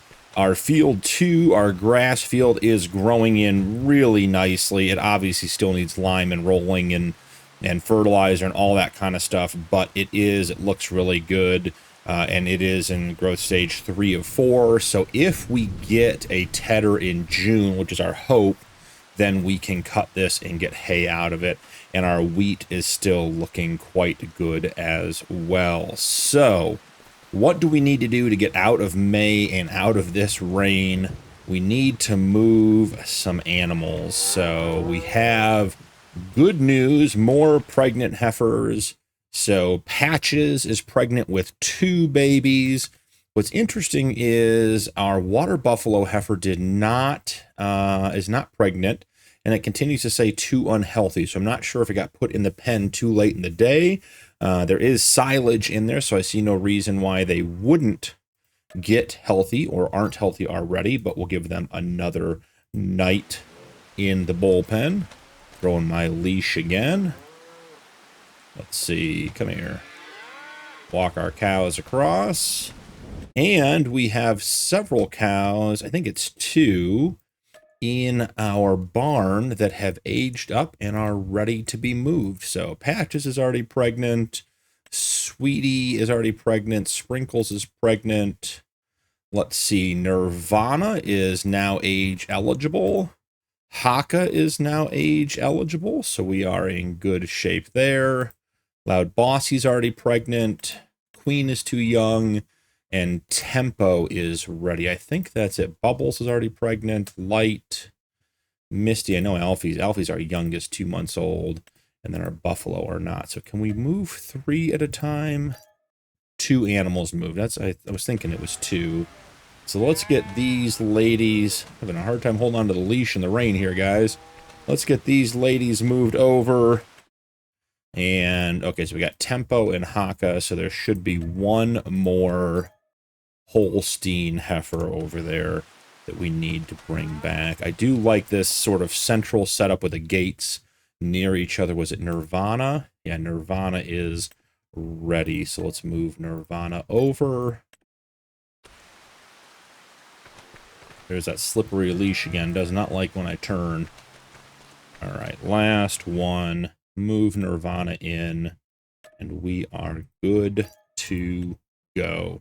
So that's going to wrap it up for May. We're going to go ahead and go to sleep and come back and check in June.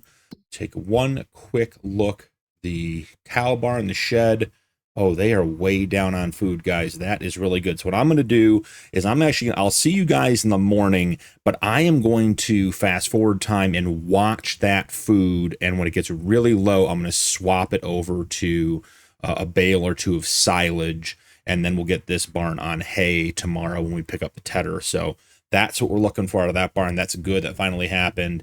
And here we still have 8,000 liters, 8,400 liters, almost 8,500 liters of silage. Lots of grass and lots of meadow, so they're good, and 27,000 liters of water. So I will see you guys in June, and I will have gotten the barn switched over to a higher quality feed, which will be great because it'll help our milk production as our heifers give birth to their first calves. See you guys in June. We are in June, and I am getting the final pallet of lettuce loaded up. I can't say this batch has gone well.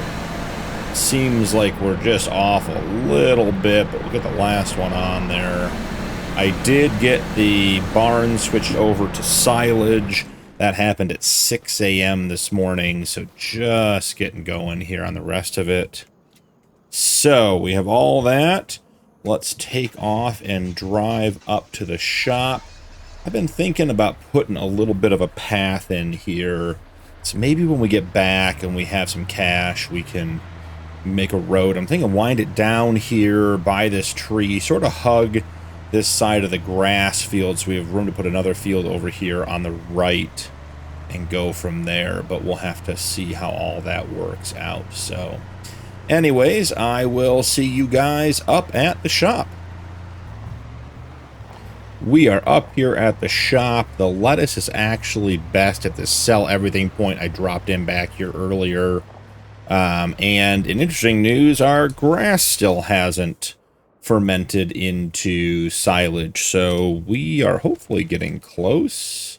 95%. So we've got time fast forwarding while we unload our lettuce very, very carefully, because if we knock this silage over, it's going to be an absolute mess. So let's just be professionals. Get this done properly the first time without knocking anything over. Nice first one. Success so far. It is very precariously balanced up here. Oh boy, here we go. So let's get this sold. Alright, that's nice and easy. Back in the positive. That is good news. Before we get that last one, let's just see. Alright, we have silage, so let's slow time down here. Got through most of the day. Alright, here we go. Slide the forks in. Try not to grab the bale that's touching it. Lower that down, and let's head over to the sell point.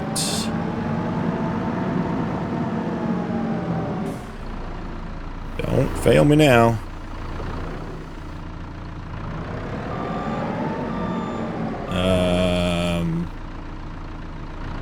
Are we not selling lettuce anymore? We need to be like over here. Yeah, it's just more in the middle. Okay. Ooh, we got excited there. Glad that happened at the end and not the beginning. Get this parked up. And let's go sell our silage on the other side. 7 grand. I'm hoping we have enough for a tedder. I haven't checked the sale yet, so we'll have to see how that goes. We are definitely... Okay, we're going to lose it because we're not close enough.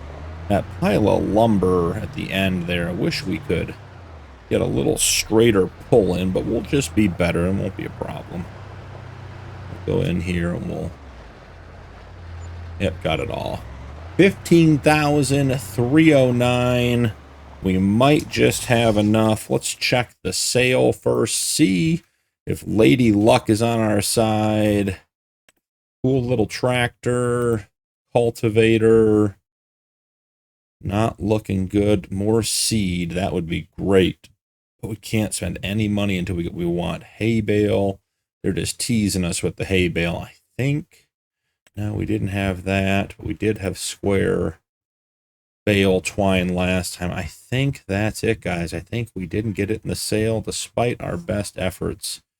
That's a really cool tractor. That'd be fun to have long-term, the little Deutz, but not happening today. So grass care, tedders.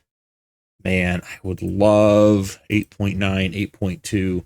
We don't even have enough for the 8.2 meter one, guys. It is crazy how hard it is to make that money. So, what should we do? We'll definitely have a little bit more money next month. Trying to think if there's anything else we can sell. Yeah, we have grass. It's not worth very much. Silage, we have a couple more. Bales, we want to save those. Slurry's not even worth that much. Water, we're not going to sell. That would just be cheating. Lime. Yeah, I mean, there is nothing that we can do to get this tedder. So I guess the question becomes, is it time for another loan? Because we're going to need a harvester. I was hoping to get one in the sale. I did find a couple of cheap harvesters. We have the Massey at 10,000, the Fort at 32, the New Holland's 55, the other New Holland's 65. I'm hoping maybe we get one of those on sale here and get a break on it. So I'm thinking, should we just get a loan and get it over with? I really don't want to do another loan. Well, let's see. I think we may just have to be patient, guys.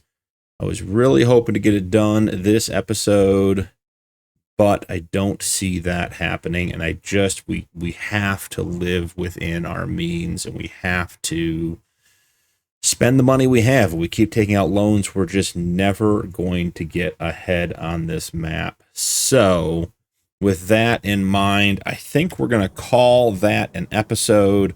I wish we'd had a little bit more success, but that's part of the challenge here, is that some episodes we just get through it. And we were hoping to buy the tedder yesterday. We were hoping to buy it today. We had to wait for the silage to ferment. We harvested in the rain. We did get the grass field planted.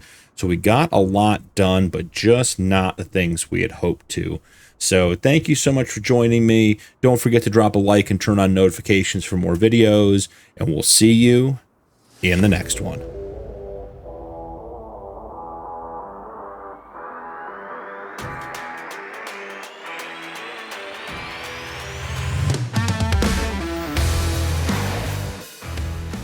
We are still in June, guys. I was not happy with how that last episode ended, with just coming up short on the purchase of our tedder.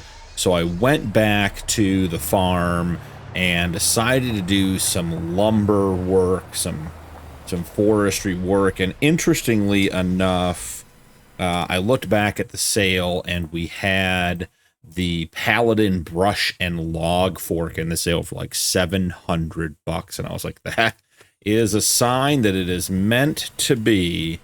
So we've got 2 trees cut up. Most of it's cut to about 8-meter lengths. I'm not sure what the ideal length is in Farm Sim 25. I know generally longer is better than shorter. You don't want huge trees. They are de-limbed, so they should be good. So I'm hoping we get a couple of $1,000 here. $11,000, guys. That is crazy. That is so much more than I was expecting after we got $120 for the last 2 trees. We are flush with cash. This is exciting. We are going to buy a tedder, and it is going to be great. I'm so excited. Oh, guys, that is such a relief. So maybe we do a couple of trees here and there and start getting a little bit ahead on the cash. So let's jump into the menu. First, I want to get the triggers turned off. I don't like playing with those on.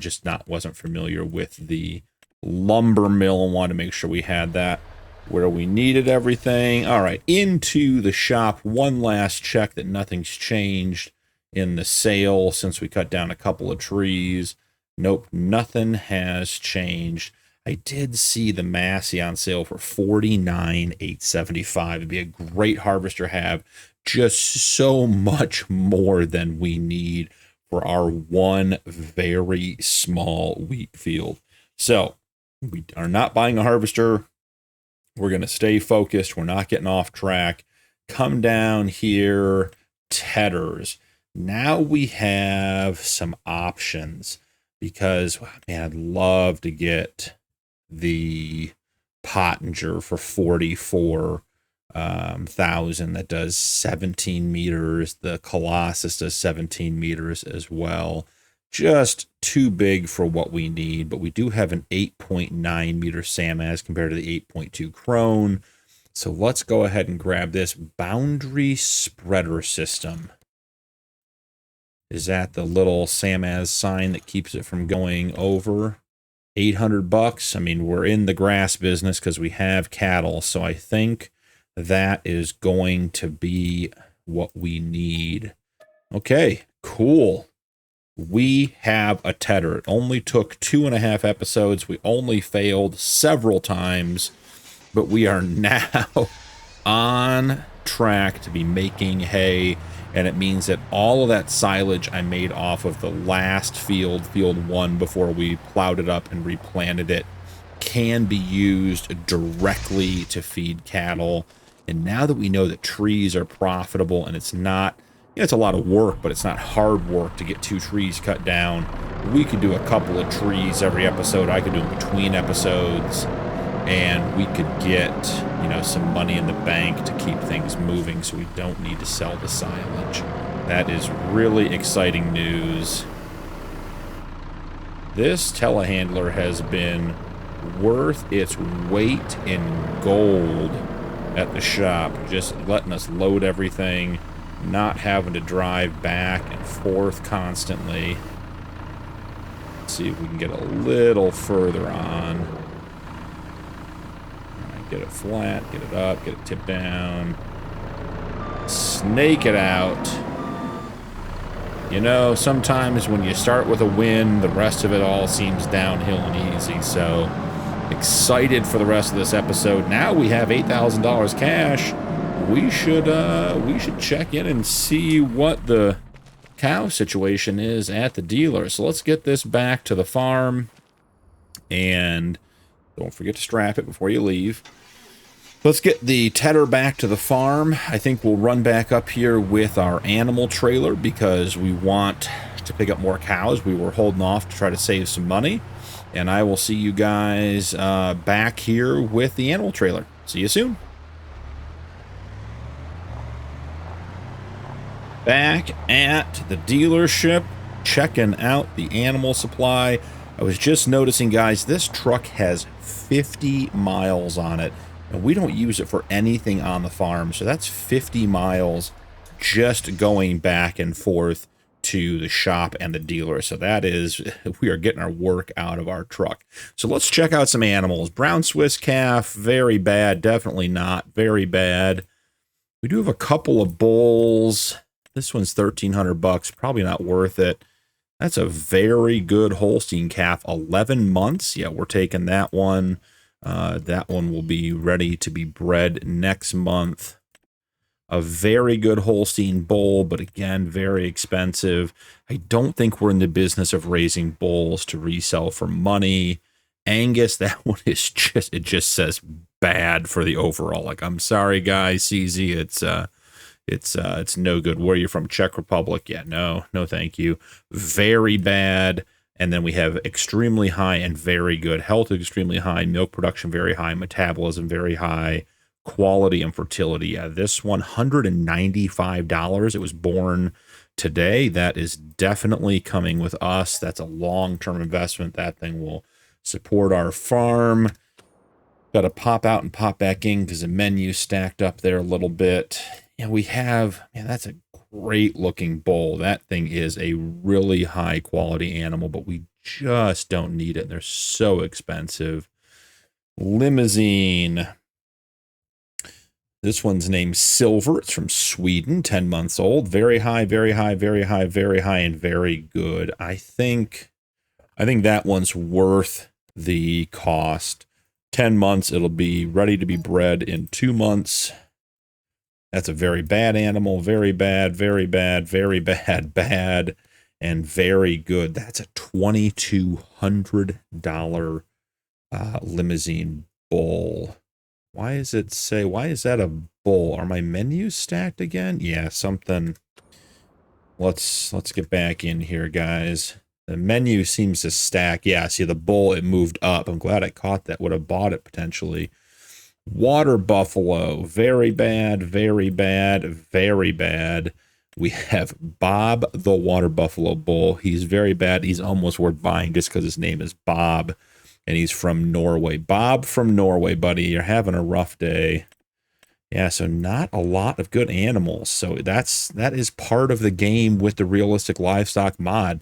You know, we came in here, we have money to spend, we're ready to keep growing our farm, and you know, there's only 3 good animals, and it's not worth bringing home bad animals. I'm gonna drive these guys back, and I'll see you guys back at the farm. We are back at the ranch. Let's go ahead and get these guys put in. All right, right here. Transfer all 3 of these animals. Our barn holds 50 cows. I wonder how many. We have 16 of 50. Still have lots and lots of room. Let's go ahead and get our trailer parked up. We do need to check and see what happened in the bullpen overnight, and if any of our cattle in the barn aged up as well as we headed into June. So let's drop the trailer and let's check and see what we have here. So definitely don't want that. Okay, Patch is pregnant. All of our brown Swiss are pregnant. Too young, pregnant, too young. Pregnant. We know Alfie's too young. 3 months. Silver is 10 months too young. Misty's pregnant. Our water buffalo is 9 months too young. It will be next month.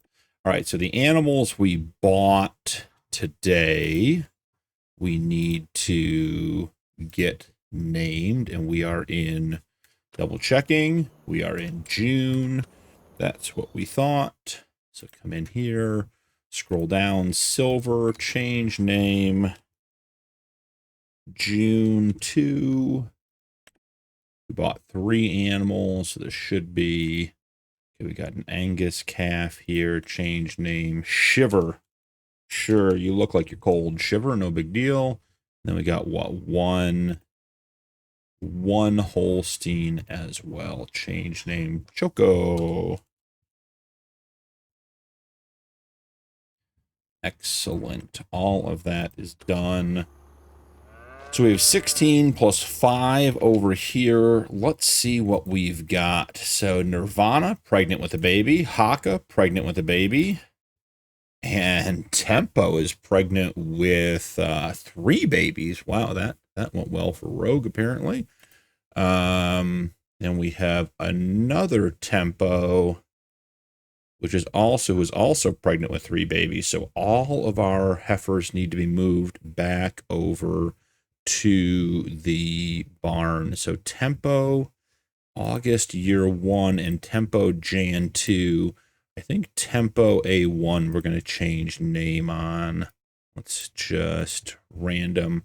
Ugly Ruby, that's a terrible name. Shadow A1. Perfect. So we will grab our lead. Come on over here and see about getting our animals. Nirvana and Haka both need to be moved. What are we doing here? Why can't we move them? We definitely don't want to sell them. So, okay, move selected. Just had a glitch there for some reason. Okay, we got those 2. We're going to move them back over to the barn. Get them both moved over. Excellent. And back over here. Grab our last 2. We have Shadow and Tempo, who are both pregnant. Again, they want me to sell them. It's like the trigger, like I've gone too far for the trigger or something. Shadow and Tempo, move selected. I think it thinks because the leash is acting like a trailer in this case, that it, like the trailer's out of the trigger despite my arm being in. Yeah, we only got one that time. I was thinking we missed one. So we'll go back and grab Tempo, I think is the one who's still over here, to make sure that the trailer is in the trigger. Yep, Tempo, move. Great. And we do need to check on the food in the barn. We did only put 2 silage bales in there, so we want to make sure that we have all of our animals taken care of. We'll put the lead right here. Okay, and then as far as the food for the animals go, the cow barn has 8,400 liters of silage. That seems like quite a bit. Let's run down here, and are we growth stage? Yeah, we are 4. Are we 4 out of 4? We might be, so it might be time to get this mowed up and turned into hay. I want to check our productions real quick. They need to be topped off with water. So I will get our grass field 2 mowed and baled up with, and tedded and baled up with our new tedder. And I will bring you guys back when we're well into that process and check in when we're almost done. See you guys in a little bit.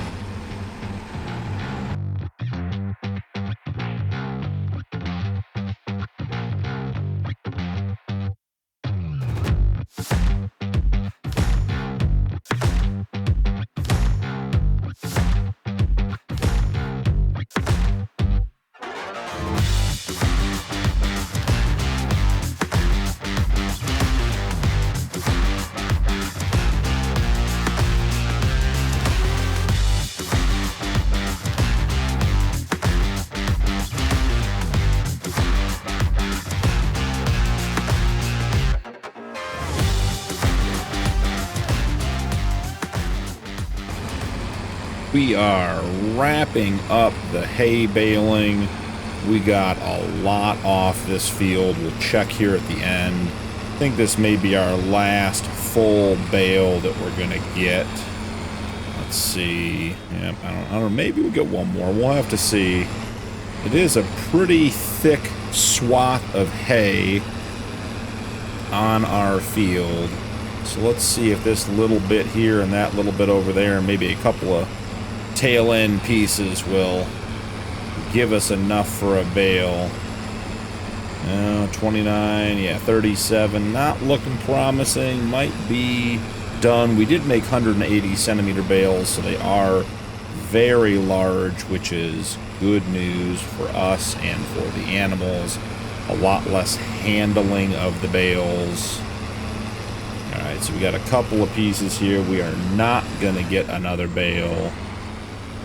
Let's grab this one. Let's grab this one. And then there was the one, yeah, one little one right over here. Our first bale did pop out at 150 centimeters. So we got 980 centimeter bales of hay off of this field. That is really, really good. Let's grab a couple of those and let's throw them in the barn and get the cows fed. We can also throw one or two in the open pasture as well if we want. So let's get the baler put away first. It also seems to use a lot less net wrap or round bale net when we're making 180 centimeter bales. Doesn't seem to burn through it quite as quickly. So don't know if I'm just imagining that or if that's the case, but it is nice when we're not having to replace it. When we make silage, we're usually replacing the wrap and the round bale almost every single field and every single time we do it. So while we're here and we're switching equipment, we can check out the log grab for our Massey Ferguson. That thing is so cool. It worked really, really well, guys. 8-meter logs, the lodgepole pines, and whatever the other one was as well. No problems with the weights on the back. Handled like a champ.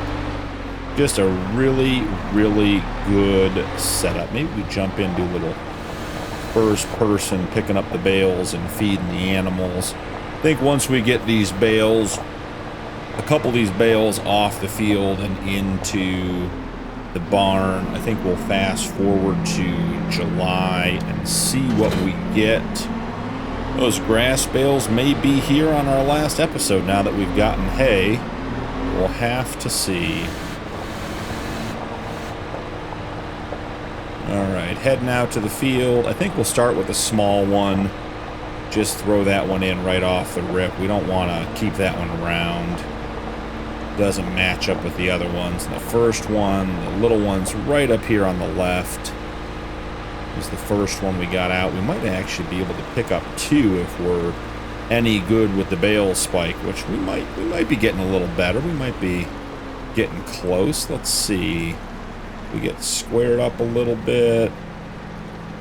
Want to put that one just about in the middle. Okay, not too shabby. Can we do 2? Are we that good? And the 180, I don't know, this isn't 280, but they are definitely larger than the 150s. Hold on, we're almost there.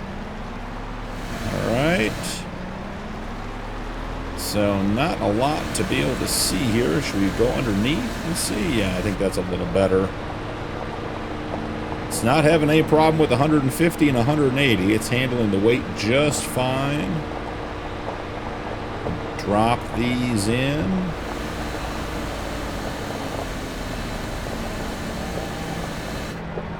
And down you go. Yeah, they're different sizes, so they might come off differently. Yeah, those went right in. Let's take a look and see what those look like in here. So we are at hay, 15,553 liters. Another 8,000 liters of silage, so we are in good shape overall. I think these guys may only take 1 more bale, so let's go grab 2. We'll put 1 over by the bullpen. We don't have any heifers or cows in there now, so there's no point in using a hay bale. They can eat the grass, whatever silage is left, and potentially some meadow grass, which would be pretty helpful as well. While we're getting this done, I did put the tedding on a time lapse. Thought we spent all that effort getting a tedder. We may as well share it. It worked absolutely fantastically. I thought we'd want a bigger one, but it's only like 4 passes up and down the field, so it really wasn't a big deal. And I think a bigger one might be really hard to turn on our field, so I think that worked out quite well. Alright, 2 180 centimeter bales. This Massey skid steer tool is an absolute beast when it's fully kitted out. I mean, we got some weight on the back, but these are 2 huge bales that are just hanging out in this thing that's not underpowered. I can drive as fast as I want. It handles them well. Really, really glad I found this from Black Sheep Modding. A really, really cool mod. It took me a little while to find it because they changed the name of the pack that it was in. So, but once we found it, glad we got it on the farm. Let's see if we can't. And the cool thing about being a skid steer is that you can turn like on a dime, so we can sort of turn and push that one over. Let's see. See if we can get it a little bit closer. Not bad, that'll work. That worked out perfectly. Okay, so our last hay bale going into the cow barn. Back it out. And I don't think it's going to take that whole hay bale, so it'll be alright. It'll sit there overnight and it'll pop in whenever they need it, so All right, let's get this tucked back into the barn. Oh, we got the forks down. I'm like, why is the steering suddenly so unreliable? But that's just on me.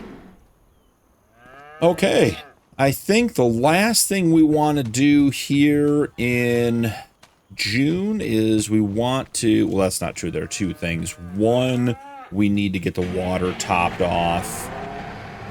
We can do a little bit of in-cab driving. We haven't done a lot in this one. The windshield is absolutely filthy, so it's not the best for in-cab driving, but we can certainly give it a whirl and get some of it. So we need to fill up our greenhouses with water. And I figured while we have a little bit of money, you know, maybe we should buy the soil samples as well. So let's dump this one. And see, if you look carefully, you can see the liters going down on the digital display over there. They match right up with the water displayed on the screen. Such a cool detail. Again, just a really, really cool mod. Let's stop the dumping. Let's get her filled up. And let's go over here to the other one. Get that dumped. Any extra we'll just go throw in the bullpen. Always try to keep them topped off whenever we're doing water. They've got a ton in there, but they're just not first of mind when it comes to watering. I don't want to forget 10,000 liters. I'm sorry, 1,000 liters. That'll go over here just fine. Put that in there. And done. Cool. All right, so we got everything watered. And I think the last thing we want to do is jump into the PDA, and I think it's time to buy the purchase. Oh, it's 3,400. When we went to buy it last time, it was 18. So having those fields in did increase the number of samples. I think we were at 7 or 8 samples last time. So that price was much lower. Very interesting. So it's like based on the total area of your fields, and because we increased the size of fields, some of those fields were sort of spotty with the meadow grass and the real grass, it did change the price. That's fine. It just very interesting that basically the same fields were costing us different money. So we are, that is, let's see, can we get that turned off? Yeah, so we have, let's see, we have sandy loamy sand, and silty clay. So our big grass field is not a great field as far as quality. Our wheat field and our small grass field are a little better in quality. They both obviously need some lime.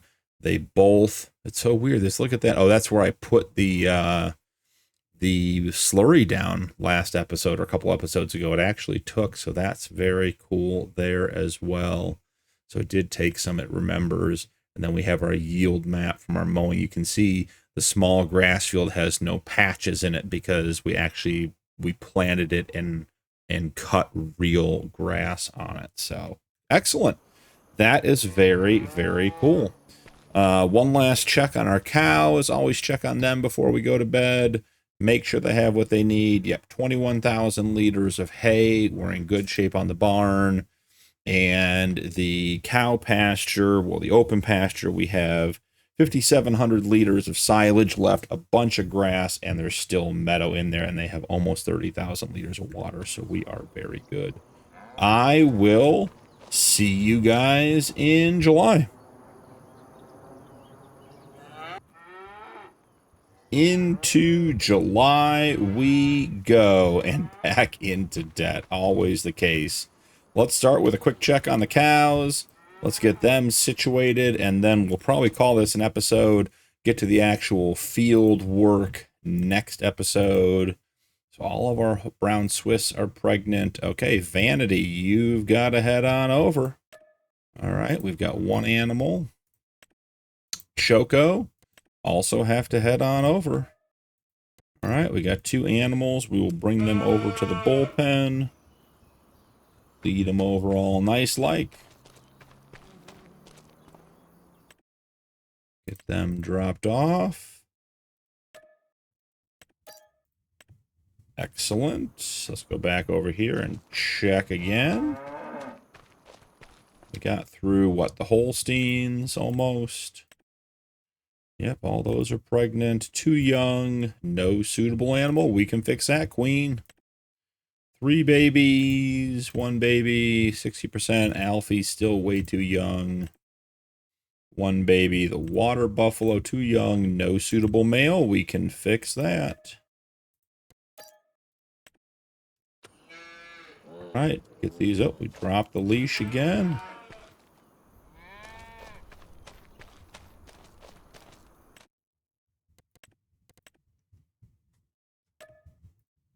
So we got to be getting pretty close to that first limousine. Is it Misty? Giving birth to calves. We'll have to figure that out here in just a second. So let's see.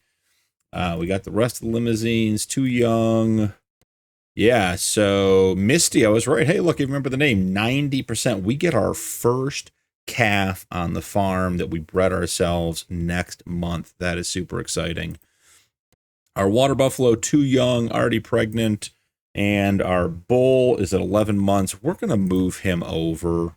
There's no point in keeping him in the cow barn. Let's just get him moved over. And we can always... We may have to make a decision about what we're going to do with him and the rest of the animals, or the rest of the bulls. Figure out which one is a better mix. So those are all moved. Excellent. Put our leash back over here by our barn. And guys, we finally got a tedder. We finally made some hay. We picked up more animals. We are soon to be having our first bred calf on the farm. Our first heifer is about to give birth. Very exciting stuff. I will probably get the hay bales off the field. I will probably get a couple more trees cut down. I'll get lettuce ready to be delivered before I see you guys next time. And we'll pick up with picking up more cows. And depending on the income situation, we might be doing something with this area back here. Thinking about putting in another pasture, another barn. We'll have to see how much money we come up with. But I think we're finally making headway, and we're going to have milk next month too, with the first birth of a calf as well. So we're going to have another income stream coming our way.